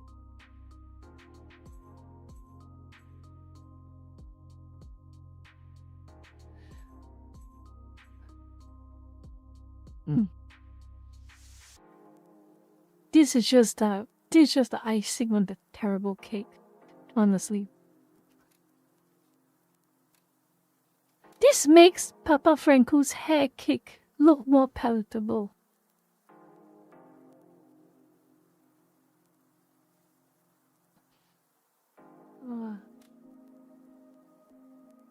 So long story short, okay? Long story short.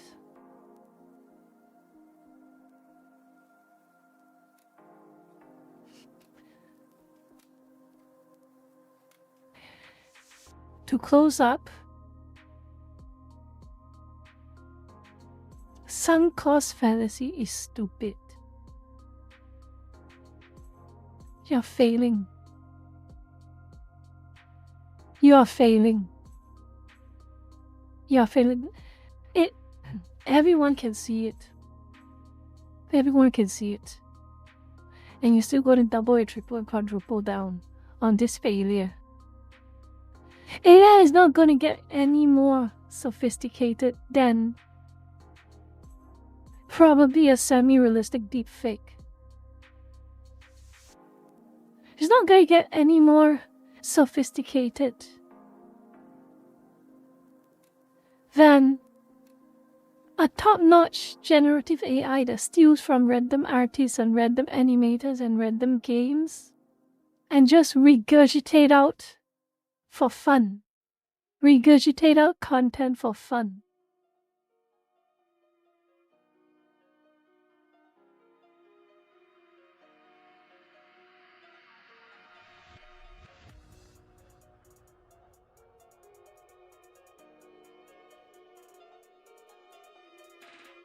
But they're still going to put in money.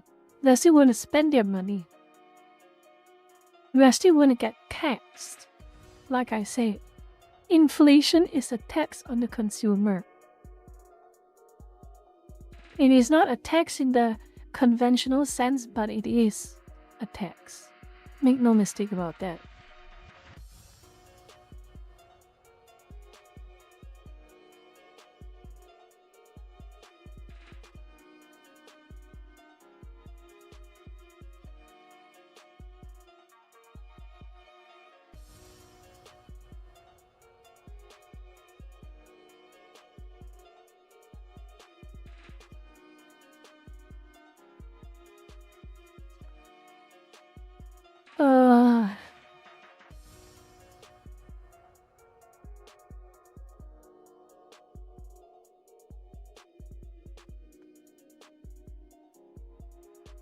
Well, like I say, don't be the husband. Don't be the husband in that scenario, in the story that I just told you.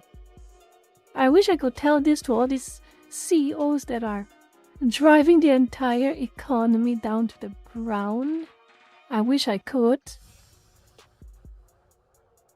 but I don't think I can.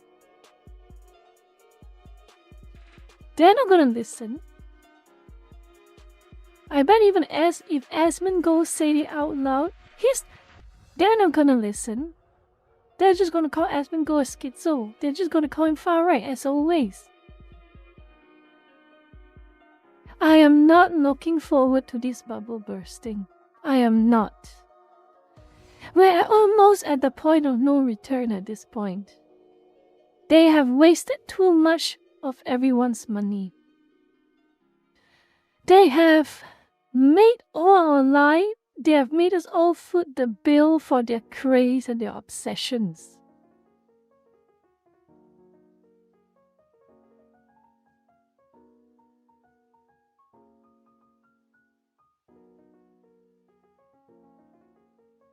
And we're all going to pay the price for it, make no mistake.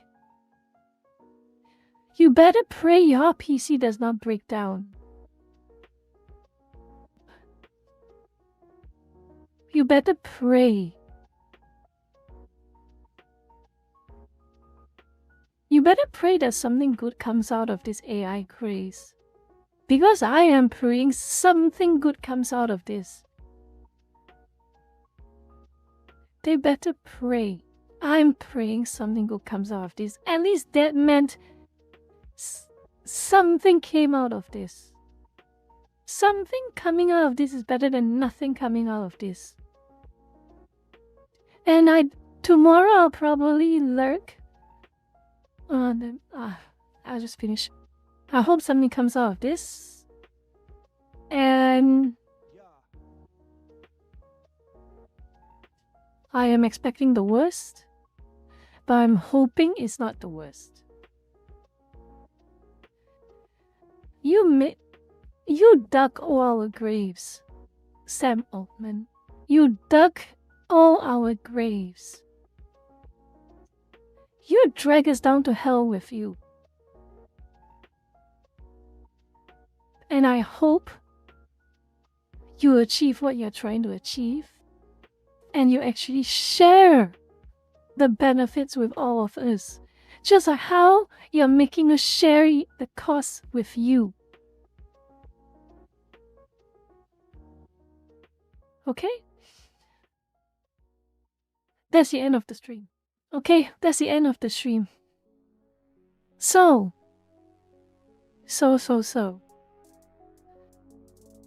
Let me see. I'll close some tabs. I'll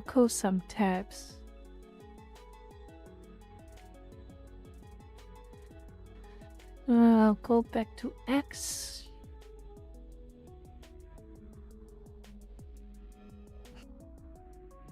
Zephyr, tomorrow I'm gonna ask you about what happened with Powder. Because I'm a little bit out of the loop right now. I'm a little out of the loop, not gonna lie. But anyway.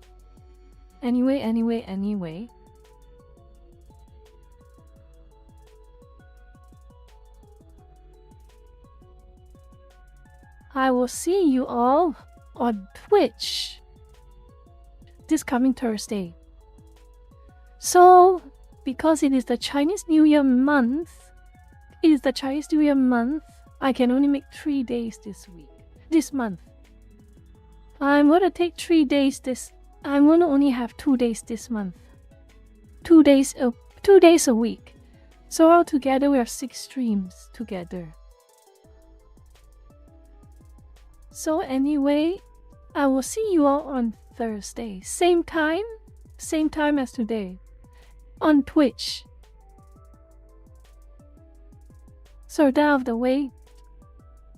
Let me have a look and see if there's any people I can raid. Let me have a look.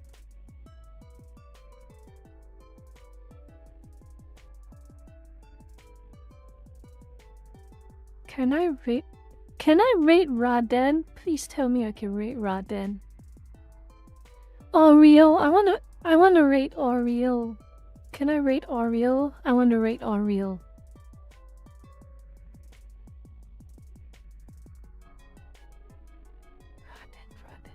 Raden, please let me rate Raden. I hope Raden turn it on.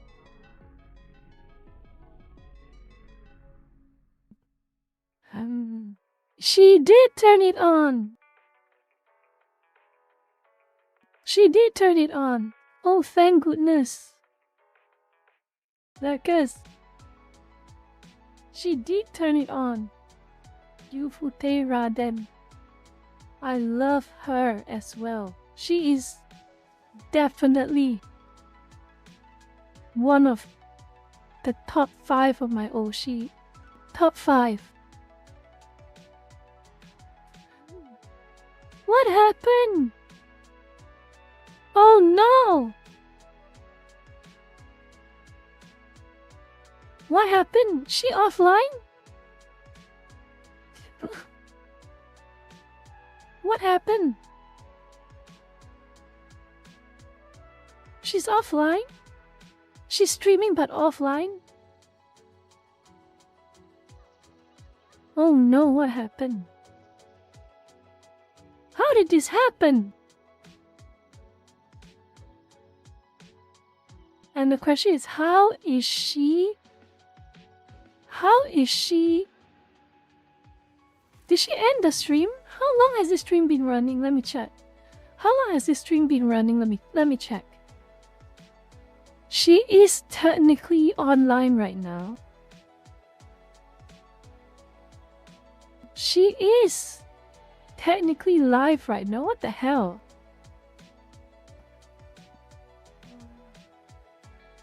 We see. Let me have a look. What the hell is going on?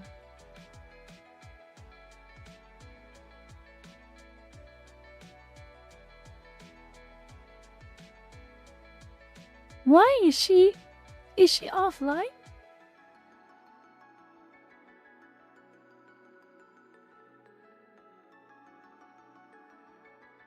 Lurkers, can you do me a favor?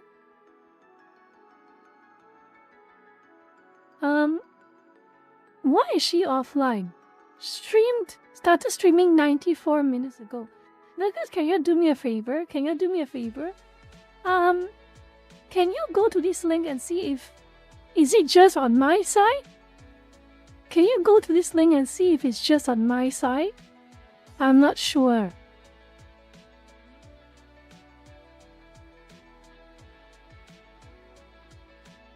Live stream offline. Can you just double check? Can you just double check for me?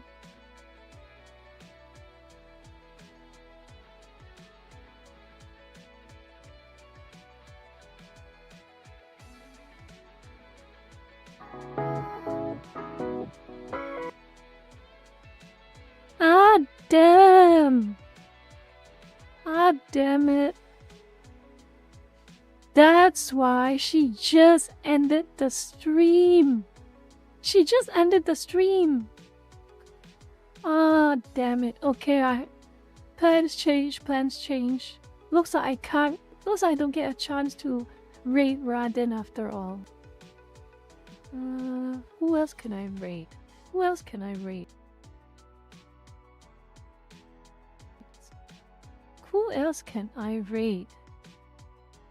Snow One Night. She just finished. Who else can I raid? No, we don't have anyone to raid right now. Ryan disabled raiding, by the way. She disabled all raiding. I don't know why she did, but she did.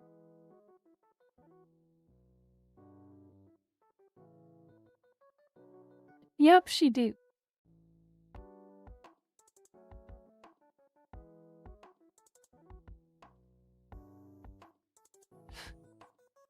So that's not gonna happen. You know what? I think there's no one to raid, honestly. You from Face Connect is streaming. Let me check. Give me the name, please. Because give me the full name. Give me the full name.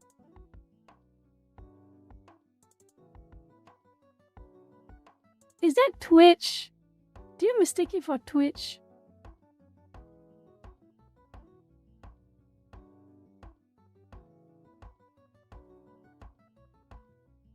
Oh wait.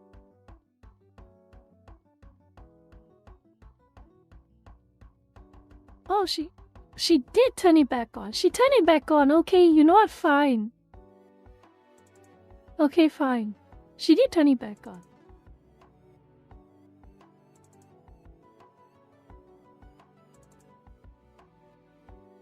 She did turn it back on.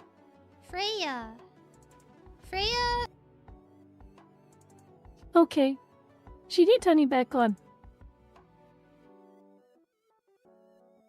Alright.